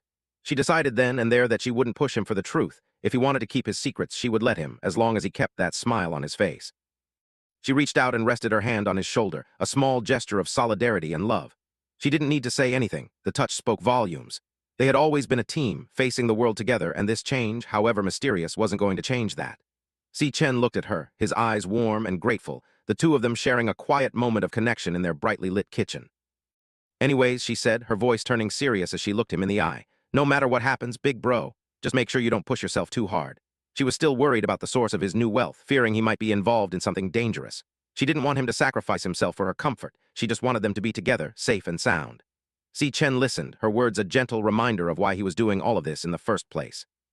Si Chen's expression softened even further, his red eyes shimmering with a quiet, fierce devotion. MHM, he murmured, giving her a small, reassuring nod. He wouldn't promise to stop pushing himself. He couldn't, but he would promise to always come back to her. She was his anchor, the only thing keeping him from drifting away into the darkness of his own power. As long as she was there, he had a reason to be human. The scene shifted abruptly to the sleek, modern office of the university director. A holographic report flickered in the air, detailing the aftermath of the alleyway brawl. Qiang Dai sustained severe injuries. Over 60% of his body was fractured. The report read, the cold medical facts, a stark contrast to the siblings' warm dinner. Below the text, a vibrant image of an underwater coral reef shimmered, an ironic backdrop to the news of such brutal violence. Even the top doctors wouldn't be able to heal him in just 1 month, a voice noted, the words hanging heavy in the sterile air of the office. A man stood before a massive, floor-to-ceiling aquarium, his back to the room as he watched the exotic fish swim through the crystal-clear water. The luxury of the office was a testament to his power, a sharp contrast to the grimy alleyway where Qiang Dai's life had been irrevocably changed. The report on the desk was just another piece of business to be handled. Gong Ting, the university director's grandson, stood before a massive aquarium, his reflection flickering over the shimmering blue depths. I can't believe he actually picked a fight with Si Chen, he mused, his eyes tracking a solitary fish. Still, though, to be beaten to this state. The medical report of Qiang Dai's shattered body was a shock, even for someone of his standing. He had known the bully was prone to arrogance, but this level of systematic destruction was a terrifying revelation of a power hidden right under their noses. Across the sterile office, Lingyu sat poised in a plush armchair, a delicate teacup held gracefully in her hand. "Looks like he'll have to miss the graduation exam," she noted, her voice smooth and entirely devoid of pity. She watched Gong Ting closely, gauging the top student's reaction to the sudden, violent downfall of one of their own. For Qiang Dai, his future had been snuffed out in a dark alley, leaving a cold vacancy in the university's hierarchy that Gong Ting was already beginning to calculate. Gong Ting stared out the window with a look of icy indifference. The news of Qiang Dai's devastating injuries didn't seem to faze him in the least. "It doesn't matter," he said, his voice cold and detached. "My team will be better off without any deadweights." To him, people were either assets or liabilities, and a broken assassin was a liability he had no intention of carrying. His focus was entirely on the future, on the glory that he believed was rightfully his. In the background, Gong Chuan paced the room, his footsteps echoing softly against the plush carpet. The director of career services looked troubled, his mind clearly occupied by the shifting power dynamics of the school. He glanced at his grandson, then back at the report on his desk. The quiet tension in the room was palpable, a silent acknowledgement that the status quo was being challenged by an unforeseen force. Gong Ting remained still, a shadow of arrogance playing on his features as he ignored his grandfather's restless energy. Gong Chuan adjusted his round glasses, his expression darkening as he looked at the name at the top of the assessment report. "It's that Si Chen again," he muttered, his voice tinged with a mix of intrigue and frustration. The name was becoming a recurring headache for the director, a wild card that threatened to disrupt his carefully laid plans for the university's future. He knew that Si Chen wasn't just another student, and the data in front of him was starting to prove it in ways he couldn't ignore. Gong Chuan turned toward the aquarium, the blue light of the tank reflecting off his lenses. "I have confirmed the internal results of the last ranking assessment," he began, his voice dropping into a register of grave importance. He watched a solitary clownfish swim through the coral, its movements a distraction from the heavy weight of the information he was about to deliver. The ranking system was the backbone of the university, and a discrepancy in those ranks was a matter of utmost concern. "He is indeed C-rank," Gong Chuan continued, his gaze fixed on the fish. "He's the only student in the entire school with a higher rank than yours." The words hung in the air like a death sentence to Gong Ting's pride. For years, Gong Ting had been the undisputed king of the university, the shining star that everyone looked up to. To hear that a nobody like Si Chen had surpassed him was a blow that cut deeper than any physical strike. Gong Chuan's tone was neutral, but the implication was clear. The hierarchy had changed. Gong Ting's eyes narrowed into sharp slits, his golden irises shimmering with a quiet, dangerous intensity.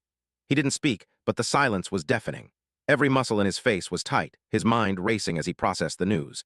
The idea of being second to anyone, let alone someone like Si Chen, was an intolerable insult. The arrogance that usually defined him was momentarily replaced by a cold, calculating fury. He was no longer just a student.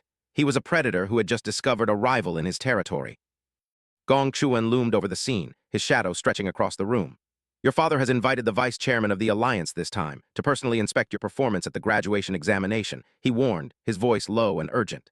He looked down at his grandson and his niece Lingyu, who was listening intently. "Be sure to not allow anyone else to steal your limelight." The stakes had just been raised. The graduation wasn't just a test anymore, it was a showcase of the Gong family's legacy. Gong Chuan leaned in, his face illuminated by the eerie blue glow of the aquarium. "And should all else fail," he murmured, his voice trailing off into a dark suggestion. He was a man who understood that power was a fragile thing, and he was willing to do whatever was necessary to protect his grandson's position. The moral ambiguity of his words hung heavy in the air, a silent agreement that the rules could be bent for those with enough influence. To him, the university was a chessboard, and he was the master player. He turned toward Lingyu, who sat elegantly in her armchair, her sharp eyes fixed on him.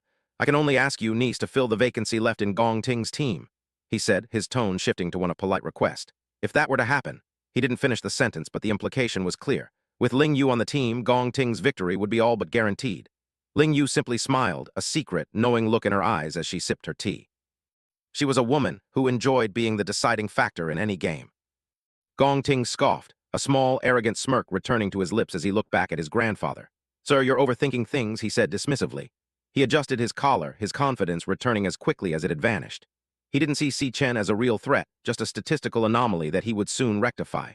To him, the ranking assessment was a flawed measurement, and he was the one true standard of strength. His hubris was his armor, shielding him from the reality of the danger he was facing. Gong Ting's gaze turned icy, his voice dropping into a low, menacing growl. Do you really think I used my full abilities during the ranking assessment? He asked, the challenge clear in his tone. He was a man who lived for the spotlight, and the idea that anyone had seen his true limits was laughable to him. He was a master of deception, always keeping a trump card hidden for the moments that truly mattered. To him, Si Chen was just a target, a stepping stone on his path to ultimate power. He leaned back, a look of supreme confidence on his face. Rest assured, on the day of the combat examination, I will be sure to make everyone know, he promised, his voice echoing with a lethal certainty. In the background, a shark swam slowly through the aquarium, its jagged teeth a silent reflection of the violence that was coming. Gong Ting's promise was a vow of blood, a declaration that he would crush anyone who dared to stand in his way. He wouldn't just win, he would dominate. Who the strongest is? Gong Ting declared, his eyes burning with an intense predatory light. He stood before the tank, his silhouette merging with the dark shadows of the sharks. The graduation exam was no longer just an academic milestone. It was a battlefield where he would prove his superiority. He was ready to unleash everything he had to show the world that the name Gong Ting was synonymous with power. The peace of the university was about to be shattered by the ego of its brightest star. The scene shifted to the stark silence of the National Awakening University men's dormitory at 11:00 p.m. Si Chen stood under the shower, the hot water cascading over his muscular back as steam filled the room. I've completed today's 100-kilometer run with weights, he thought, his body aching with a satisfying fatigue. His training was relentless, a brutal regimen that pushed his limits every single day. He knew that the world didn't care about excuses, only results, and he was determined to be the one standing at the end. He leaned his head against the tiled wall, the water washing away the sweat and grime of his training. Now that the money issue's been solved, everything else is going well, he mused, his red eyes narrowing in thought. I should be able to start my real plan after graduation. The weight of his previous life's failures was a constant companion, but for the first time he felt like he was truly in control of his fate. The pieces were falling into place, and he was ready for the next phase of his journey. A vision of a golden trophy and a check for 1 million yuan flashed in his mind. The next step is to secure the 1 million yuan prize money at the graduation examination and pay back my loan from Qingzhai, he thought, his resolve hardening. He knew that money was power in this world, and he needed both to protect his sister and achieve his ultimate goals. The graduation wasn't just a test for him. It was a financial and strategic necessity that he couldn't afford to lose. Si Chen's mind drifted to Qingzhai, the man who had provided him with the initial capital he needed. I have to make sure I honor my agreement with Qingzhai, he thought, his expression serious. After all, there'll be a lot of things I'll need from him in the future. He understood the value of a solid business relationship, especially with someone as influential as Qingzhai. In a world where monsters were the currency, having a reliable middleman was as important as having a sharp blade. Loyalty was a rare commodity, and he intended to keep his.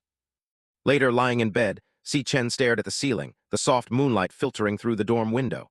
There's less than a month left until the examination, he noted, his mind already calculating the training he still needed to complete. The deadline was approaching fast, and he couldn't afford to waste a single second. Every heartbeat was a countdown, every breath a reminder of the challenges that lay ahead. He was a man with a destination, and he was moving toward it with unstoppable momentum. He closed his eyes, his breathing steady and deep as he prepared his mind for the next level of his training. I need to level up a couple more times, he thought, the hunger for power a constant hum in his soul. He wasn't satisfied with just being strong, he wanted to be absolute. He knew that the monsters in the higher-ranked dungeons wouldn't show any mercy, and he needed to be a monster himself to survive them. The path to sovereignty was paved with blood and sweat, and he was willing to pay the price. In the darkness of his mind, a blue holographic window flickered into existence. System initializing loading. It read, the progress bar slowly filling with light. The Glutton System was a part of him now, a tool of absolute consumption that fueled his rapid growth. He watched the interface with a mix of anticipation and wariness, knowing that the power it offered came with its own set of risks. The system was a mystery he was only beginning to unravel, but it was the key to everything he wanted to achieve. A sharp chime echoed in his mind as the initialization process completed. Finished Glutton System initiate, the message flashed, the text bold and authoritative. Si Chen felt a surge of energy throughout his body, his senses sharpening as the system fully integrated with his consciousness. The world seemed clearer, the potential for growth more tangible than ever before. He was ready to dive deeper into the abyss, to find the limits of his own hunger and transcend them. The real training was about to begin. The air around him suddenly vibrated with a dark, primal energy as he found himself standing before a colossal, jagged structure that reached toward a blood-red sky. Fwaya, Fwaya, the sound of a spectral wind echoed through the desolate landscape.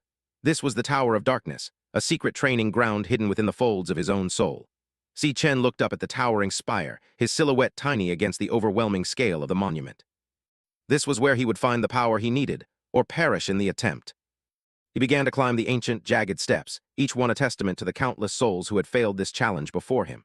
The atmosphere was thick with the scent of old blood and ancient magic, a suffocating weight that pressed down on every limb.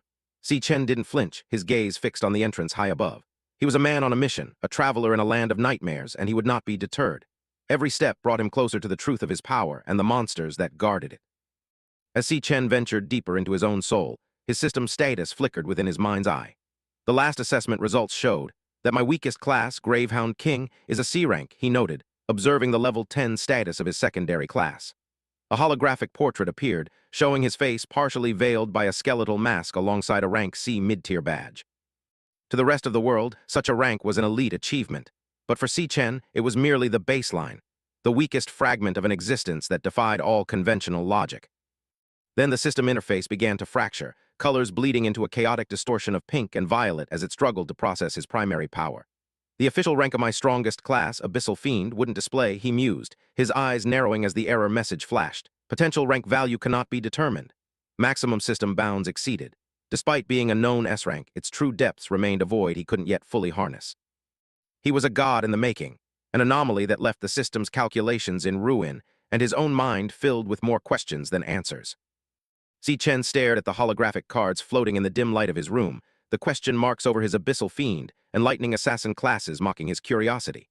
And I'm unsure exactly how much more power the class has, he mused, his mind racing with the possibilities of his untapped potential.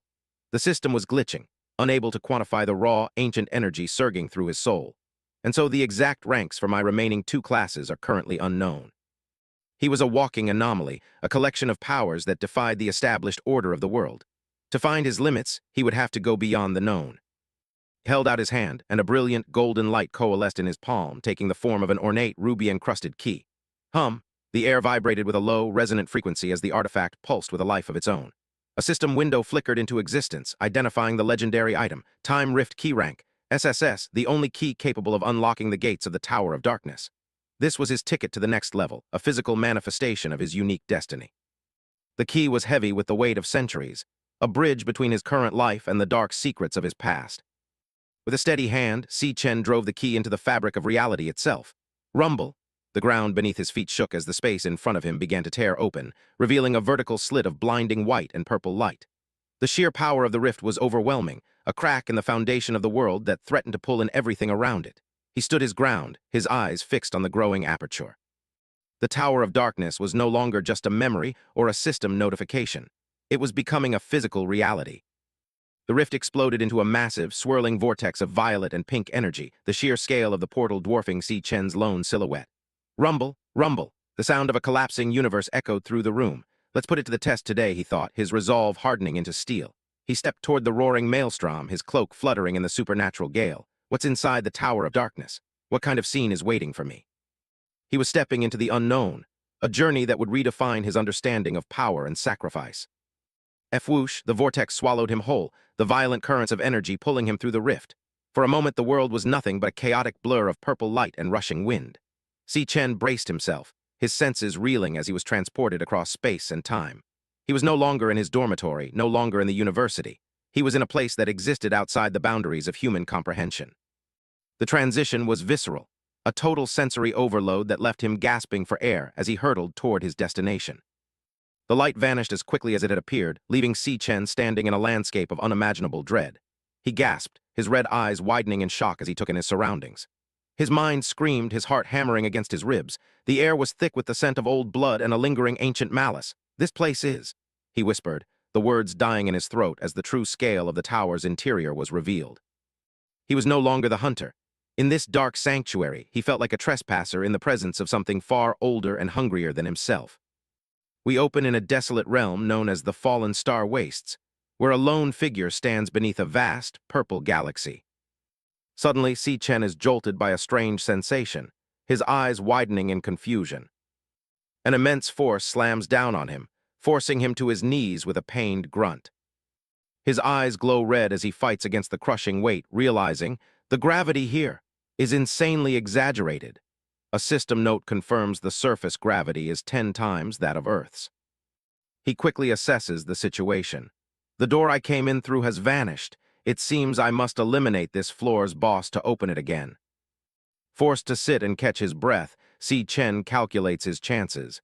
In this environment, I can unleash 30% of my strength at most. I need to adapt to this place as quickly as possible. Just as he thinks this, a colossal glowing foot descends from the sky, shaking the very ground he sits on. The boss of this floor reveals itself, a B-rank star warrior known as the Phantom Lion. Realizing he's outmatched, Si Chen activates a system command. Loading, switching class. As he pants for breath, golden lightning begins to crackle violently around his hand. A notification declares the process finished. The class switch is complete, designating him as a level 10 Lightning Assassin. Now overflowing with power, Si Chen's stats have been boosted significantly. He glares at the beast and says, "So the enemy of this floor is you." Holding a newly formed lightning dagger, Si Chen prepares to face the pouncing Phantom Lion. The beast lunges with ferocious speed, but Si Chen, enhanced by his new class, narrowly dodges the attack. He grits his teeth trying to counterattack, but the intense gravity is still a major issue. My body feels so heavy. He pushes through the pressure, thinking, I must end this quickly. He thrusts his dagger at the lion's chest, but the attack misses its vital point, failing to paralyze the beast. His eyes widen in disbelief. I missed. While the lion lands gracefully, Si Chen realizes the flaw in his plan. The high gravity has severely impacted my speed and attack precision. The assassin class has lost all its advantages. The Phantom Lion roars, completely unfazed by the environment. Si Chen watches in frustration, thinking, but this guy is moving with ease. As the monster's cosmic energy flares for another attack, Si Chen understands the massive power gap. Is this the monster strength level inside the Purgatory Magic Tower? It was clear his current class wasn't going to cut it. Realizing his mistake, Si Chen doesn't hesitate. He initiates another class switch and the system confirms, class switch complete. Surrounded by a new, violent aura of pink and blue energy, his eyes glow with power. He declares, then I'll switch to Purgatory Rakshasa. His level remains 10, but his class is now something far more sinister. The Purgatory Rakshasa class card appears. A demonic horned star warrior with immense strength and stamina, a stark contrast to the speedy assassin. This class comes with two powerful skills, Myriad Bones to Void, which absorbs power from corpses, and Triphase Gravity Calamity. His stats are completely reallocated, with his strength tripled and his stamina quadrupled. With this new power, Si Chen understands the path to victory. Different classes have different core advantages. Close quarters combat must rely on the warrior class with its high strength and stamina bonus. He leaps high into the air, activating his new ability. Gravity stacking to the max, increased downward impact force to the limit. He throws a punch, now infused with raw, destructive energy. As his fist plunged downward, the impact force amplified exponentially, surging from 200% to 400%, and finally reaching a staggering 600%. He roars, unleashing the full might of his new class. In this environment that already has high gravity, the power of my punch is amplified by a full 60 times. The Phantom Lion, once so confident, can only look up in sheer terror as the overwhelming force descends upon it. With a roar fueled by all his might, Si Chen screams, "You!" as the beast is utterly wiped out, crushed into the earth by a focused beam of gravitational energy. Si Chen's voice echoes across the wasteland. Don't even think about stopping me. The system confirms the skill that delivered the final blow, Triphase Gravity Calamity in super heavy mode. The immense power takes its toll, leaving Si Chen panting, his hand trembling from the sheer exertion. He lies beside a cavernous crater, the only thing remaining of the Phantom Lion. A notification pops up, confirming he has obtained a Phantom Lion bone. The kill grants him 12,000 experience points, instantly pushing him to the next level. He is now level 11. Lying on the ground to recover, Si Chen pants, the intensity of the battle having pushed him to his limits. The system provides an explanation of his abilities. Every star on the card represents a multiplier of the stats. The more stars, the higher the strength after class change. It then compares his two classes. The Purgatory Rakshasa has 11 stars, while the Lightning Assassin only has 9. This means the overall amplification from the Rakshasa is far higher, making it a superior rank. Si Chen reflects on his performance. But just dealing with a B-rank monster took everything I had. It seems both of my current classes haven't broken through the B-rank limit yet. As he thinks about his classes, another thought suddenly strikes him. He looks at the monster's dissolving remains and wonders, why is it that after killing the monster this time, the system didn't show the devourable mark? He pants, catching his breath as he stands on the desolate landscape, and the gate to the next floor. But then a chilling thought crosses his mind. Could it be? Just as he thinks it, a rift tears open in the fabric of space before him. The rift widens into a massive, swirling black hole, a gateway to something terrible. From the darkness within the portal, countless pairs of menacing, glowing eyes stare back at him. The horrifying truth dawns on him. Could it be that the real Lord hasn't appeared yet? A whole pack of phantom lions pours out from the gate. Si Chen finally understands. The one I just killed with all my might was just a small mob. Before he can even recover from the shock, one of the beasts is already upon him, its claws swiping at his face. He is completely overwhelmed, torn to shreds by the relentless assault of the phantom pack.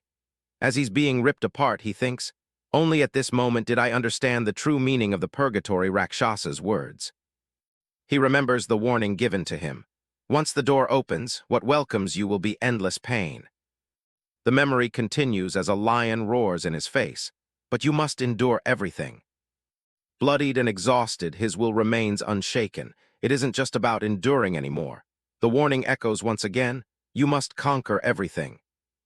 With a grunt of pain, Si Chen jolts awake, drenched in sweat. He sits up in his dorm bed, breathing heavily. The brutal fight was all a hyper-realistic nightmare, a training simulation within his own mind. His roommate below is startled by the sudden movement. He clutches his arm, the phantom sensation still fresh. Muscles tearing, skin separating from bone, the pain in my dreams is all incomparably real. His face hardens with resolve. To become stronger, there are no shortcuts. This lonely and arduous road of purgatory has only just begun. The scene shifts. It is May 20th, 2157. We are at the National Awakener University's Grand Auditorium for the Graduation Combat Assessment Team Formation Ceremony.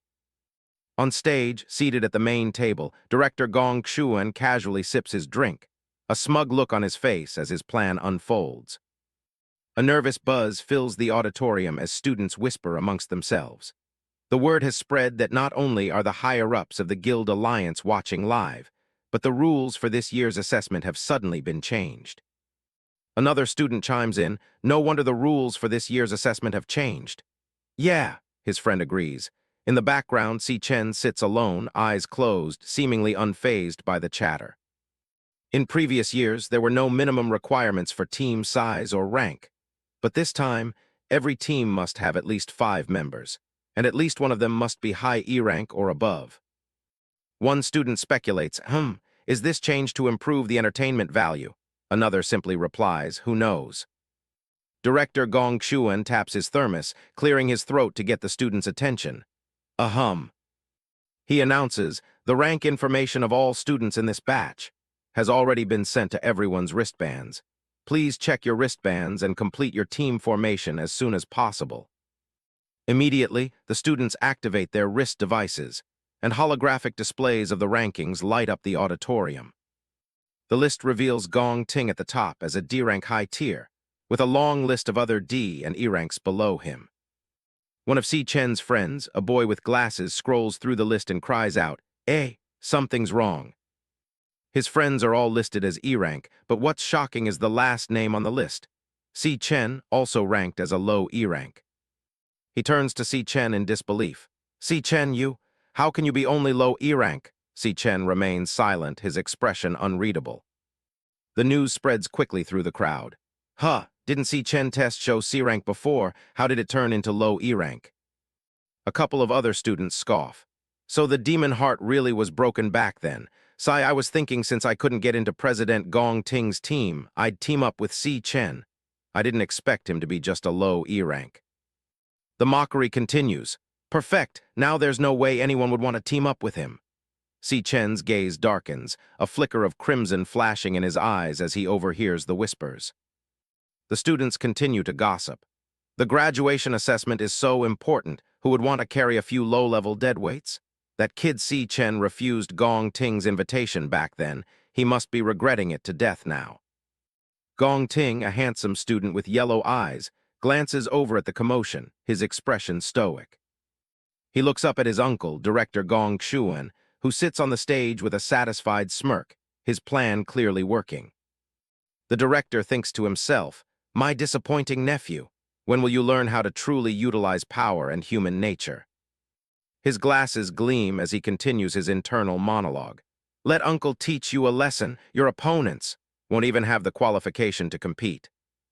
Back on the floor, students are rushing to form teams. The name President Gong Ting echoes as people clamor to join the top student. A crowd gathers around Gong Ting, begging him, "Please let me join your team. Pick me, pick me." The crowd grows more desperate, with students shouting their qualifications. "President, I've been in the student council for 3 years. I definitely won't drag you down." A female student pleads, "President, my healer class will surely be a great help to the team." While another simply begs, "President, let me be your dog." One of Gong Ting's current teammates tries to control the crowd, yelling, "Hey, too loud, get back all of you. We can only add one more person at most." Half an hour passes. All across the auditorium, teams are finalized as students sync their wristbands, signified by a glowing, team-formed notification. Groups of students congratulate each other, wishing their new teammates luck on the assessment.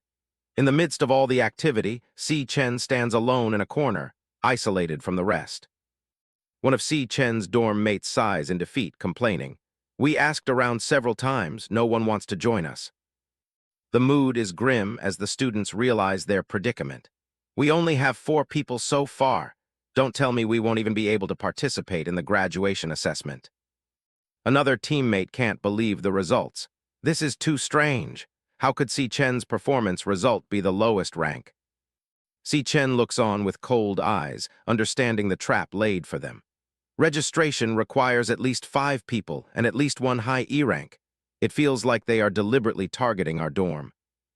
He knows exactly what's at stake. The graduation combat assessment is everyone's only chance to show their worth. Only by getting a high score with your team can you have good employment prospects. An explanation of the rules appears. In the final assessment, the number of monsters in the Devil's Cave will be determined by the number of team members. The infographic continues, illustrating that more team members simply mean more monsters to fight. It's not that the more people you have, the easier it is to get a high score. For Si Chen's group, the situation is dire. So even if they can't squeeze into a strong team like Gong Ting's, no one is willing to group up with low-ranked people. The truth of their situation is displayed for all to see. The 3 lowest E ranks in the entire school, Ma Long, Xiang Yu, and Si Chen, are all in their dorm. If this continues, they're doomed.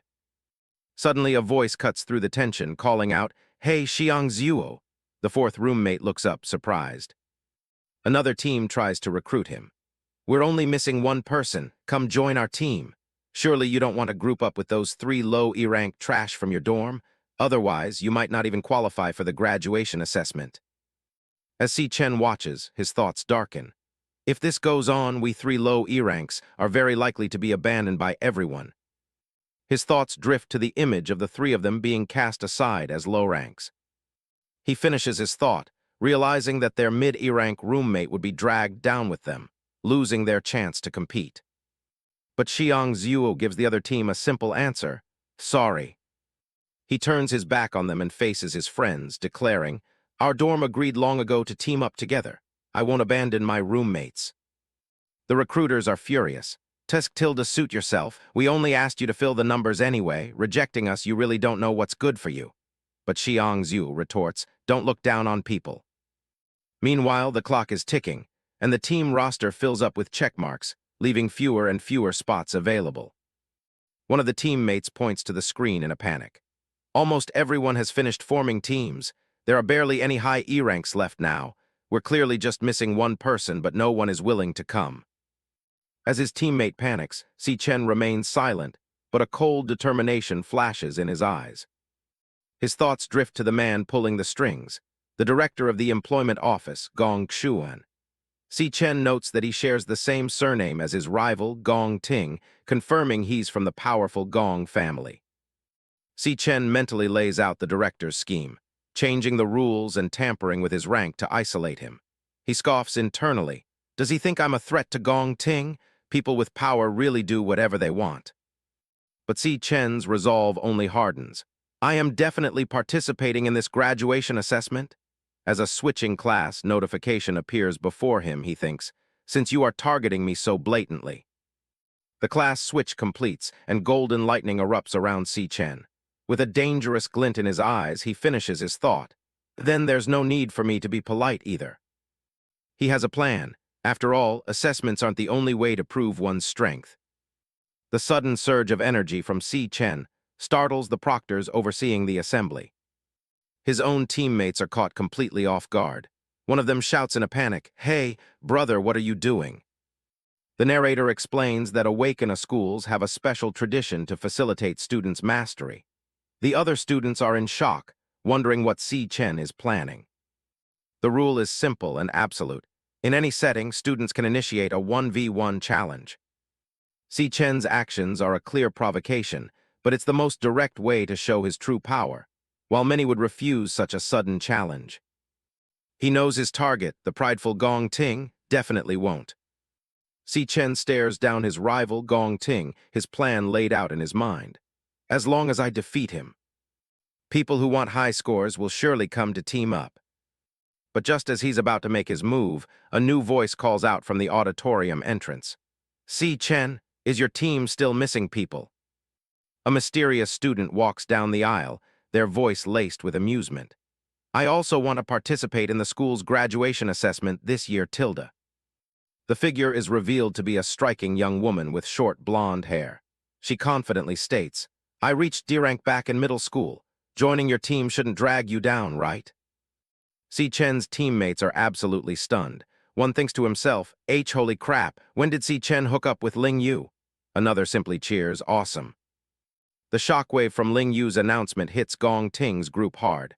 One of them turns to his cousin, stammering in disbelief. Cousin W, what is she saying? Her words stun the entire hall into silence. Even director Gong Xuan, the architect of Si Chen's problems, is left completely speechless as his scheme derails in an instant. Lanyue confidently walks through the stunned crowd, the sound of her heels echoing in the silent auditorium. The students break into whispers, unable to believe what they are seeing. Vice President Lanyue wants to team up with Si Chen's bunch of noobs.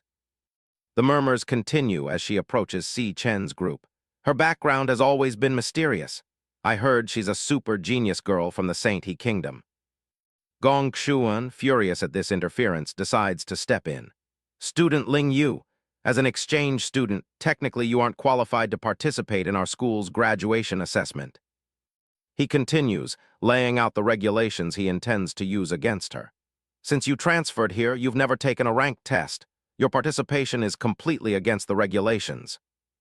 Suddenly, an imposing figure with a large scar over his eye appears in a flash of purple light.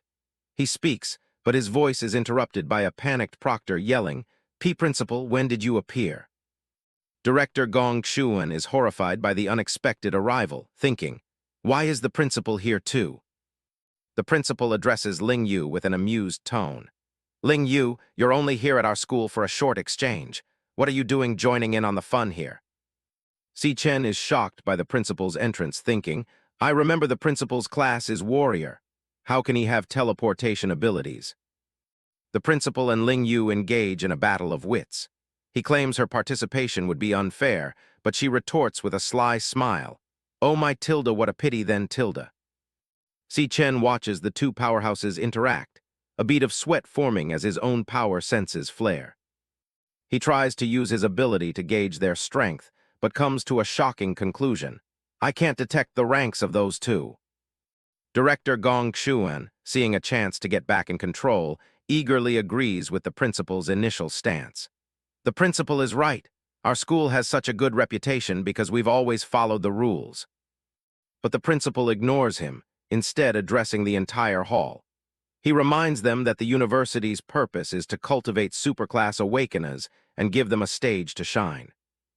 His voice booms as he speaks of the graduation assessment, calling it a decades-old tradition and one of the most important turning points in a student's life. The principal's gaze becomes sharp as he delivers his final point directly to Gong Xuan. If a student loses this opportunity due to some special factors, how can the school afford that responsibility? Gong Xuan breaks out in a cold sweat, the principal's veiled threat hitting its mark. Is this old thing hinting at me? Did he realize I secretly tampered with things? The director looks from the principal to Ling Yu and then to Si Chen, finally understanding the situation. Is it for that kid? Realizing he's been caught, Gong Xuan decides to retreat. HMPH, forget it. No need to butt heads with the old thing. He consoles himself with the thought that he has already done enough damage. Gong Ting, uncle can only help you this far. The high-ranked students have all formed their teams, leaving Si Chen dragging 3 trash teammates to compete. This time you should be able to win easily. Gong Xuan immediately changes his tune, bowing to the principal. Oh, principal, you are right. It was our employment office's lack of consideration. One of the proctors takes the stage to make the official announcement. I announce, teams with fewer than 5 members or teams without a high E-rank member can also submit their registration. The gates of the graduation combat assessment are forever open to everyone. With the rules changed, Si Chen's team is officially formed as their bracelets light up in unison. His roommates erupt in celebration. Yay, we can successfully participate in the assessment.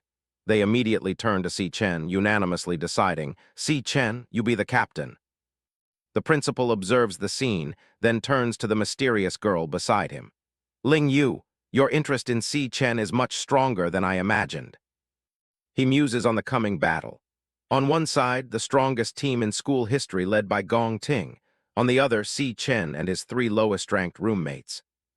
A smile spreads across the principal's face.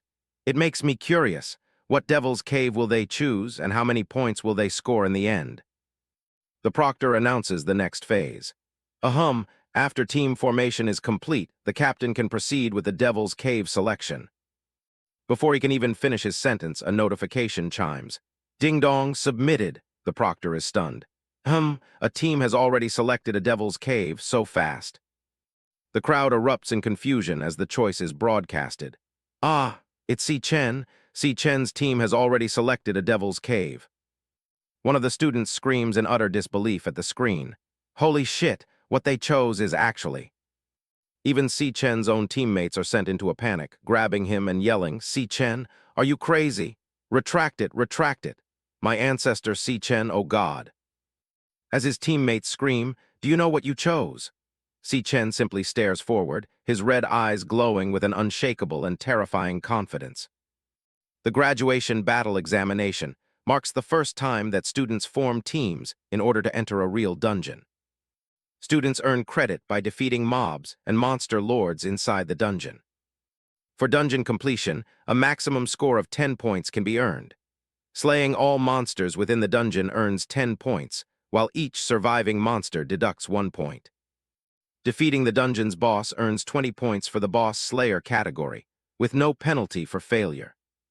And for completion time, finishing all tasks within 1 hour earns another 20 points. Every 5 minutes over the time limit deducts 1 point. Different dungeon ranks represent varying degrees of difficulty, with corresponding score multipliers. An F-rank dungeon has a score bonus of 1.5 times for a maximum of 75 points. An E-rank dungeon has a 2 times bonus, allowing for a maximum score of 100. Therefore, choosing an F-rank dungeon will yield a maximum score of 75 points, but choosing an E-rank dungeon will yield a maximum score of 100 points. Achieving 100% completion, slaying the boss, and finishing within the time limit in an E-rank dungeon results in a perfect 100-point score. All members of the team with the highest score will receive an offer from the prestigious Imperial Guild. Furthermore, the class MVP, selected through team voting and instructor evaluation, will be directly appointed to a management position within the Imperial Guild and receive a prize of 1 million yuan. The students buzz with excitement and strategy. One mentions, the highest score ever recorded in the graduation examination was 90 points. It was set by a genius former student who is now the leader of Imperial Guild. Another student adds, the E-rank dungeon is pretty tough. You'll need to have at least 3 D-ranks on your team to stand a chance. All eyes are on one particular group as a student remarks.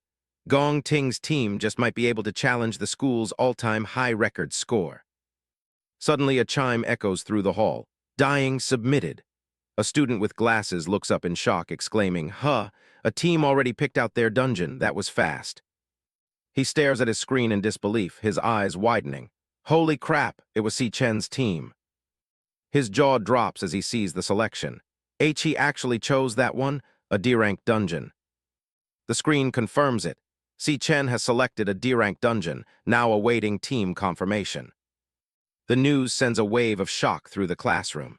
And no one's ever beat a D-rank dungeon before. Did that dude fuck up and press the wrong button?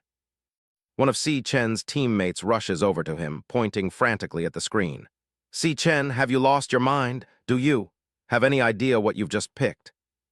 Elsewhere, another teammate completely melts down, clutching his head in despair. You psycho, how did I wind up on the same team with a psycho like you? The notification appears on his wrist device. The captain has selected D-rank dungeon. Do you agree to join? He thinks to himself in a panic. Is it too late to quit the team? A curly-haired student confronts Si Chen, his voice trembling with fear. Dude, have you fully thought this through? This is a D-rank dungeon we're talking about. A D-ranking means. Si Chen doesn't even flinch. He simply replies, I've thought this through. Just then, another submission alert rings out, and to everyone's surprise, a second team locks in a D-rank dungeon. The screen shows a portrait of Gong Ting. A confirmation message appears. Selected D-rank dungeon. All team members have confirmed. The rivalry has officially begun. A confirmation message appears. Dying, all team members have accepted. Team Gong Ting has submitted successfully. The other students are in an uproar. Holy shit, another D-rank, another team chose the D-rank dungeon. Oh my god. But Gong Ting's team is completely unfazed. Leaning back in his chair, he smirks and says, this year's going to be entertaining. A blonde girl on his team scoffs at Si Chen's group. Tilda, what's with that team trying to act all tough? They're not even thinking about their own abilities, Tilda. She continues, looking over at Si Chen's team huddled in the distance. They know they're gonna be dead last anyway, so they're just doing this for attention. She laughs mockingly. It's a D-rank dungeon. There's no way his teammates will even agree to join. They should just switch teams already while they still have the chance to quit. The team that was just barely put together is already gonna fall apart. Too bad, so. Back in Si Chen's group, the student with the curly hair and glasses stares intently at his leader, a silent resolve forming on his face. He thinks to himself, Si Chen's expression. He's completely determined. When did he start having such a powerful aura around him? You used to completely lean on me for the entirety of our time at school. He reflects on their shared past, his gaze unwavering. With a grunt of determination, he slams the confirm button on his wrist. We've already made it through the past 4 years together, so I'm with you till the very end. Another teammate follows suit, confirming his participation as well. It's all the same from last place. Whether it's a D-rank or F-rank, it doesn't matter to me. It is what it is, so we might as well go into the D-rank dungeon and see what it's all about. Seeing this, the third teammate grits his teeth, sweating nervously as he shouts, Hey, you guys. He leaps up, his previous fear turning into indignant rage. Are you serious? I'm clearly the top dog in this dorm, so how the hell am I the last one? He smashes the confirm button with newfound resolve. I'm joining too. Let's do this. We're all freaking graduating soon anyways, so let's go balls to the wall. With the final confirmation, the system announces their submission. Dying, all team members have accepted. Team Si Chen has submitted successfully.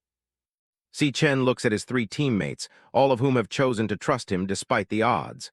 A small smile plays on his lips as he says, Everyone. He bows his head slightly, his tone sincere. I'm sorry. I chose the D-rank dungeon in order to get MVP. On the other side, Gong Ting clearly overheard what Si Chen said. But now, I'm forcing you all to go down this path with me. A confident grin spreads across his face as he rallies them. So let's aim for the top score together. From across the hall, a voice cuts through the air, sharp and challenging. The MVP is mine. It's Gong Ting staring directly at Si Chen. Si Chen turns, his expression unreadable as his teammate looks on in surprise. Gong Ting's eyes glow with golden light, his aura flaring as he makes his declaration. Si Chen, there can only be one strongest student in the entire school. Watching from the sidelines, Lanyue smiles faintly. This is the first time I've seen that kind of expression on Gong Ting. As the two rivals face off, another student murmurs, the battle between those two is finally out in the open. Observing the bold declarations, an older man with a gray beard smiles. The youth of today truly are incredible and fearless. Lanyue shares her doubts, but Si Chen choosing a D-rank dungeon, that's a bit overconfident of him. Even if he's a C-rank, it would still be impossible for him to solo a D-rank dungeon. She explains, the bonus multiplier for D-rank dungeons is 3x, and so the maximum score possible is 150 points. But the difficulty is several times higher than that of an E-rank dungeon. Looking at the silhouettes of Si Chen's team, she concludes, given his team's current capabilities, that choice clearly wouldn't be the best option. The older man smiles calmly. Yes, there's only a little over a month left until the battle examination begins. His thoughts drift to the other students training in advanced simulators. It will be impossible for them to develop the necessary capabilities in such a short period of time. As he watches the elite students practice in the combat simulation room, he thinks to himself, I hope that when the time comes, Si Chen and his team are able to put on a decent performance. But Si Chen's team isn't using any simulators. With only 17 days left until the exam, they are out on the school field, exhausted and vomiting from a grueling physical workout. One of the teammates pants, trying to catch his breath. Hey, Si Chen, everyone else is in the elemental power training room using the monster combat simulator. Why are you making us do all of this? He continues to complain, dodgeball, shuttle runs, sprints, and long-distance runs. I mean, our graduation exam isn't a triathlon, so what's the point of doing all this stuff? Si Chen looks at them, a single bead of sweat on his temple. At this point, it doesn't matter how much you practice elemental abilities in a simulation training. In the end, it's all still just a simulation. He lectures his worn-out team. When you finally enter an unfamiliar dungeon, facing powerful monsters you've never faced before, when fear of the unknown instantly washes over you like a flood, it won't be the theories you drilled into your brain that determines your fate. A vision of a desperate battle flashes through his mind. And it won't be some makeshift attack combo thrown together at the last second. It'll be your instinct.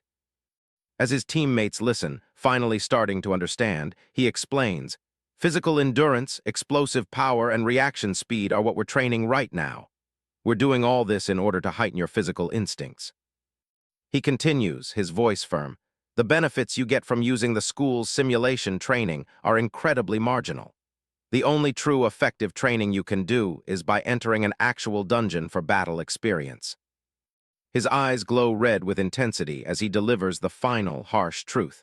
But ordinary people like us don't have access to actual dungeons to train in. Only those with status and privilege are able to. People who were never ordinary to begin with. With a blinding flash of light, Gong Ting's blade slices cleanly through a monster, demonstrating the overwhelming power of the elite. Inside a training dungeon, Gong Ting reflects on the nature of power. And they'll stop at nothing to widen the gap between themselves and us outsiders, in order to keep themselves in a position of power forever. His voice is cold and detached, a statement of fact from someone who has lived this reality. Since birth, they've already possessed what the rest of us spend our entire lives pursuing, but can only hope to attain. The words hang in the air, describing a chasm that seems impossible to cross. Back on the school grounds, Lanyue voices the group's doubt, his expression a mix of frustration and helplessness. Well then, what can a bunch of nobodies like us do? A calm, determined voice cuts through the uncertainty. It's Si Chen. By entering the Imperial Guild, he states, his crimson eyes burning with intensity, we'll be crossing that social barrier right before their eyes. All three roommates felt the sheer weight of Si Chen's words, their eyes widening with a glimmer of newfound hope. This graduation exam is the one and only chance for us to surpass them. Si Chen emphasized. For Si Chen, this is more than just an exam. It's personal. It'll be my best chance to surpass them as well. He looks at his teammates, a silent promise in his gaze. And that's why I'll do my absolute best to fulfill this promise to everyone. We'll absolutely win. To keep that promise, Si Chen pushes himself to the limit, battling spectral beasts in the Dream Tower's Starfall Barrens. The training is brutal. He takes a vicious slash to the chest, blood spraying from the wound. He's knocked back by another savage blow, the impact rattling his entire body. But he doesn't stay down. 10 days until the exam. Si Chen puts his team through a grueling physical regimen. While he leads the pack with ease, his teammates struggle to keep up. 5 more laps, keep up, one shouts as another collapses, gasping, and no, I can't go on. Back in the Dream Tower, pain only fuels his resolve. Gritting his teeth, Si Chen retaliates, lightning crackling around his fists as he strikes back against the phantom creature. Meanwhile, Gong Ting continues his own training, effortlessly dispatching monsters with a confident smirk. For him, this is just another day. Only 5 days left. Si Chen's training intensity only increases, never wavering. He powers through push-ups with a massive weight strapped to his back, while his teammates practice supporting heavy weights with both hands, counting every single rep. 101-102. 3 days to go. Gong Ting stands alone, surrounded by the smoldering remains of his enemies, the picture of calm and collected power. With only 2 days left, Si Chen's relentless grind pays off. As he strikes down the last of the phantom beasts, a notification appears. He's leveled up, becoming a level 16-volt assassin. One day, the final day of preparation. Bloodied but unbroken, Si Chen's eyes glow with fierce determination. The real battle begins now. June 17, 2157. It's the day of the graduation combat exam. A floating drone activates, its robotic voice echoing through the hall. Beep, beep. Hello, examinees. I'm your escort drone for this exam. In the waiting area, a figure in a dark, hooded jacket calmly fastens his combat gloves, making final preparations for the battle ahead. Si Chen stands confidently among the other students, his equipment gleaming. The drone gives its final instructions. Please check that your wristbands and equipment are worn correctly.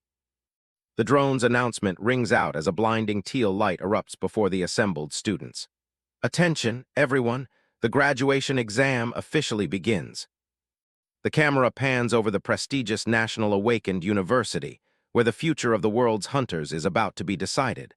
Outside, limousines signal the arrival of very important spectators. Stepping out to meet the convoy was a man with a scarred face and an overwhelming aura of authority. The school principal greeted him with deep respect. It has been a long time, Chairman Gong. This distinguished man is Gong Lin, co-founder of the Imperial Guild and Gong Ting's father. He greets the principal with a smile. Sorry to keep you waiting, principal. Watching from the windows, the students couldn't hide their amazement. That's one of the founding members of the Imperial Guild. He looks so incredibly sharp. The onlookers buzz with excitement and confusion.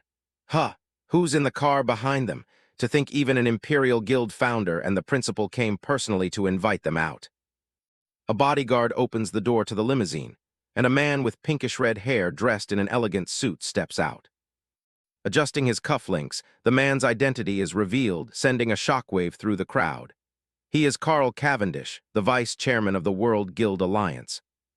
The teachers are floored, their jaws dropping in disbelief. The Alliance vice chairman. The Guild Alliance vice chairman actually came to our school. One of them continues, still reeling from the shock. Damn, people like that you might never see once in your life. No wonder they cleared out the whole admin district today. The stakes of this exam have just been raised to a global level. The Guild Alliance is the most powerful organization in the world right now, if they notice you. As the VIPs are escorted inside, the onlookers can only dream of the possibilities. The live broadcast of the graduation combat exam is about to begin. Please head inside. And no, even just getting in contact with the Guild Alliance, your whole life could change in an instant. Inside the observation room, the vice principal begins the briefing. This year, 184 students are participating in the graduation combat exam, divided into 28 teams. He continues, standing before a wall of monitors showing the students' choices. 23 teams chose F-rank layers, 3 teams chose E-rank layers, and 2 teams chose D-rank layers. A woman with her hair in a bun and sharp glasses speaks up, her tone laced with surprise. Some teams actually chose D-rank layers. This is Sigrid, the Secretary General of the Guild Alliance. She turns to the school staff, her expression serious. Even for pro-guild parties, D-rank layers are considered dangerous. Did you properly warn the students about how dangerous layers are? All the while, Carl Cavendish relaxes, seemingly unimpressed. The vice principal reassures her. Of course, we explained everything clearly in advance. Since they rarely get real combat, the vast majority of students are lowly rank E. They can barely handle normal mobs in F-rank layers. To illustrate his point, a scene from an F-rank layer plays out, showing a student taking on a Thornjaw Salamander, a basic F-rank Volt warrior. But they struggle quite a bit against the lair lords. The students are shown giving their all just to face a large Thornjaw Salamander, proving that a lord's strength far surpasses regular mobs of the same rank. Students have to give everything they've got to defeat an F-rank lair lord. But E-rank lairs are on a completely different level. Inside one such lair, a team of students looks terrified. Every mob in an E-rank lair is as strong as an F-rank lair lord. The reason for their fear becomes clear as hordes of stag beetle spiders, E-rank flora assassins, crawl towards them. One student sweats profusely, his face pale with terror. How is an E-rank lair this hard? This is way beyond what we expected. The vice principal concludes, so for most students, clearing an E-rank lair is basically a mission impossible. Sigrid presses further, concerned for the student's well-being. If a student runs into danger, what safety measures are there? The vice principal's expression is firm and reassuring. Rest assured, Secretary General, students are our most valuable resource. He explains the precautions. Outside each lair, armed Imperial Guild personnel are standing by. If an extreme danger is detected, they'll intervene immediately. Plus, the examinees' wristbands already have a teleport function. Even as a monstrous bug attacks, the students have a way out. When faced with overwhelming danger, a student can simply quit. We see one scream in terror, I quit the exam, pressing the button on his wristband, which immediately flashes with a withdrawn notification. As soon as a student chooses to give up the combat exam, the principal explains, they'll be teleported out of the lair immediately. On screen, a team reappears in a safe room, shaken but unharmed. That was terrifying, wah. Sigrid seems impressed despite her concerns. Even so, there are still 2 teams that chose the higher difficulty D-rank lairs. Your school is really full of talent. I'm looking forward to seeing their performance. The vice principal's reply is grim, his eyes narrowing slightly. Yeah, I want to see how long they can last.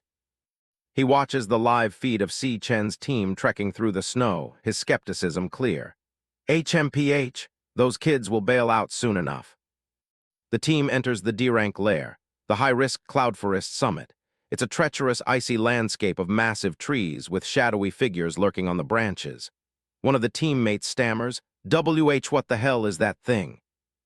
Perched on a cliff edge is a ghost bat monkey, a D-rank cloud assassin. Its grotesque features and sharp claws are enough to terrify anyone. That thing looks creepy as hell.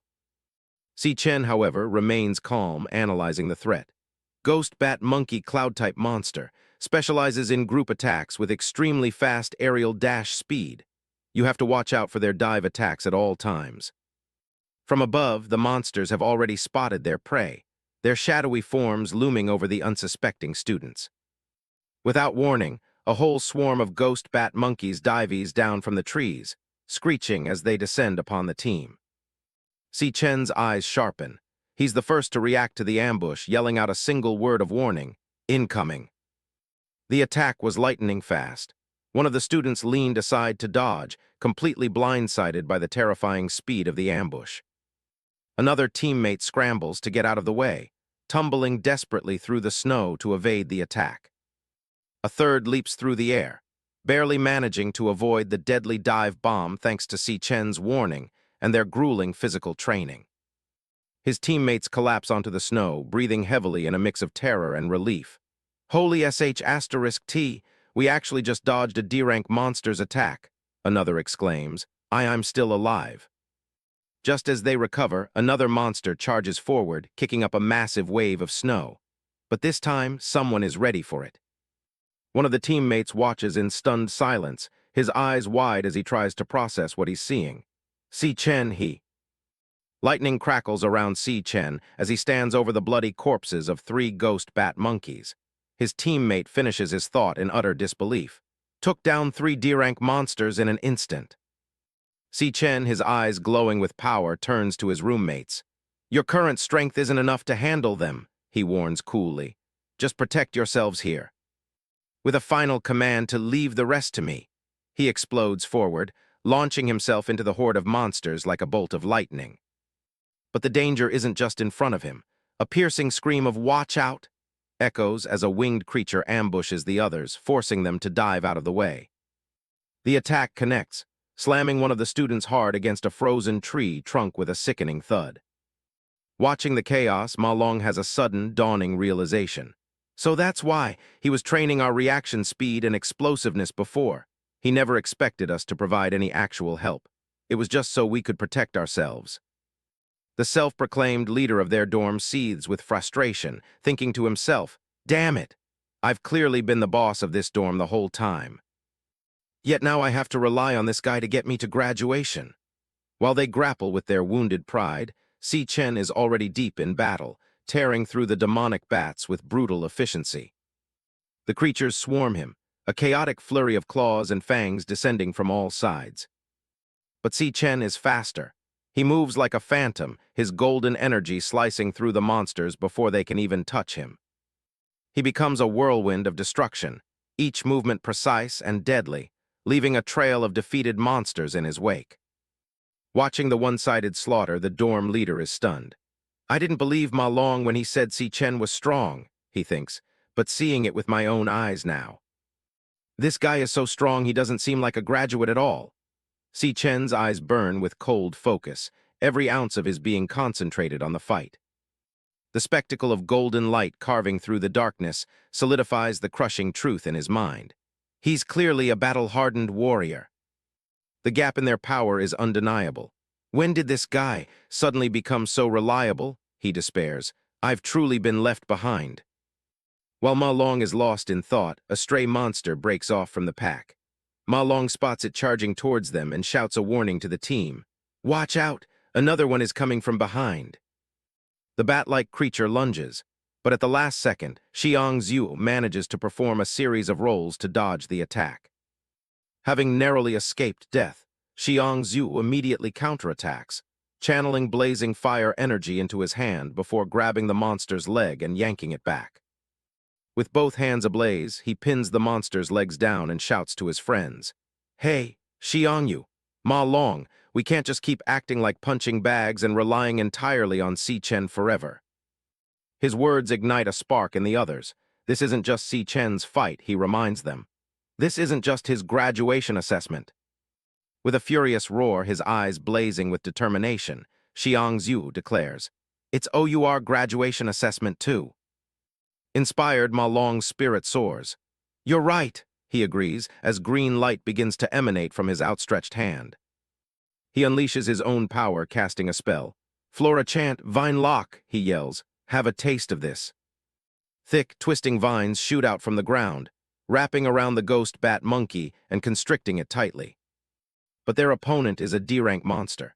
It lets out a piercing screech, and with a single flex of power, the thick vines snap like twigs, knocking Xiangzhu back. Ma Long stares in disbelief, his confidence shattered as he cries out, ah! It broke free instantly. Just as the monster breaks free, a blast of cold air hits it. Another teammate, Xiangyu, has joined the fight, casting Cloud Chant, Frost Breeze, which visibly slows the creature down. With his hand glowing from the ice magic, Xiangyu yells, I slowed it down, let's attack together. Ma Long, his determination returning, charges his fist with green energy and shouts, let's see you run now. This time their powers combine. Combo skill, Frost Breeze plus Vine Lock. The icy winds and reinforced vines wrap around the monster, completely immobilizing it. Together they scream, Xiangzhu, now. Hearing the call, Xiangzhu, already prepared, yells, got it. as he forms a swirling ball of fire in his hand. He leaps into the air and unleashes his ultimate move with a cry of "Taste this." It's the signature skill of a nuclear mage. Burst Flame Bullet. The attack hits the frozen monster head-on, with a massive explosion of fire and force. The ghost bat monkey lets out a final, agonizing howl as it's engulfed in flames. But incredibly, it's still standing. Xiangzhu can't believe it. Shit, it's this tanky. He unleashes a rapid barrage of smaller fireballs. The monster is battered by a relentless series of explosions, pushing it back. The combined hold is starting to fail. Ma Long strains, sweat pouring down his face as he yells, "I can't hold it back anymore." Xiangyu is also fatting fast, his face contorted in pain. I'm at my limit," he gasps. Seeing his chance is about to disappear, Xiangzhu makes a decision. "FCK it, I'm going all out." He begins to gather every last bit of his energy into a single, massive sphere of fire above his head. His face becomes a mask of pure rage and effort as he bellows, "This is my nuclear mage, converged burst flame bullet." With a final scream, he hurls the supercharged attack, and the entire area is consumed by a cataclysmic explosion. As the smoke clears, a small drone floats over the monster's remains, its cheerful voice cutting through the silence. "Congratulations, congratulations, successfully killed a ghost bat monkey." Exhausted but victorious, the three of them collapse onto the snow, laughing with relief and pride. "We did it, we actually took down a D-rank monster." Drawn by the massive explosion, Si Chen watches them from a distance, a silent observer. Lying on the ground, one of them spots him and calls out, "Hey, Si Chen, did you see that?" Below them, the monster's corpse dissolves, leaving behind a single item, a ghost bat monkey finger bone. Still giddy with success, Xiangzhu props himself up with a smug grin, boasting, "It was a piece of cake." Si Chen stands surrounded by the corpses of dozens of monsters he defeated alone. He offers a slight smile, "Yeah, good job." Just then, the drone announces, "Congratulations, all mobs within this devil's cave have been killed." Meanwhile, in a dark observation room, an examiner stares at his monitor, his face pale with shock. How is this possible? These trash students with zero combat experience." He watches the live feed in utter disbelief, stammering to himself, "Actually killed a D-rank monster above their level." Behind the frantic examiner, other, more imposing figures watch the same screens in silence, their expressions unreadable. One of them, a relaxed young man with pinkish hair named Carl Cavendish, finally breaks the silence. He muses. "This young man is performing quite excellently." His eyes are fixed on the screen showing Si Chen's face. He continues, and a small, knowing smile plays on his lips as he finishes his thought, a statement that hangs heavy in the air. "He looks a lot like an old acquaintance."